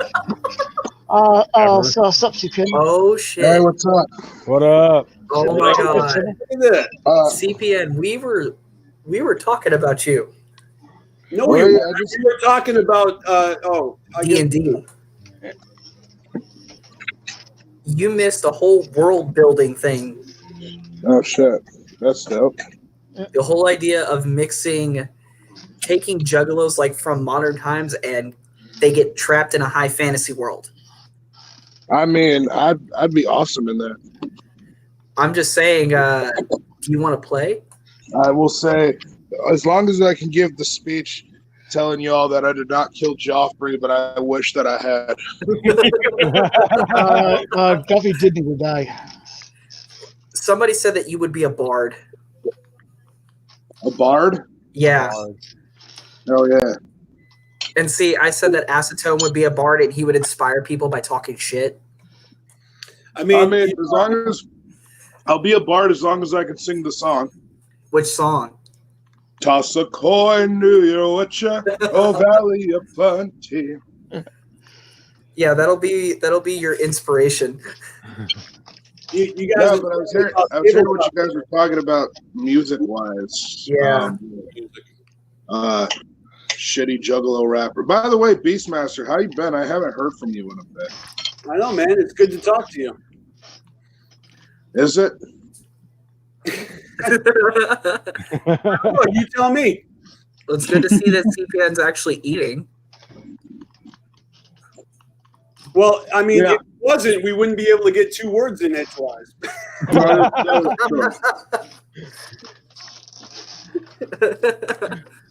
It's pork. It's pork. Not pork chops, but it's pork. I'm starving. You're starving, yet your bra size has gotten a lot huger, CPN. Has it? It's good to see you, dude. It actually hasn't. What happened was I lost a bunch of weight, and but not in my pectoral region. So now it just looks bigger. Well, now you just got to eat more donut-flavored donuts. That's true. No, man. Before music, we were talking about tabletop games, and CPN's the one that brought that shit to DCG Con a couple of years ago, right? Yeah. Well, I had my D&D adventure. Yeah. Yeah. So the Mystic Six. Exactly. So this whole idea that we were, you missed the death metal spooky because you took too long. I have this idea of doing a straight up death metal band that is focused on that, like, has Juggalo themed lyrics, but it's actually death metal. It's not like rap metal or anything like that. It is straight up death metal. What exactly makes death metal death? I mean, is there like chords on the guitar that is deadly? Or are you just talking about the lyrical content? Usually the lyrical content and the vocal style and really fast fucking blast beats. Yeah. Like the vocal, like the lyricism behind it usually consists of 2 things. Kill everyone and be brutal. Oh my god, Mayhem. Oh, that is the most, oh my god. Mayhem's crazy, but they're so good. First band where their lead singer shoots himself in the head and his bandmates make jewelry out of bits of his skull and make a stew with bits of his brain. And did they take a picture of it? Of him? There's a picture of it online. They I used thought it for hardcore when I found out that Tupac's homie smoked his ashes. Okay, Scrappy. What? Let's be real. Your musical inspiration is Davi Vanity. No. Oh. No. Is that the elf from Harry Potter? No. That's the asshole from Blood on the Dance Floor. Yeah. Oh, I know that. That's crazy. Yeah. Bands. I saw your Facebook post. Did I get that right? Blood on the dance floor. I hate Blood on the Dance Floor. Blood on the Dance Floor is literally cancer for emo kids. Dude, Blood on the Dance Floor is that one band that Big Nick would not shut up about how, like Davi Vanity being a pedo and shit. My question is, how are you going to name your band after a Michael Jackson song and then turn around and actually do pedophile shit? What the fuck? Oh. That's called hiding in plain sight. And see, the thing, I'm going to tell you something. You guys think that, like, CPN, me and you have talked about how, like, the extreme left is cult-like. The fan base for the Blood on the Dance Floor was worse. They were called I'm pretty sure. I'm pretty sure fan bases of anything is cult-like at this That's point. fair. But the Slash Gash Terror Crew, yes, that was the name of their fan base. If you said one negative thing about Davi or Jay, you would get harassed to the point of like you had to get offline. Wow. Challenge accepted. Well, their fan base has completely died because everybody realized that Davi's a fucking pedophile. Yeah, well, even Chris Hansen is moving on to him. Oh yeah, I heard. Blair White's also got her fucking hand in that shit as well. Hey, Beastmaster, I actually thought of you yesterday. How's that? You know what came up in my memories? What's up? That time Tommy Sotomayor threatened me. Oh, right, the other TJ. Yeah, remember when we were talking about you, like, and I seen him threatening you, and I was like, what the hell? Yeah. Wasn't that because you, didn't you, like, at him on Twitter or something? I replied to a tweet. Yeah. And told the drunk peasant's joke. Yeah. I didn't realize it was a joke and thought I was threatening him. God, does he still? I haven't checked him out. I'm not subscribed or nothing. Is he still doing his thing or? I have no idea. I know he had a website, but I actually don't know what he's doing. I should look him up. I'm kind of curious too. I'm going to look him up too. It's been a long time. I find it amusing, CPN, that like you have a tendency of pissing off a lot of people, but you're just like, oh well. I mean, you know, sorry, I'm not Also, worried about your feelings, fam. Thank you for being on my second episode of Scrapping with Scrappy, by the way. Yeah. And thank you for all the views that you brought. Yeah. Oh my god! Like somebody's pointed out, like, yeah, see, the only reason why you got 43 viewers is because CPN and Chuck are in here.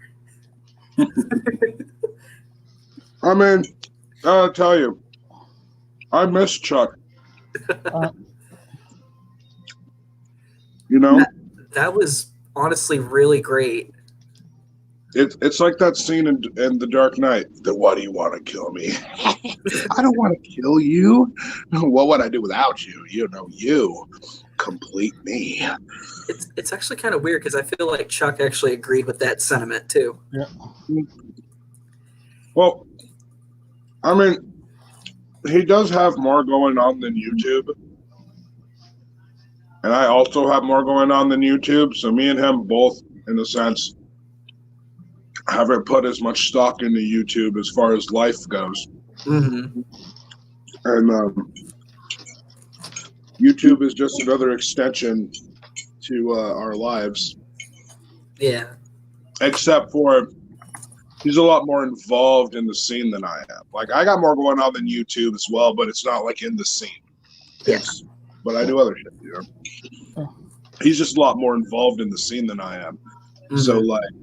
So he can go off YouTube and come back. Oh yeah, I've been going to all these shows, doing hosting gigs, and I'm like, yo, I fucking got platinum status on Resident Evil 2 remake. I mean, I'm just saying, fam. I mean, it was kind of just great to have y'all on there, and then also like the conversation was really good too. Yeah, me and Chuck either do one of two things. We're saying the worst shit to each other, or we're having a very cordial conversation. There's nothing like in between. It was really cool though, because like we brought up the whole thing about like me trying to get on there and like talk shit like way back in the beginning, and how he like roasted the hell out of me. Mm-hmm. And we told him like, hey, you calling me Josh's son has become a meme, and now we run with it. And he actually genuinely seemed thrilled with that. Because we told Tom Wood. Like, Tom Wood legit thinks Josh is my dad. Yeah. Yeah. Oh, by the way, I'm mad at Beastmaster. Why's that? It's Hands 30 Beast. Oh God. Because of you. Because of you, Beast. Because of you, TJ. I have become obsessed with some music. that I didn't even know much about, and it is because of you. Oh God, what happened? What'd I do? There are times where I will sit here on repeat. Baby's on fire. She got me going fucking crazy. Oh my God. Why am I listening to this? Are you serious? You started listening to D. Antwoord because of me? Yeah. Nice. Like, I had no idea who they were, and then I remember you talking about going to see them. And then you posted video. And I was like, that sounds dope. So then I looked them up. Yeah, they are dope. I think you're freaky and I like you a lot. You checked out their music. They got some dope music videos too. Yeah. Oh my God. So I remember, so with the ex, I remember I showed her the Babies on Fire video. She was like, what the fuck is this? And I'm like, I know, right? I think the same thing. How many views do you think this video has? And she's like, if this has over 1 million views, I'm going to lose faith in humanity. And I went, ooh. So, yeah. Try like 258 million. She's like, what? Like, this is garbage. There's a movie. There's a movie out a few years ago called Chappie, and D. Antwoord, they're in it, and they're playing themselves. And it's not like they're just some goofy side characters like Twisted and Big Money Hustlers. They're like main characters in this movie, and they get this robot. It's fucking ill. If you like D. Antwoord, check out the movie Chappie. Yeah, I know about Chappie. I never watched it. I know about it. That's dope. Yeah, I like it. And then so Roxy was like, I don't like D. Antwoord because she only knew the one song, the Pitbull song. Yeah. Which I don't like that song either. But her friend likes D. Antwoord, and we made her watch a bunch of videos, and now she's like, this is dope. It's kind of infectious, you know. I mean, it sneaks up on you. I remember first hearing about them when they had that song where he's like, I'm a ninja or whatever, the ninja song. And and you know, and again, like you said, it already had a gazillion views, and I was like, who the fuck are these guys? Like, yeah. I mean, back then I was still calling them Die Antwoord because I didn't know like, you know, how to pronounce shit. And I'll still call them Die Antwoord all day. Like, I'll literally say it ironically just to spite people. Of course, you would. Yeah, I would. CPN. What's up? I got to point out something really funny, though. When we were doing my show and you came on the show, my girlfriend remembered when she had, like, hopped on voice and you get like, playfully, like, told her to shut the fuck up and stuff like that. There's nothing playful about it, fam. So anyway, she comes walking by and she looks at the camera and she sees you in the corner. She goes, oh, it's CPN, and then just walks off. Yeah, I saw that. There's nothing playful about it, fam. we just respect women around here. Women are things. Women are things, Oh, right? hey, that reminds me. I gotta say, since we're actually able to talk right now, CPN, congratulations on your recent marriage. Thank you.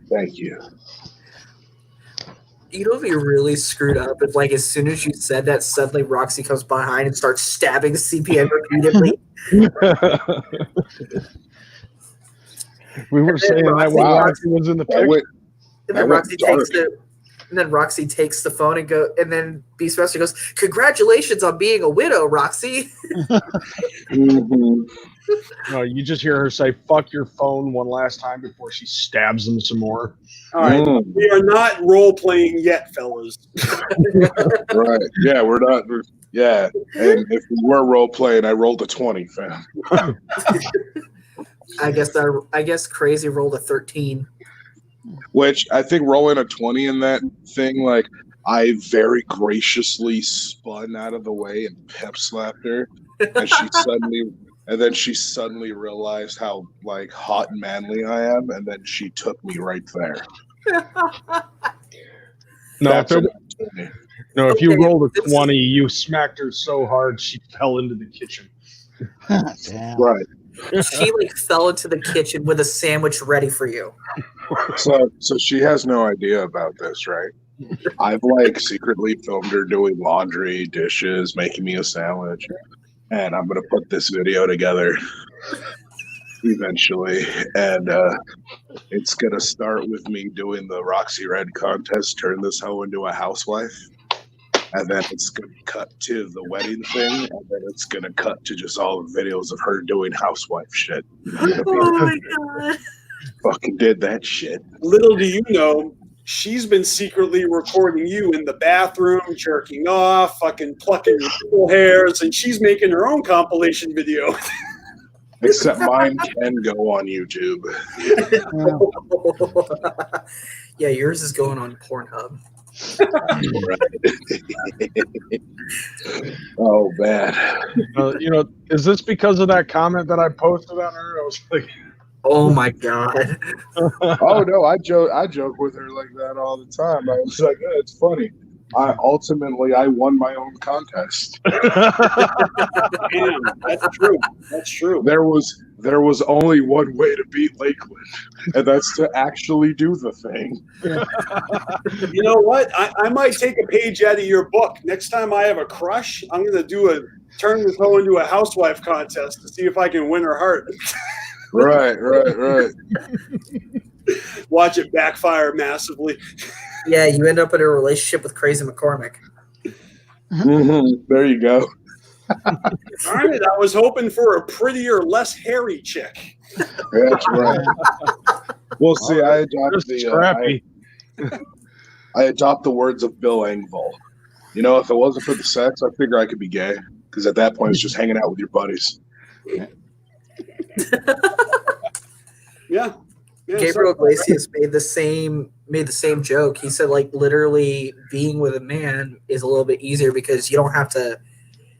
If you ask them a question, you'll actually get an answer. Where do you want to eat? All right, let's go. What? It's like Ninja. It's like Violent J said. If I love Shaggy anymore, I'd have to be gay. Right. Violent J also said it's like you're sucking a dick, but you're not gay. When Violent J said that, I felt that shit. Yeah, you felt it like I felt your hand on my tit at the gathering. That's right. Remember. That was so great though. So yeah, no, Scrappy was sitting on the cart with me and I was driving, and then I just went, ugh, and I put my arm around him.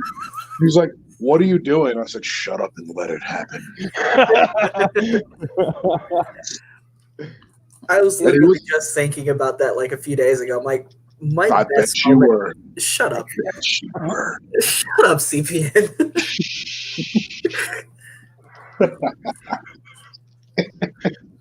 Oh, good times. Josh, don't repeat what I just said. Oh my god. I said shut up, CPN, and I heard the 10-year-old saying it in the background. That's right. Hey, that's a new contest. Get your kids. I want a collage of people's kids just going, "Shut up, CPN."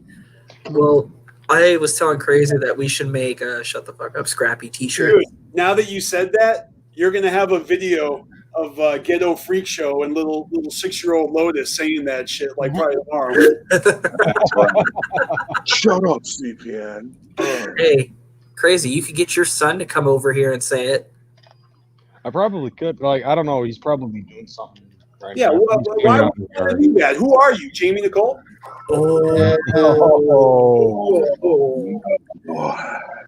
Sorry, man. I've been enjoying your Mr. CPN videos. I'm just saying. I wanted to talk about fun times during Juggalo shit. Oh my god. So anyway, that time I made my move on Scrappy at Super. Oh my god. Which time? Hey, Church. What up? I like that banner behind you. You already got one. You know what? No, because I know how I lose them. I ain't doing that shit again. Fuck out of my face. Let me tell y'all something. Man. I keep telling y'all.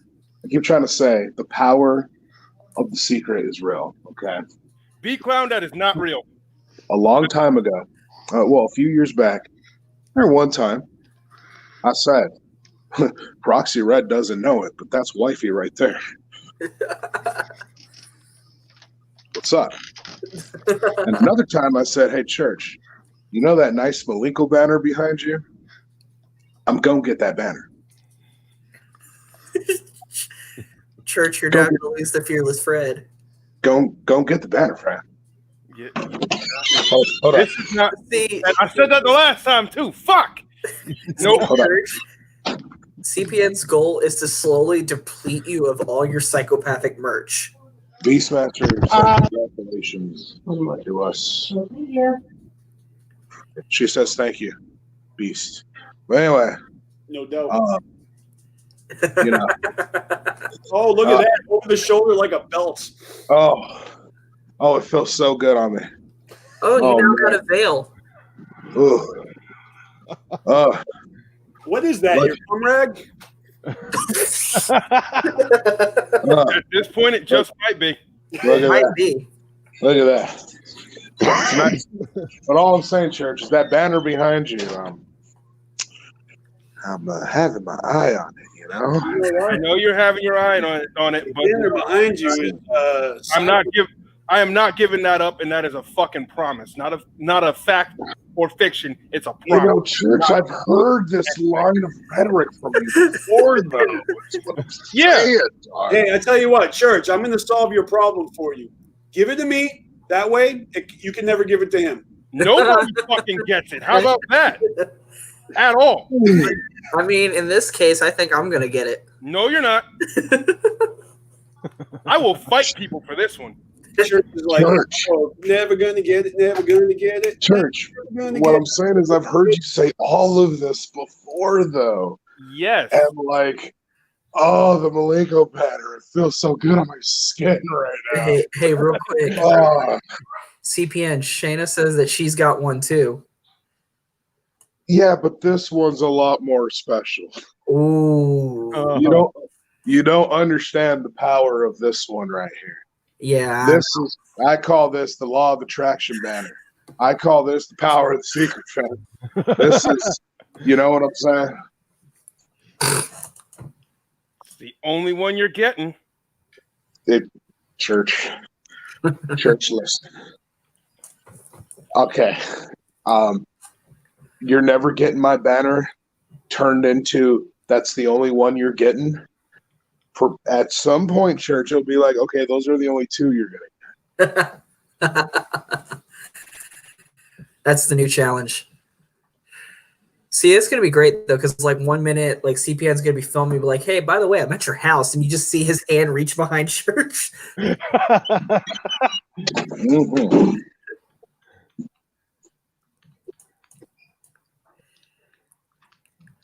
Yes, CPN. I have an idea. You can make it to where you two play a video game. What game? Whichever one you think you're gonna win against him, man. It has to be Backyard Wrestling or Backyard Wrestling 2, and Beastmaster has to host it. Beastmaster has to host it, and each time they lose a match, they gotta take a shot. Ooh, whoever passes out drunk loses. Yeah. And Church will have a chance to win his Malenko banner back. No, I'm not. I wouldn't make him do that. I mean, he'll lose. I don't think Church wants to challenge me on banner shit anymore. Nope. That's right. Just saying. See, CPN, you still need to come over here and take me on in Mortal Kombat. Dude, bring it. Since you weren't there at my birthday. I know. You know, we tried, but like, no, I understood your situation. Like, I'm not mad at you at all. It's the other people that cancel last minute. You better not be fucking mad at me, Scrappy. I'll kick your ass. Love you too. I'm sorry. You gave me like 2 days notice that, hey, things might not work out, but we're going to try. Right. I gave you a pass. I gave you and Roxy a pass because I understood y'all's situation. And I know that you guys would have been there if you could have.